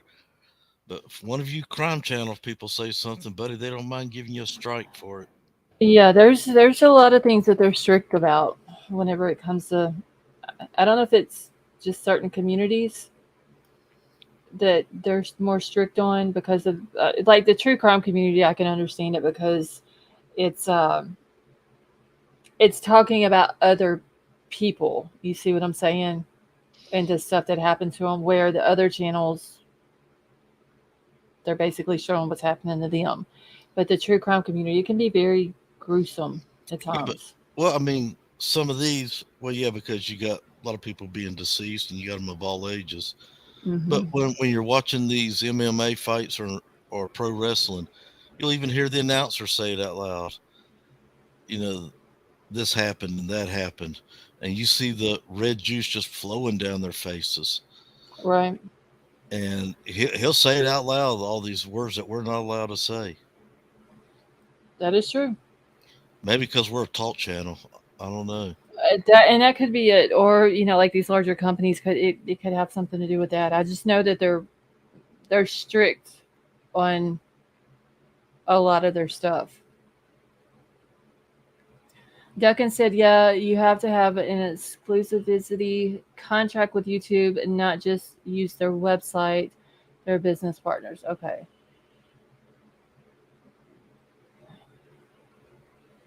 Okay. Trying to text back.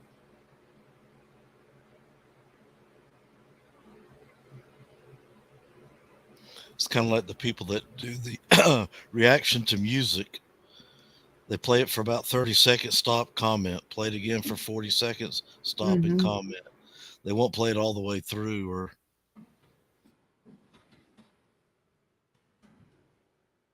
Yeah, a lot of them do that so they don't get any like copyright issues. exactly. And I like those channels, especially the ones that are educational. Hmm. Let's see, how does it change the meaning? I'm speaking in general. Okay, I'm just trying to catch up in chat.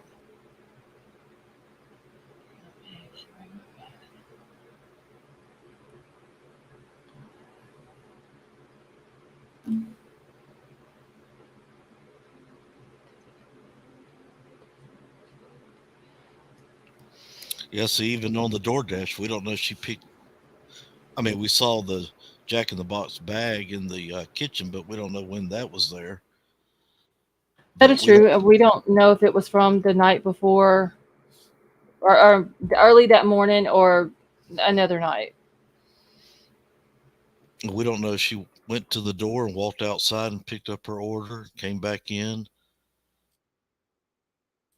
But when But when she picked up her order at, what was it, 4-7? What time was the DoorDash delivery? 4 o'clock, right? 4 o'clock. Yeah, 4 o'clock.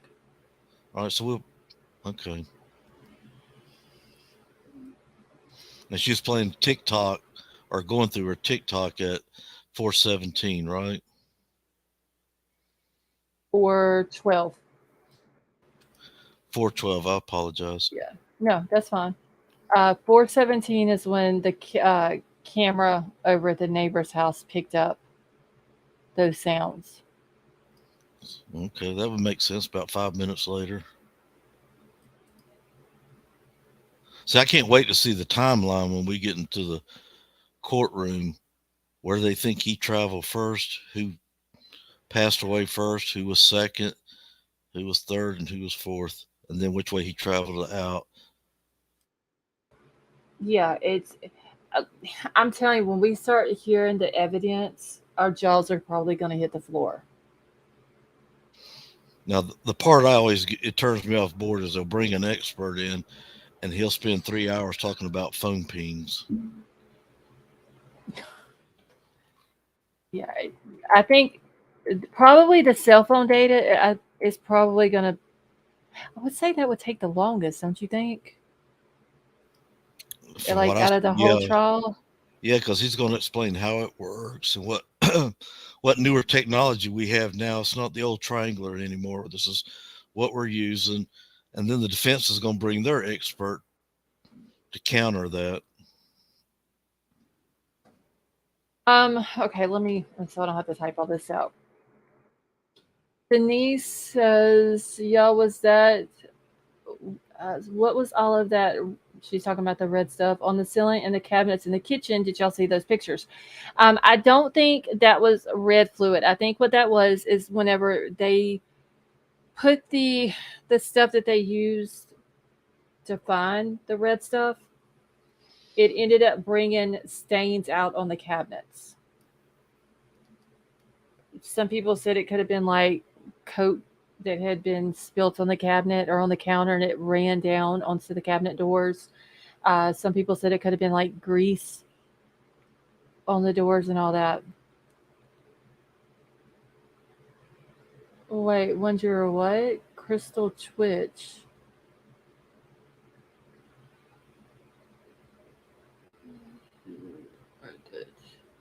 Wait, I'm confused.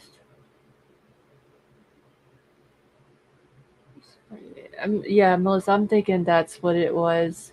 Because a lot of people were thinking that it came from Maddie's room, or not Maddie's room, I'm sorry, Kaylee's room. But where those cabinets are that we could see through that kitchen or through that kitchen window would have been up against the wall that the living room, like on the other side of the living room wall. Oh, you could also see it on the bedroom walls. Yeah, that's probably the stuff that they used in there throughout the house. Yeah, that could be something to find any kind of DNA.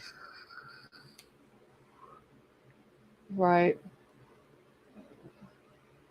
That'd be good to get an evidence technician, a crime scene investigator on here with us one night to explain how the chemicals and what the process is. Oh yeah, and even pull up that picture that Denise was talking about and show it to them and get their expertise on it. Because I would like to know who goes first, who goes second, who goes third. When do we start vacuuming? And then at what point is it we can come in here and not have to wear all these costumes and masks and gloves, and we can start doing other type? Yeah, it's because the picture of the guy that's standing in the back slider door, Right. and it's like halfway open, maybe a little bit more than halfway open. He's standing in there with nothing on his feet, no booties or anything. And I don't know when that picture was taken, but the stools, because somebody had brought this up the other night, the stools were actually behind him, up under what looked like underneath the table. Like, when you get up from the table, you scoot them under the table or whatever. Like they hadn't even been put down in the door, in the sliding door to keep it locked or whatever. So it'd be interesting to know, why are they walking through this house with nothing on their feet, and it's a crime scene? Like, how, I don't know if I want to say safe. How safe would that be? Because it just seems like that it would transfer DNA too quick. You know what I'm saying? Like, it would contaminate it. Cross contamination all over the house just from that. And a picture like that is just what the defense wants to see. Yeah. But see, the defense knows the process. They've already walked through it too. Mm-hmm. But if they think he's doing something wrong there, that's where they says, look, they tainted everything. Yeah. And I'm pretty sure that it's pretty easy to cross contaminate a lot of stuff and not even realize that you're cross contaminating it. If you go into a crime scene and you don't have something holding your hair, or certain, like the booties on your feet, or you're not wearing the right type of gloves, there's always that chance for that. And the defense can confuse and then persuade one juror. That's all it takes. Yeah, that is true.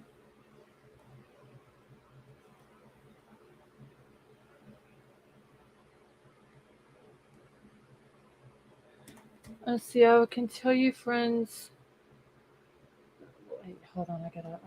I've done lost Melissa's thing. Hold on.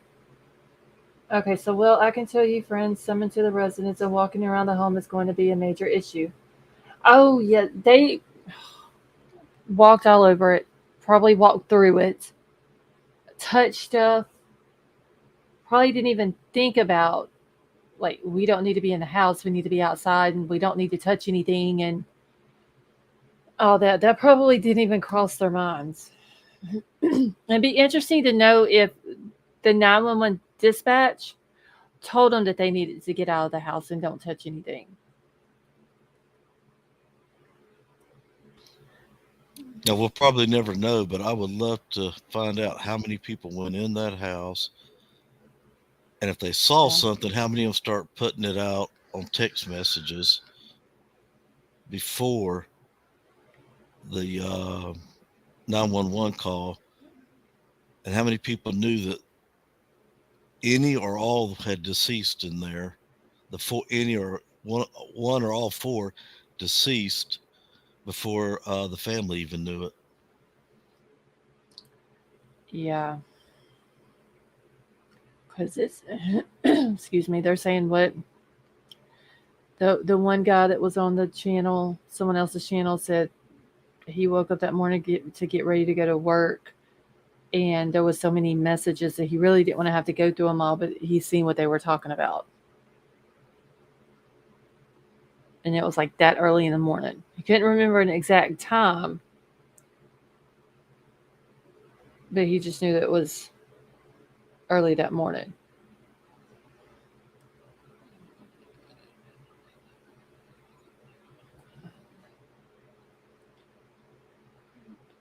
So I don't know if y'all watched the YNW Melly trial, but there was a lady. She's the one that actually, she didn't take the pictures of the inside of the car, but she had removed evidence. And the defense had asked her, like, how often do you remove your gloves? And she said, well, if like all of the evidence, because for example, there was 3 or 4 things in the front floorboard, which is where one of the victims died at. And then there was some stuff in the back passenger floorboard where the other victim died at. And there was some stuff in the door, and like where the handle is where you shut the door or whatever. And so he was asking her that, and was it 2 other people that didn't have their stories right when it came to how many times or how often they changed their gloves. She claimed that she did it every time she collected an area of evidence, where another guy said that every time he collected an item, he changed his gloves. And I forgot what the other guy said, but the defense attorney had a field day with it, with that first lady. Let's see. I went to see the video of the when Bryan was pulled over. It's hard to tell or not, but it didn't seem to look more like fabric, not leather. I'll email you the screenshot. Thank you, Don. I think that's what it was cloth. And when she's talking about when you had asked earlier about if his seats in his car were vinyl or leather. Yeah.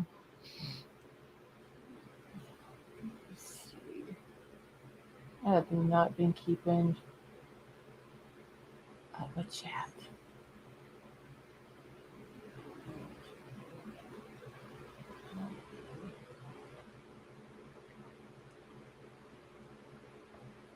Okay. Frat brothers say that there is no way that the guy had that many snaps. He didn't give any.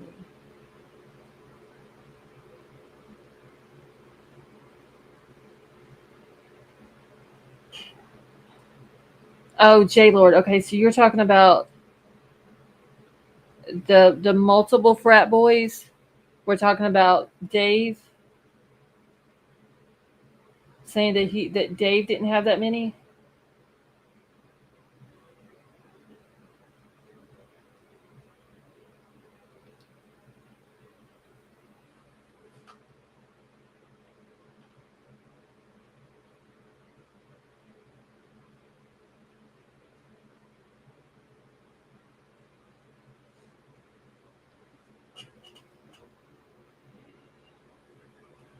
Okay, she's talking to Callie there.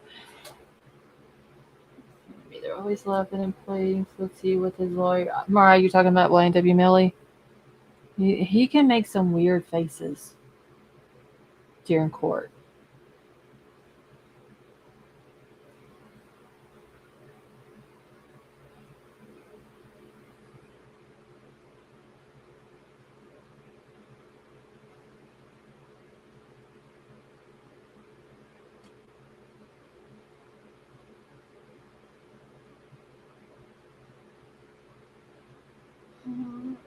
See, his whole face is weird.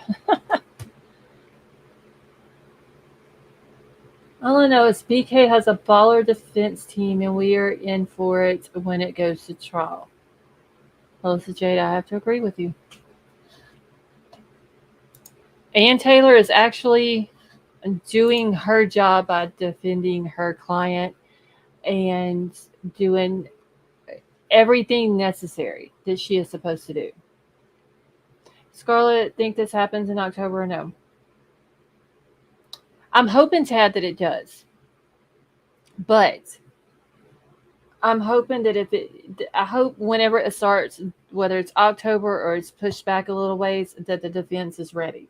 Because if he is the person who done it, they need to have all of their stuff together.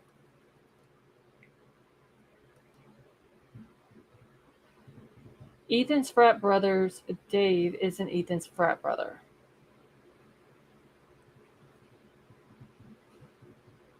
All right, y'all, because I'm going to be on here for about 5 to 10 more minutes. So can we get the likes up a little bit, please? It shows we have 148 in here, or 148 likes with 202 people. Did you see my answer? Wait, J-Lord, was that it? Where you said Ethan's frat brothers, Dave isn't Ethan's frat brother?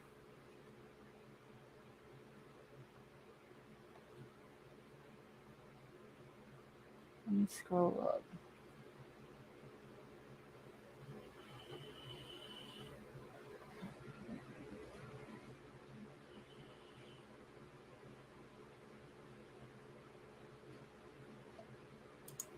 Well, I thought they said that Dave was part of the Sigma Chi.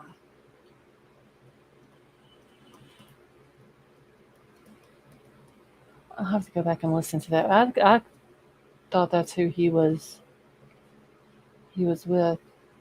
Okay, so if Dave is with Sigma Chi, then who are these other frat boys that are supposed to be talking? I thought they were from Sigma Chi as well. Thank you, Dawn. Cougar Crystal, you have a wonderful night. And thank you for coming and hanging out with us.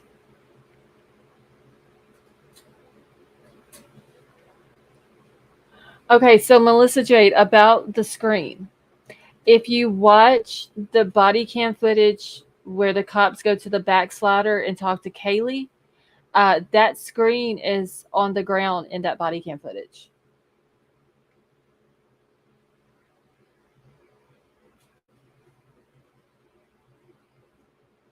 This is at Quinn. Justice A to Z. I just don't believe that Quinn Kelly has not been to Moscow like he claims. Melissa, you're welcome. Because you can see it on the ground, and then whenever the cops are walking back, like the side of the house, you can see that the ladder that was leant up against the house when the murders happened is actually laying down on the ground beside the house. That was like the two things, for whatever reason, on that body cam footage that I noticed.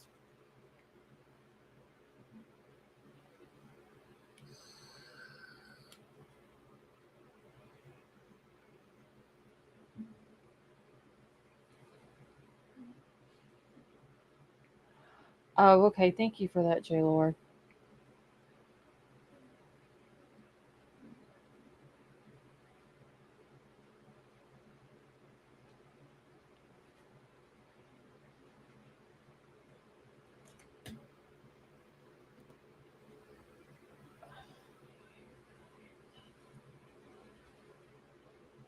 Prosser Dane, have a wonderful night.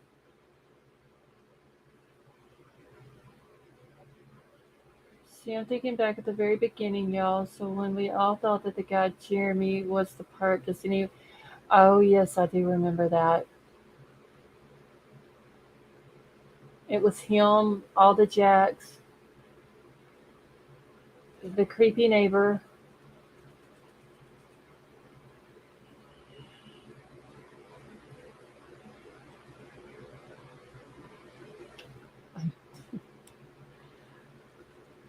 Melissa Jade, are you in my head? Know what you said about being legit? Creepy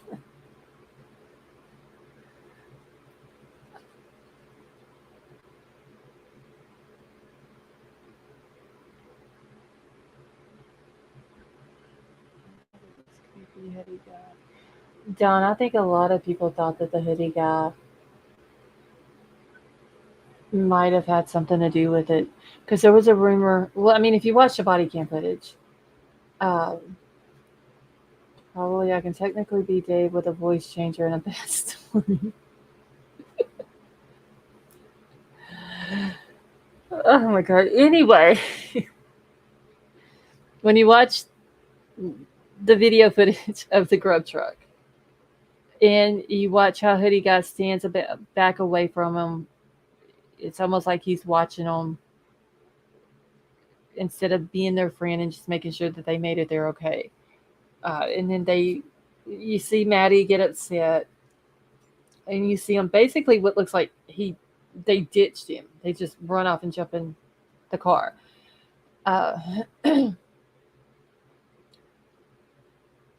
so a lot of people thought he had something to do with it, and then the rumor was that he left town after they left the grub truck, went to his parents' cabin in the woods, and then flew to Africa. So it was the Jeremy dude, it was the hoodie guy, it was all the Jacks, it was the creepy neighbor. Who else was it after the creepy neighbor? The frat boys. What is his name? Berryman, Barachoa, and Loach. There was one other one. Because remember they said Loach and Ethan didn't get along. They didn't like each other. There's been Jack K. Yeah, there's Jack D, Jack K, Jack S. They went after Adam. Oh yes, they did go after Adam. And then there was a neighbor. To me, he didn't look creepy. He was walking a dog. I guess Look, clean cut and everything. People went after him just because he said, yeah, they have a lot of wild parties over there. Was that the Jeremy dude? I don't know his name. Not the guy that was good with knives or whatever he did. Oh, that's the creepy neighbor. He Yeah, was yeah, the not fire him. sticks. Yeah, Yeah, the fire sticks. Yeah. yeah. Let's see who else was it. Yeah, they said the cartel. Enon Harsh, you literally edited his post the same day Joseph Morris comes out with a fake audio. Yeah, Joseph Morris is another dude that's just. Oh yeah, let's don't forget about Emma and Demetrius. It was said that they done it.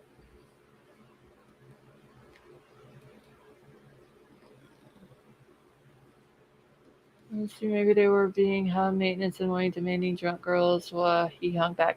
Honestly, J Lord, I just think he was just basically walking with them just to make sure that they got there. You know, they got there safe. They at least he didn't let them walk. Like from the bar to the grub truck.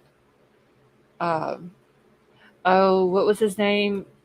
J Lord, Joe, wasn't it?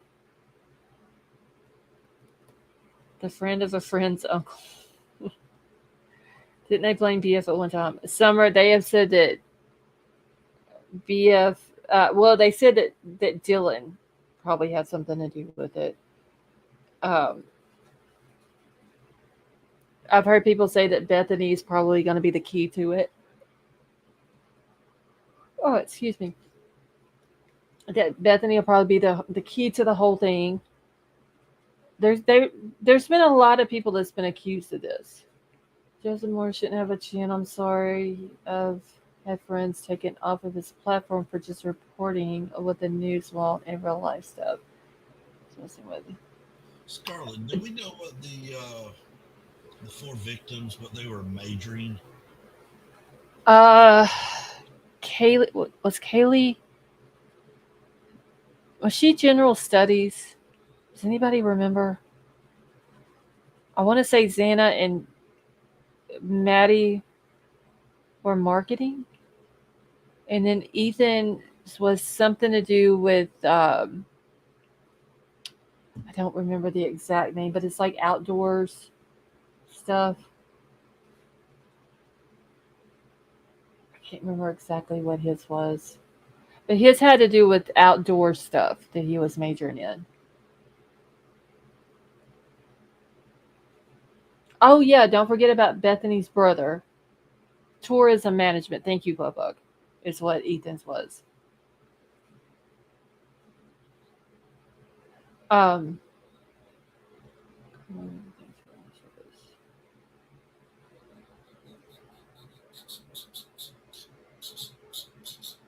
Yo, there is a grasshopper in my bedroom. Do y'all hear it?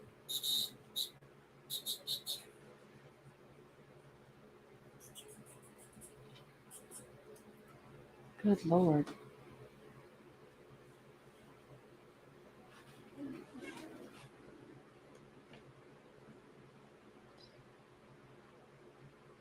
See, Dylan's dad was pointed at. Dylan's dad was actually talked about on someone else's channel not long ago. Get your beer spray. Nah, Troll got it and threw it out the door. Maddie was an honorary type. They were notorious mean girls from the 6th grade. Where, J Lord, where did you hear that from?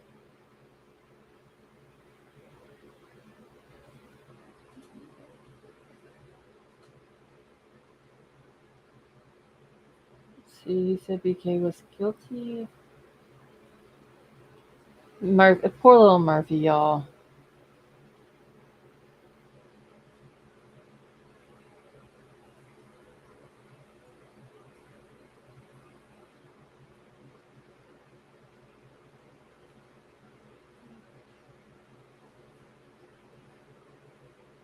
Yeah, wasn't Chief Fry at one point by Twitter Justin?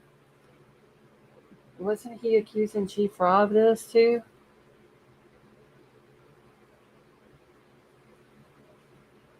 Okay, Kaylee General, Ethan Sports, Xana, and Maddie Marketing. Okay, thank you.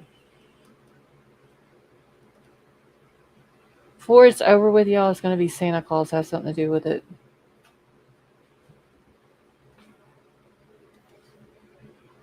I mean, Summer, that's what we were talking about once before. How in Alec Murdoch's case, what was his name? The little dog Bubba. If it wouldn't have been for him and the chicken, then when Paul was doing the video of the friend's dog, Alec more than likely would have never been caught on that video.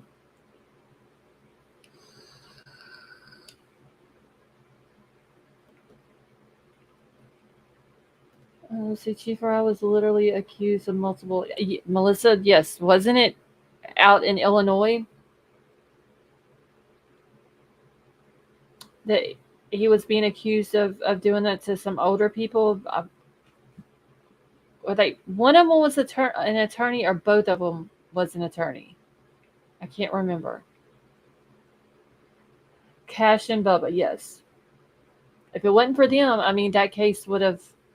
I mean, they might have eventually proven that Alec Murdoch did it, but if it wouldn't have been for the dog, the one dog that was whatever was wrong with his tail or whatever, and Paul had to do the video, and then Bubba came in and got the chicken.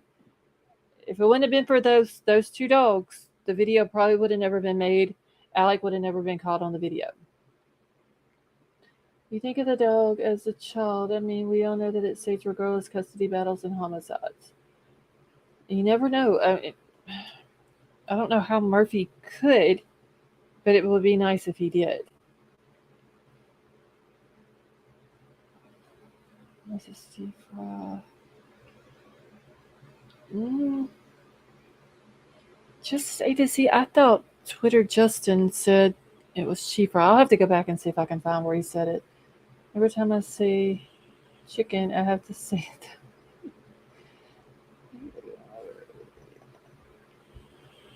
You didn't see Maddie's elbow through the crowd.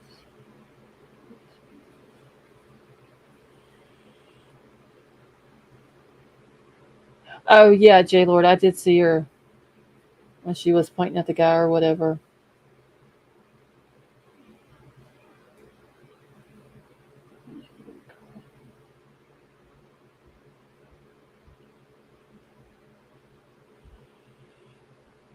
Melissa, have you saw what Justin left on my as a comment underneath my live from the other night?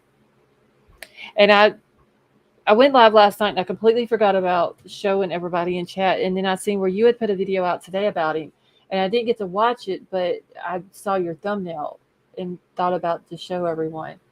Hold on, let me exit off all this other stuff that I got pulled up here.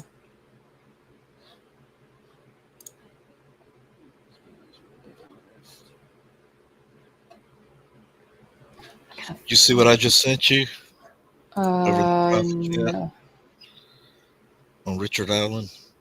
Oh, I heard that. Didn't he tell 5 or 6 different people that he did it? Well, he's confessing to it. Yeah, I heard about that.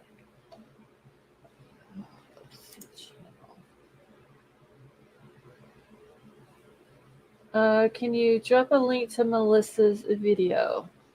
Yeah, hold on just a second. Let me find her channel. And I will grab the link. Let's see.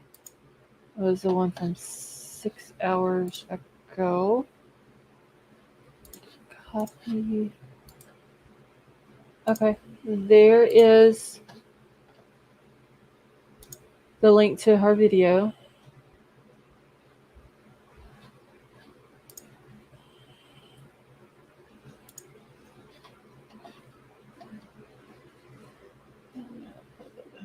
Comments of his, you wouldn't believe what he is claiming. I felt awful even reading the comments out loud. Oh, Melissa, what he put in his video, I'm trying to find my live that he commented under so I can bring them up. What he claimed in the video about who knew who and this one and that one, and he literally left that in comments underneath my my live. It was the live that I did before my power had went out.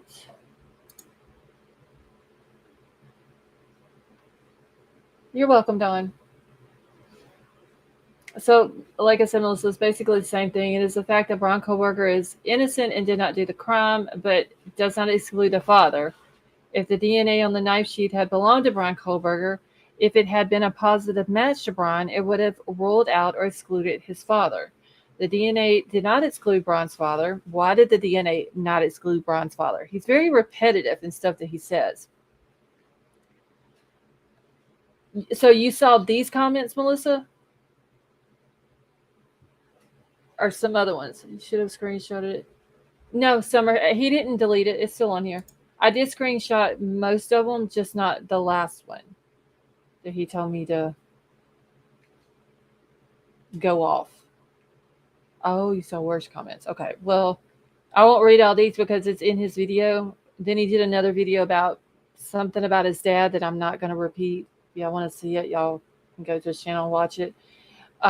But I just basically asked him who was telling him this.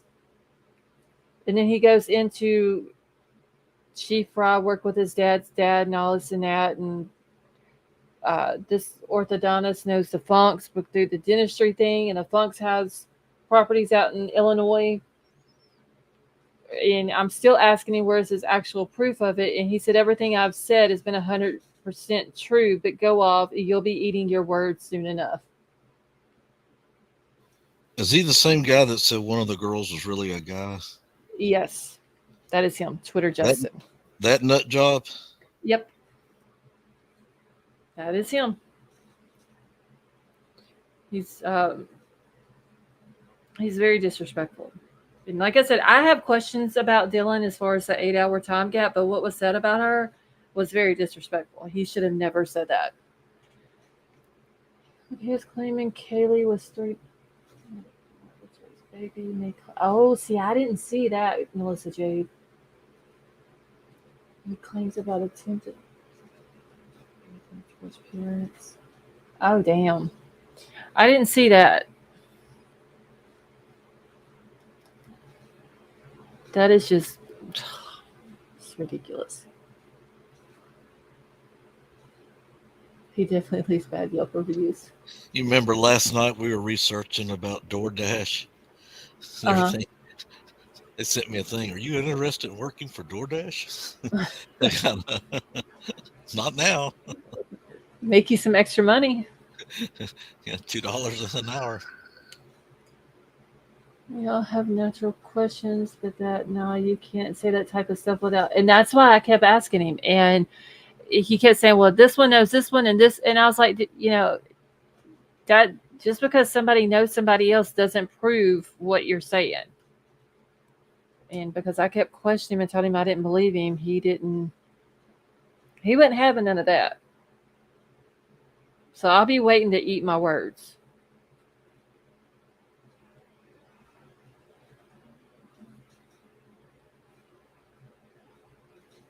I have to see if he's back on Twitter too, because I know at one time he was begging people not to sue him for all that other shit that he was doing. And then he starts it back up again, right? Right. Yeah. He left Twitter. He didn't do anything on YouTube for a while. Just was begging people not to sue him and all this and that. Then he quieted down for several weeks, and then boom, he's back with all this nonsense again. Well, I'm sure they're not going to get a lot of money out of him.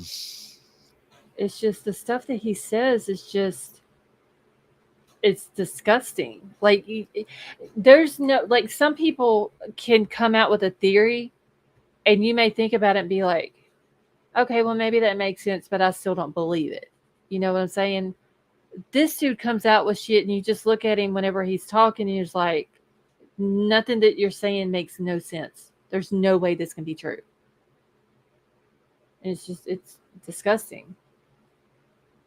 Want to know what's funny? He is claiming that he has a bunch of lawsuits pending for information slander against him. I mean, just look at what he was saying about Dylan and how he knew that it was a fact that she was like that. King Scarlet, yeah, I think he did apologize when he was begging people not to sue him.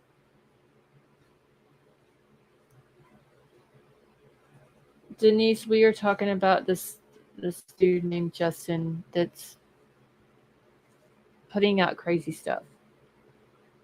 So I'm open to all theories, but you have to speculate based on facts. You can't speculate based on speculation. Justin is putting out straight misinformation as facts and potentially harming people. Yeah, because don't you remember he was saying all that about Dylan, about her really being a man, which she has no proof of. If it is true, so what? What has it got to do with the case?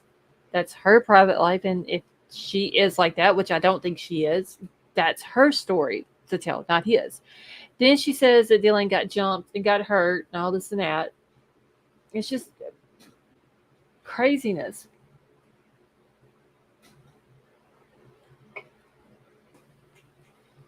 Oh, see, I haven't heard that about the organs either.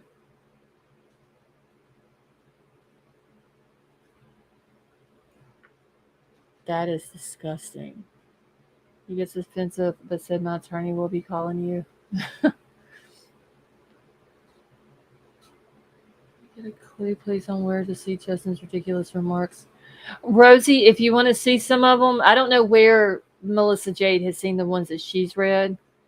I haven't seen those, but if you want to read some, just go to not the live that I did last night, but the one before that. And he left some ridiculous ones. Is Melissa J still on here? Yeah, she's in chat. I just want to tell you, Melissa, thank you so much for doing the series on frequency. It's really helped me out quite a bit. I was real sore and hurting, and now I'm not that.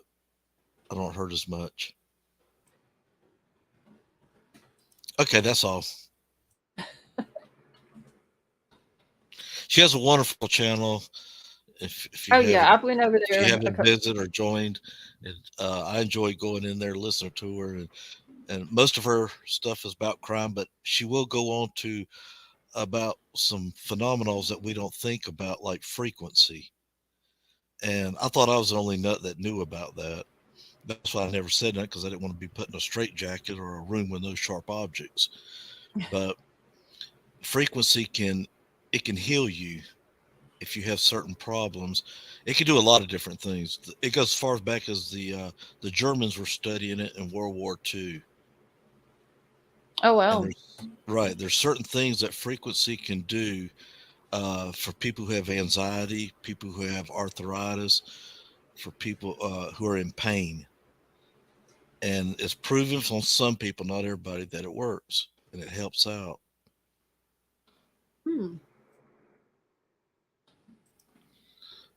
But I was with, I have a couple friends, and they were, now I'm not a Navy SEAL, but they were Navy SEALs, and they were telling me about the frequency and how it travels around you in your everyday life, and underneath you, under the earth, it's moving.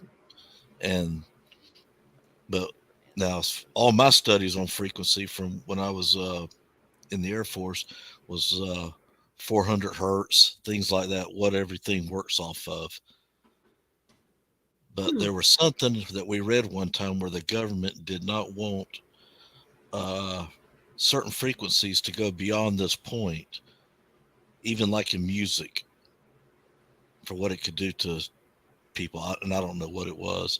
But if you read a lot about a guy named Tesla, now that's an interesting character. I've heard of him, but I haven't. Well, I'll put it this way.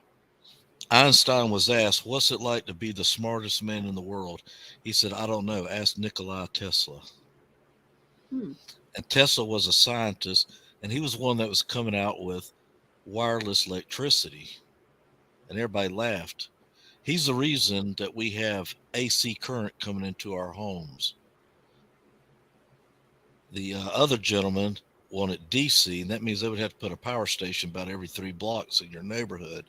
He said, Uh-huh. no, AC works the best. And it was one of the biggest debates of scientists. And they got nasty and ugly because guess what got behind them, even back then? Capitalist. Westinghouse got behind one, and I think General Electric got behind the other one. And of course, AC won. So that's the current you have coming in your home, AC. And Oh wow.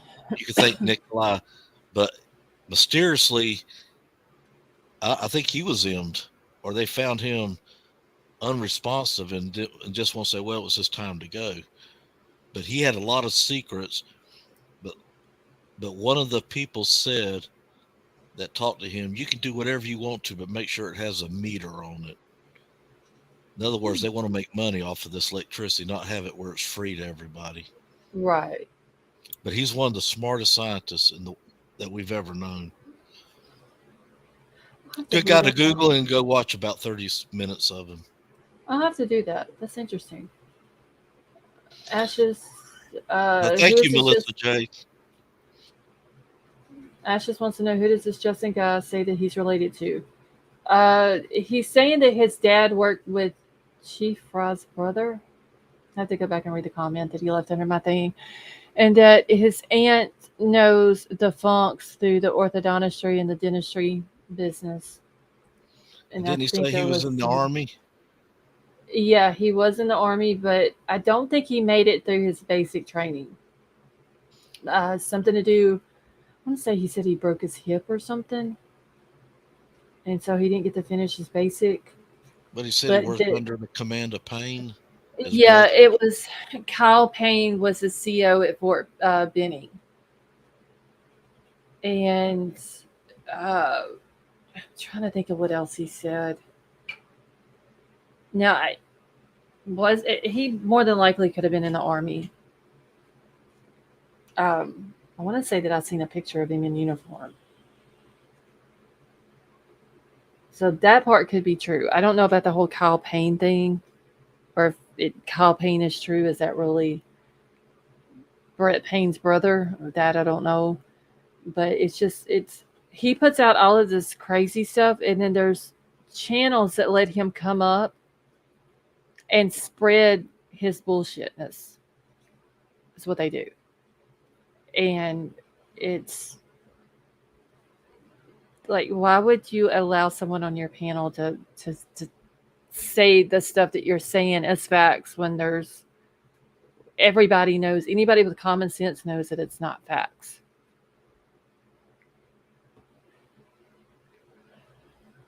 And yes, King Scarlet, he is in Chicago. He was on the news. Oh, Melissa J, that is right.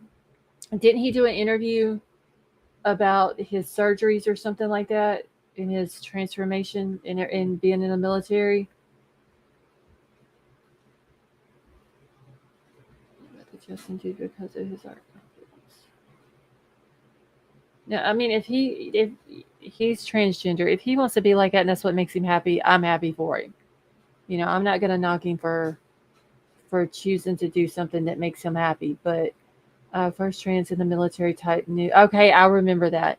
But like I said, you know, I'm not gonna criticize someone who does something like that because we don't do that here. But this other stuff that he's putting out about Fry doing this to this couple that was in Illinois, or Dylan being this way, or Dylan getting beat up, or this one working with this one, and Kenda this, all of that is just nonsense, honestly. And then see, don't need to attack gender identity when there is so much misinformation. Exactly. Like I said, Melissa, if that's what people choose to do, then I'm happy for them. I'm for sure not going to judge anybody for doing something like that. And Michelle, have a good night, honey. I'm going to be right behind you here in just a minute.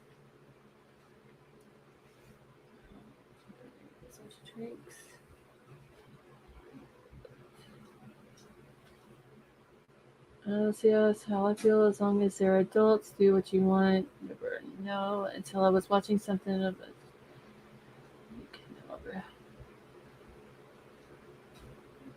Graduated high school same year as Kohberger in 2005. Thank you, Michelle.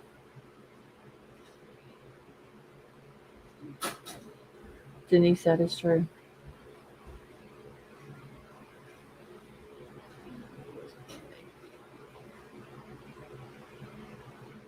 All right, y'all. I'm about to get out of here for the night. It is almost 4 o'clock.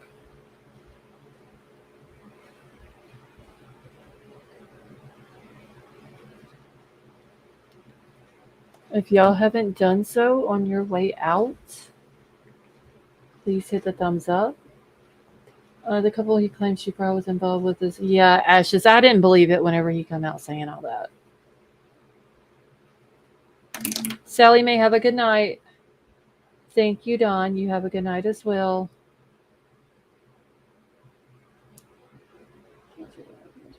Very much enjoyed it. Melissa J, thank you so much for coming and hanging out with us tonight. Hope you have a wonderful night as well. Rosie, you're very welcome. Denise and Scott, y'all both have a good night. I got to go eat and then I got to go to bed. So what we learned tonight is that the defense has put the prosecution on notice, haven't they? Pretty much. Called them out. Jeremy, have a good night. Tours and none overlap with calls first, sure. See, Tad, you have a good night as well. Yeah, Tad, I'm glad that we were able to help her tonight. Commander, you have a good night as well. I gotta go find me something to eat so I can go to bed. Well, thank you for having me up here. I'm going to go ahead and sign off and find out how many people are walking their dogs tonight. It's my new hobby. You take care. Well, you too. Thanks for coming up. Mm-hmm. Jan, have a good night. Now we learn how to help others in need first. Exactly, Scott. It was the right thing to do, so that's what we did. No, Mary, it's not. I can't remember what his real name is, but I wouldn't put it out anyway. His real name. All right, y'all. I'm about to get out of here. If you haven't done so, hit the thumbs up on your way out. Thank you all so much for coming and hanging out with us tonight, and thank you everybody who helped with Annie and finding her son. You guys rock. I love you all. I hope you all have a wonderful night, and I will talk to y'all next time.